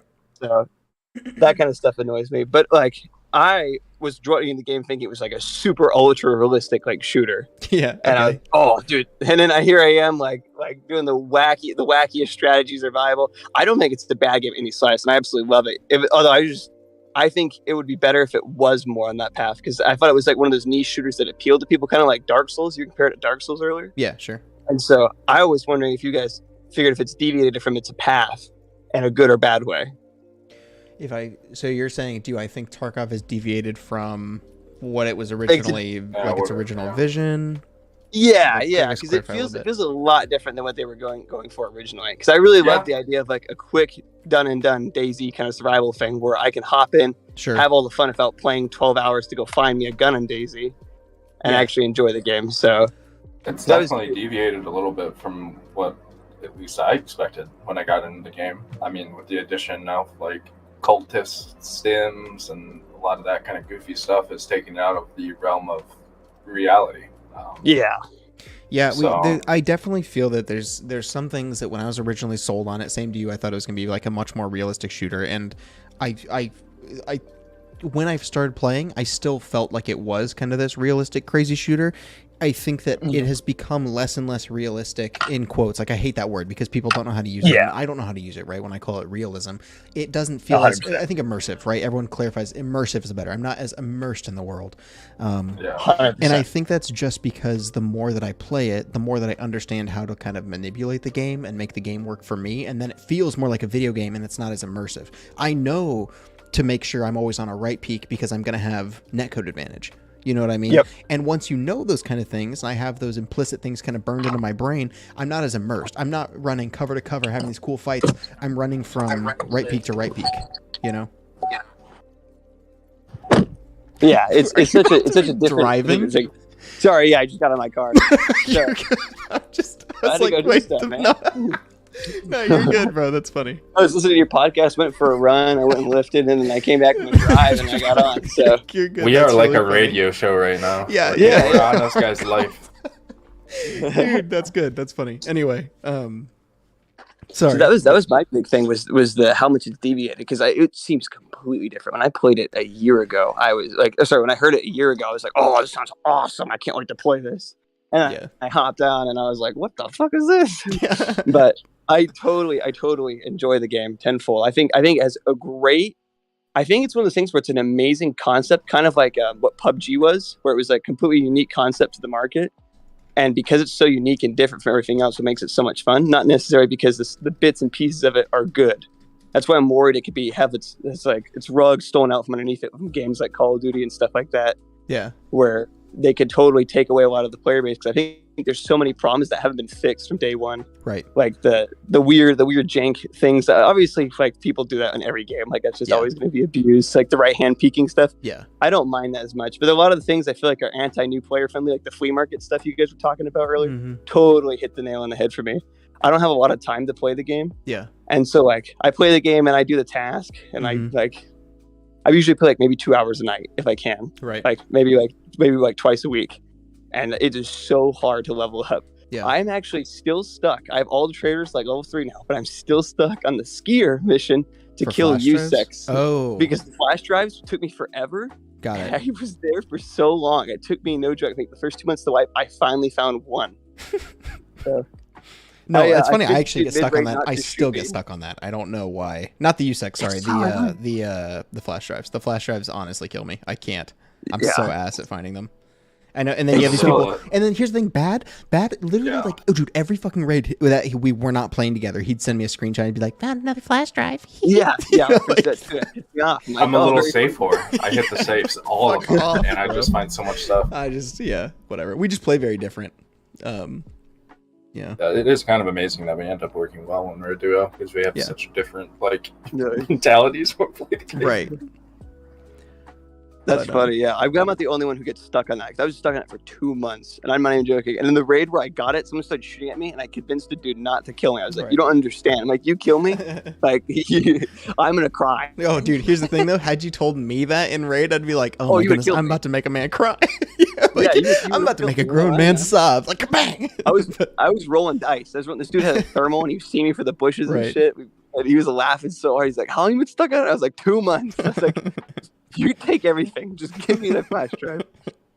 That's actually Because I'm trying to get Peacekeeper level 3, because I want to like actually play. I did a Russian loadouts last time. I love like making like historically accurate loadouts. That's like my Sure. thing. I way to play the game. That's cool. And so I was like, I'm gonna do American loadouts this time, and then I realized how much of that is limited to Peacekeeper level 3. Yes. And his quest line. So And his it's not quest been line fun. of run to shoreline 500 different times and do one thing, Yeah. you know? Yeah. But that's funny. Is there anything else you wanted to talk about? So I'm trying to think. I think the gunplay is at its worst right now. I think the recoil changes have been awful. I really think it's bad. Yeah. I do not enjoy that at all. I actually like being able to hit. I find it. I'm sure that like it's probably it is a skill issue. It's definitely a skill issue. I've played a lot of other FPS. Like the only thing I ever play. Mm-hmm. And I have like I think Battlefield 4 is when I have the most hours. I have like 2,000 hours in Battlefield 4. I played it since it launched, and I cannot hit targets in that game because I just like jump around. And it feels like I wish it was more skill controlled rather than RNG. I know it's an RPG kind of game. Yeah. But I find the recoil in such a bad spot right now. Like I feel like I can't hit anyone in full auto. Like, Yeah. I mean, I actually don't care. Yeah, I also don't care for how it is currently, but Like I say this on a couple issues in Tarkov. I don't have the magic wand to wave over and say what is like a better idea, but dude, yes, just try something.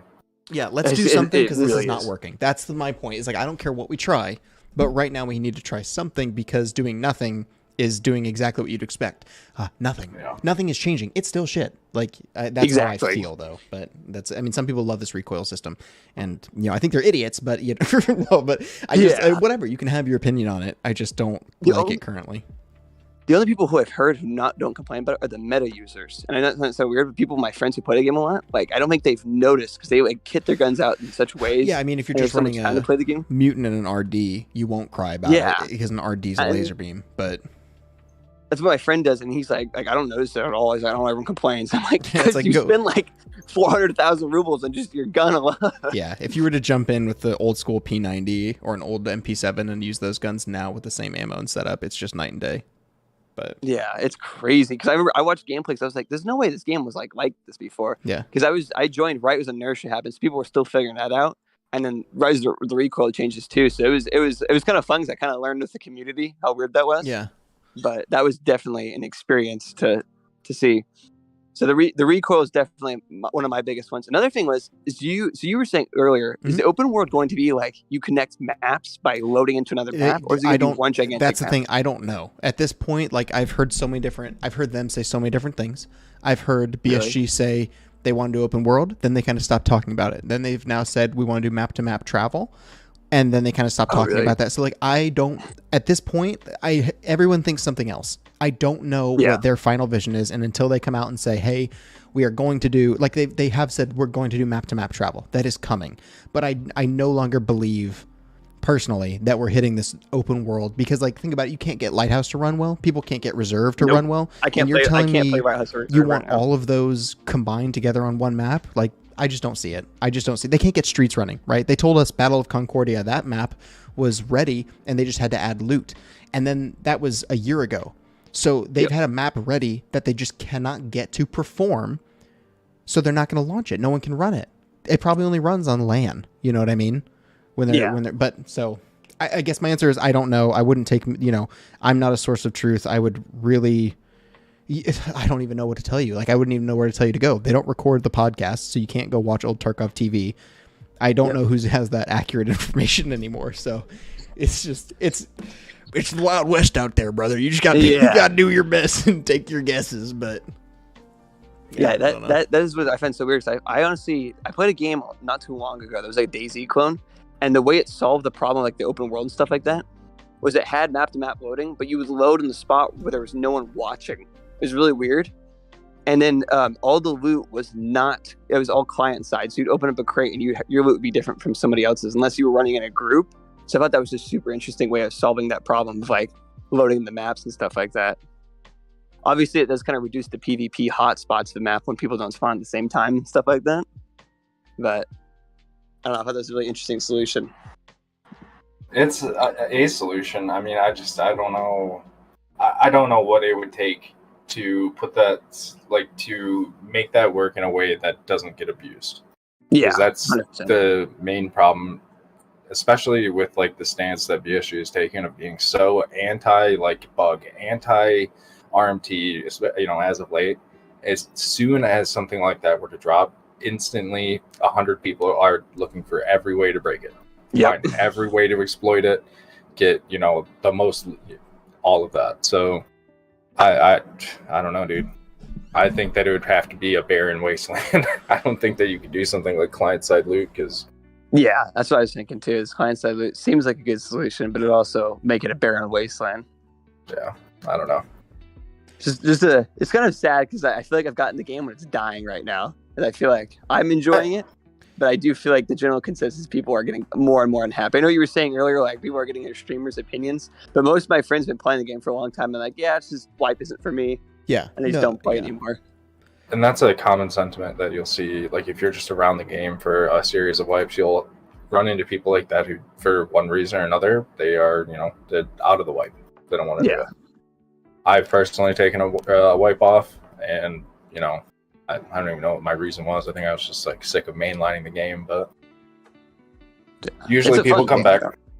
It is a fun game. Like don't be wrong, but I just love how much freedom there is. I wish there was more games that had as much freedom as that. There's so much shit to do. I think when you're getting bored of it, it's kind of your fault in a way because you're just playing like people go and worry about doing the quest and stuff. I'm just trying to get Peacekeeper Level 3. That's it, and I'm leaving that alone. No, I think that's part of it. I think the other reason people get bored though is like even if you play it, like I get what you're saying. You like maybe you're just playing too much Tarkov, but there's no reason to come back wipe after wipe when all of the tasks are the exact same. Like I can 100%. blow through a wipe faster and faster and faster because I know what I need 10 tasks from now. So when I find it on day one, I just put it in my stash.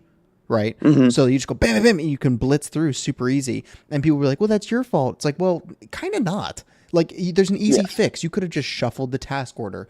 You could have, I don't feel like it's always fair. Now, I granted, now when you get Kappa in 2 weeks, and some of these streamers are putting in like, 100 and fucking 1,000 hours in the first month, then that one I lean more, and I agree with you where I'm like, okay, dude, like you should take a breather.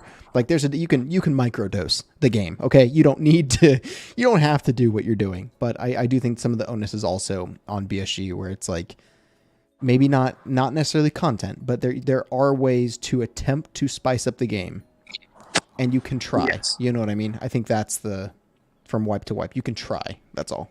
Yeah, sure. 100%. And my last question, so I can get out of you guys' hair, is that do you guys think the game's optimization has gotten way worse after the optimization update? Yeah. Because my game runs completely worse. I crash on reserve. Anytime someone hits the alarm on reserve, it has been broken for me. I messaged PSG about it, and they're like, IDK. And they don't know what's wrong with my game. And then like, it's not just my computer. My friends dealing with the same thing. Like other people, I can't play Lighthouse some days. I don't know what it is. Some days it's fine. Some days it's just like error, and I crash. Or I have the desync problem where that one guy was talking about. That's me. I'm like running around. I'll be around a corner. I'll get shot, and I'm like, oh, I'm dead. Yeah, no, I do have worse performance. Like I am getting micro stuttering again, and I have a hard time playing the game now. And it happened halfway through this wipe, but just to set the stage, I mean, we're talking about a game right now where 50% of the player base doesn't get shot by AI. So, right, yeah, no, that's a good point too. Is like, something is wrong, and something is wrong with the game. Yes. Yeah. What? Okay, I didn't know about that. Yeah, U6 don't get shot by scavs right now, currently. Yeah. Unless they shoot the scavs first. Yeah. Yep, I think there is some issues with the server code, so I wouldn't be surprised if maybe performance is getting hit too. I don't know. Okay, so I'm not alone in that regard, because I was like, what is with this optimization update ruining my game? Because I could not play Lighthouse the longest time. I still can't play Lighthouse, so. Hey, actually, I have a trick for you that does allow me to do it some days. I found this angry person on a forum on a weird website. It was posted like 2 weeks ago. And this dude, he went to the app data folder of Tarkov. I forget what it's called. And he deleted all the graphic settings and all that folder. Yeah. Because I guess those save in your game, even if you delete it or do anything to it, they save there. Is it your graphic settings? But you're talking about isn't that the old NIP streaming bug that you're talking about? Yeah. No. This one is for like it fixed my Lighthouse. I was able to play it, and whenever I can't play Lighthouse, I do it and it fixes it. I have no clue how this works, but some witchcraft. So you might want to try that. It's something in the app data of Tarkov that you delete, and then it fixes itself for a bit, and then it refucks up. Interesting. Yeah, I'll look at it. I have seen that, so I know what you're talking about, but I'll take a deeper look at it. Well, man, Blurred, thanks for coming on. I appreciate it. Of course. Thanks for having me, guys. Sorry for the AirPod bug. That was weird. No, you're good. You're all good. You're good. It was funny. I'm glad you had a nice drive and workout while listening to our fucking voices. So that's great. Yeah, it was awesome. Thanks, guys. See ya. See ya, man. Thanks, man. All right, our last one, we got Maddie coming in. I think, real quick, I do think we're going to do one of these in another 2 weeks to a month. I know we couldn't get everyone in that we wanted to get in, but it's been 4 hours, and I do have other things to do. Believe it or not, I do have a life, and I have to do some shit. But let's pull Maddie in here. We'll have a conversation, and then we'll do a nice little send-off and talk about next ones or whatever. I don't know, whatever. Cool, dude. This has been fun. I'm glad that dude, can I just I'm glad that everyone's liking it. I'm surprised that everyone is actually normal who plays Tarkov. Like people who have well-reasoned opinions. And this is what I wanted, because every time I see somebody trying to give an opinion, it's through their small amount of characters that they're allotted in a Twitch chat, and the streamer just misinterprets, and they don't explain themselves well, and the streamer kind of shits on them. But here's the thing: every single person we've had in has reasonable rationales behind why they feel a certain way about the game, and that is something that you don't hear. Yeah, maybe not Tristan, but everybody else has had reasonable.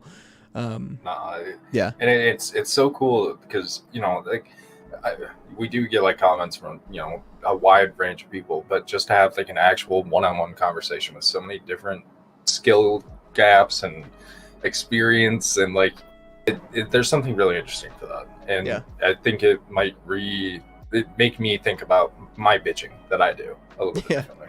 Yeah, but all right, let's pull Maddie in here. Let's do it. All right, Maddie, welcome back. Hey. Your second time on the Hey, show. dude. I'll try to see if I can fluff mine up to 5 minutes. Honestly, No, I'm dude, a short man of like a few words, but Well, that's fine. If you only want to talk for 10 seconds, floor is yours. But let's start. How many wipes? How many hours? Ballpark? I've only played like 3 wipes, but I've been around for 5. Okay. Like So I you've started. been around the block. Yeah, I was back when like you guys were talking about earlier, when the healing was just a loading bar at the bottom, and then they added animations. Yeah. Honestly, every wipe that they've introduced, I thought has been really cool when they keep on pushing just kind of how grueling they want to make the game in certain respects. Okay. I love the game. I'm shit at the game. There's a reason I named my character Gary Gopnik. It's just to have fun with how much of a novice I am. I have an accumulative 1,067 hours over all the patches. I'm 24, and I just haven't had the heart to pick it up again. Yeah. And my 2 cents right here, the thing that's killing me is they say like you don't really get to play the game till you're level 40 when you've unlocked everything, when you have the traders up and you have the freedom of choice about you. Yeah. And trying to get there has been what's killing me. It wasn't too much of a problem. Like first wipe, I hit 20. Then I hit 30 something the next when I got more knowledge. 40, took some breaks. I'm now stuck at 24 because it's a bunch of different things. It's like, it depends on when you play. If you don't start no-lifing in the first week, you're kind of out of the running as it is, because you start week 2, everyone's already got the armor they need to survive your beginner bullets. You're still running P.A.K.A.s, which are pretty much just wearing thoughts and prayers at this point. Right. Because PS ammo exists. Yeah. Which I love it, but I wish they'd give us something like stepwise that would make more sense. I've had encounters all over on different parts of the spectrum where I'm fighting a guy with a Mosin. I hit him 7 times with 545 PS, and I still die to him because he finally lands 1 torso shot, and he hasn't bled out yet because PS ammo does nothing. Yeah. Absolutely nothing. Yeah. And like the thing that like recently has just killed me, like I can't handle it anymore, is I'm stuck on Punisher 4 and Polucum Hobo because I was able to stack them at the same time, as well as Chemical Part 1. But with that little shorty 545, there's just nothing I can figure out what to do with it to make it like worthwhile. I've tried kitting it out. I took somebody's like silenced, had an aggressor and all this stuff on it, took it to the range. It was like, wow, this recoil is so bad that it's like I would be a fool to take this in as my main gun. My hot tip for the AK-74U, and this is a free hot tip that I'm giving out. It sucks ass even when it's modded. Save yourself the time and money going with a bare stock one. Get that shit done. I tried doing that a few runs too, and I lost to a guy with a pistol, even though we're like, he's sitting there crouched hiding under pipes, and I'm sitting there, we're both tap firing each other, and he wins. I'm like, what? It's not the golden gun from Nintendo 007, but I just think you're better off doing that. Just because like there's no good way to make it decent. The thing that I found, I bumped into this on a YouTube. Somebody's like, here's a good budget gun kind of thing. AK-103s sell for 30k ruble on the market, and that's actually really cheap compared to like every time I hear the word budget gun, it's been 100,000 to 200,000 rubles, and I'm just sitting here like, how is that a budget? I'm here with 2 million. I can afford to do that 10 raids, and then I'm out. Yeah. You know? And that's not even including armor. So I have like an AK-103 with a Monstrum with a compensator. I bring in the stock AKS. If I think I always have the AK out until I know that it's a scav. Then I can switch. But even when I did that, I put like 3-4 bullets into one of them, watch them run down like God knows where on the left side of custom near the boilers, and God help me, somehow I can't find him, but like 3 others hit me from 3 different angles, and I go down. I'm just sitting there like, ah. you know. So it's like I want to do all of these. I watch so many videos and so many streamers to pick up their experiences and things. Like I'll learn so many different things from different people. Like watching Landmark, I didn't know you could shoot through that crack in the door and the reserve in the wall. It's like, wow, I'd never see that. That's crazy. But you like learn so many things. But where I stream and where I play, like the servers I'm on and stuff, I feel like a lot of the experiences do not match up with people's advices. Like Pesty plays on Oceania, Deadly Slob plays on Canadian servers. I have no idea where Landmark plays, honestly. Yeah. I play in like Central Southern servers, and it feels like it's Mad Hatter rules. Like it's all loopy and crazy down here because I cannot get peaceful maps where no one doesn't bug me most of the time. I spawned in like on that halfway point in the back of Customs where the train's derailed and there's the med station on the hill. I had a guy freaking Naruto running it at me with a PPSH and blast me within 3 minutes of loading in or less. I'm like, well, that was fun. Yeah. And like the spawn thing is also what's killing me because it's like it wants me to kill 25 scavs. Scavs take like 5 minutes to load in at the beginning. It's just like a blank map for a while. And I get that middle spawn and it ruins me. If I could get a left to right or a right to left, that would be awesome. It would make it so much simpler. But now I have to make the choice of running left or right, trying to run into people that I'm trying to avoid because I want to get to those higher levels where better guns are available, better bullets are available, and like PvPing is actually more likely a thing. Because I'm like to coin a term from Deadly Slob, I'm what they call the mongoose, where it's like there's the rat and the Chad. And apparently the honey badger too. There's a badger, every streamer has like an animal they've picked. Yeah. But it's like I don't want to fight a lot of the times, but when cornered, I'm not afraid to just go out there and because I've had so many varied fights where it's like I'll be fighting what I thought was one person, then I see his friend, I'm like, oh, I'm running, throw a grenade to like make them scurry, and then just book it the other direction. Because I just don't have luck against duos. I'll be sitting there minding my own business. I'm back in Customs old gas, messing with the scavs. I hear some steps. I'm like, oh, there's another scab. Shoot him, immediately head tap him, going through that little doorway. Go over, I'm like, oh, that wasn't a scab. Uh-oh. Yeah. Kind of thing. Like, it's so many rich, different experiences, but I'm just constantly kneecapped by, like, you guys were saying it earlier. I also sympathize. I get stuck on the flash drives every time, and I hate it. Yeah. I wish they would stop kneecapping you all the way up, because it's like, there's only, like, you could run any gun, but if you really want to actually do this, you can't. Like, you have to spend your first 20, 30 levels running only bolt actions in order to get it to level 3 in time for the quests. And you have to get it to level 4 total before the quest will carry you the rest of the way to level 9. Right. Which is cool, but also at the same time, it sucks. I'm not going to be able to survive anything with a rinky-dinky Gorna stay, and I sure as hell can't afford a Mosin at the beginning. Yeah, because and I mean that's how most people don't actually do that, right? Most people, like me, I've done it for the past like 6 or 7 wipes.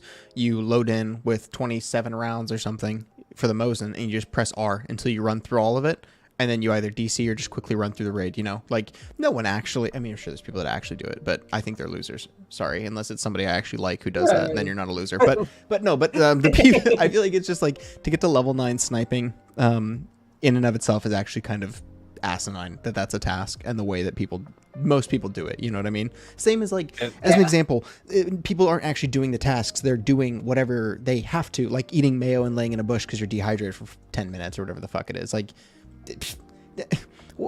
what, like why is this a thing? Even even BSG knows that sniper task is dumb. That's why they give you sniper levels from tasks. Right, like, which is silly.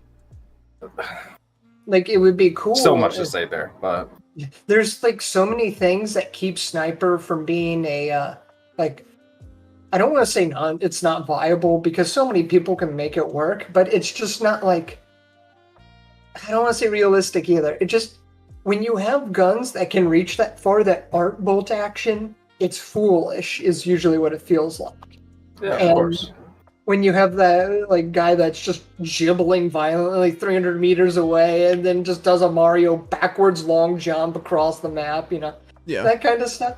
But they were talking about, and this is conjecture, like really hard hits to limbs doing more. Like you get blacked in a leg for the first time and your guy just humbles over in pain, just frick, you know, and that would probably make sniping much cooler. Because it will be easier to line up. But then you have the extra frustration from the player side where you're taking away player control, right? Because, like, I don't want to be stuck in a falling animation for 5 seconds while somebody who might not be that good of a shot is like, oh, I don't have to do it. You know what I mean? Like, I don't know. Yeah. That's a hard thing to fix because I've thought about that too, where it's like, would it be cool as the sniper to shoot someone in the kneecap and they collapse for a second? I'd be like, yeah, that's sick. Would it be cool to get shot in the kneecap and you can't do anything and you're laying in the ground for 5 seconds while your guy gets back up? I'd be like, no. I think that would really suck. But it's a hard line to walk because I don't know how you balance that. You know what I mean? Yeah, like me and one of my good buddies, we don't get to play much anymore. And that's probably for the best for him because over the years we've played, I've TK'd him like 8 times on accident. I just can't tell the difference between other people in this game because they all look pretty similar. Oh, but yeah. That's a whole topic on its own, is like friendly identification, but yeah. Yeah, but like the thing, we'll go back and forth about stuff we hear coming down the pipeline, like the new unconscious system. It seems really neat, but it also seems really frustrating. Yeah. Because we don't know enough about it yet. Or it's like, oh, you get a nice ring to your bell from a grenade or from a slug of a shotgun. Your guy's just gonna floor taste funny, you know? Yeah. Just down you go. Which it sucks for me because it's like, oh, I'm already dead because I'm not like one of those guys that will get it at a convenient time. I always manage to get blasted in really bad spots. I almost got out with a second flash drive like 3 days after finding one as a scav. I'm like, I can almost taste the interchange Emercom checkpoint. And then somebody snipes me. I'm just like, no! Yeah. The anguish was real. No, yeah, the flash drives does bring out a dark side of people, but well, I think that touches on a lot of different topics that, like, I know we've talked about shit, like, 26,000 different times, like between being able to identify people, and there's a lot to unpack there, and it just comes down to they need to try some of this stuff, especially that little knockout, unconscious, all that crap. Put it on a test server, or here's a better idea: force the player scav scum into having to test these features. Make it so that only player scavs can get knocked unconscious and get their legs broken. Yeah, it's just because. And let's see how bad it is for them. We know bitches. Everyone plays we know everyone plays player scav more. So that's gonna be great testing. That's funny. That's so fucked, but I actually love that. Yeah, curse the player scavs. Make them. If you load into interchange in 3 minutes as a player scav, you can have your legs broken now. Yeah. I honestly kind of like that now, just because it's a quick, cheap little way for me to just scrape. Like, I'll just take the scraps, sell that. That's how I kind of balance between surviving an actual bear raid and getting out with loot, and just hoovering up what happens to be left in interchange. Which is usually a lot. Yeah. Which I'd love to be on that map more often, but like you guys have complained before, the lighting. And it's not just interchange for me. I'm like a half-deaf, half-blind person. I can't even see in that 3 warehouse area in customs? It's the one in the middle, the one that runs parallel with the track? Yes. Anything with that kind of lighting, I cannot see inside. like whatsoever. I'm blind. Yeah. So I hate resort, hate most of reserve. I hate those sections of customs because it's like these are for younger people that have much better eyes than I do. I'm Sure. just like, well, crap. I feel that, brother. I literally have a message in my messenger on Tarkov from a guy who iced me in the resort, and he's like, "Are you okay, man? You were just staring at a wall." I'm like, "I can't see anything without my flashlight being on, giving away my position, but I'm trying to be sneaky." That's really funny. Cool. Well, man, thank you so much for coming on. I think we're gonna end up wrapping this up. It was cool. Thank you for providing your perspective. I think, yeah, you touched on some stuff that other people didn't touch on today, so that was nice. It was nice. It was really refreshing. I really appreciate it. Appreciate it, man. No problem. Thanks for having me on. Thanks, Maddie. I'll talk to you later. We've come to the end. Everyone claps in chat. What a We journey. did it. 4 hours and 15 minutes, and nobody said the N-word. Can we just... that was my biggest worry. And now I've fucked probably the next should one. contact. Yeah. Probably And now should the next contact one's Guinness fucked. World Records. Yeah. But it's we did a public thing. No one said "fuck her right in the pussy," all that kind of stuff. Like it was actually Longest. Well, I don't. Can we count Tristan? His was a bit of a performance. His was close. We had one performance. That was it. A couple of them were fair points. A little bit. Yeah, like one. Maybe two. But yep. Thanks everyone. This was cool. I think we'll do another one in like 2 weeks to a month. I've said that a couple times, but I want to say it again because somebody's still gonna ask. 2 weeks to a month. We'll give everyone else. When are we doing another one? 2 weeks to a month. On my Yep, calendar. I'll make sure everybody has that. All right, cool. So everybody, if you didn't get a chance to talk today, I apologize, but we went through a lot of fucking people. I'll try and find a way to better organize it. Maybe I'll get I have mods who can actually do something this time since half of them were in here trying to talk. Like, can I talk? It's like, how about you manage One the of fucking them's people? running Yeah. the show, so yeah, right. So, anyway, thanks everyone. I will see you all in the YouTube comments, maybe. Otherwise, see you on the shorts. Have a good time. Check out Bad, also another shorts YouTuber. Anyway, anything else you want to say? Thanks for your time. No. Thanks for your time. It was fun. See you later, fuckers. All right, that's done.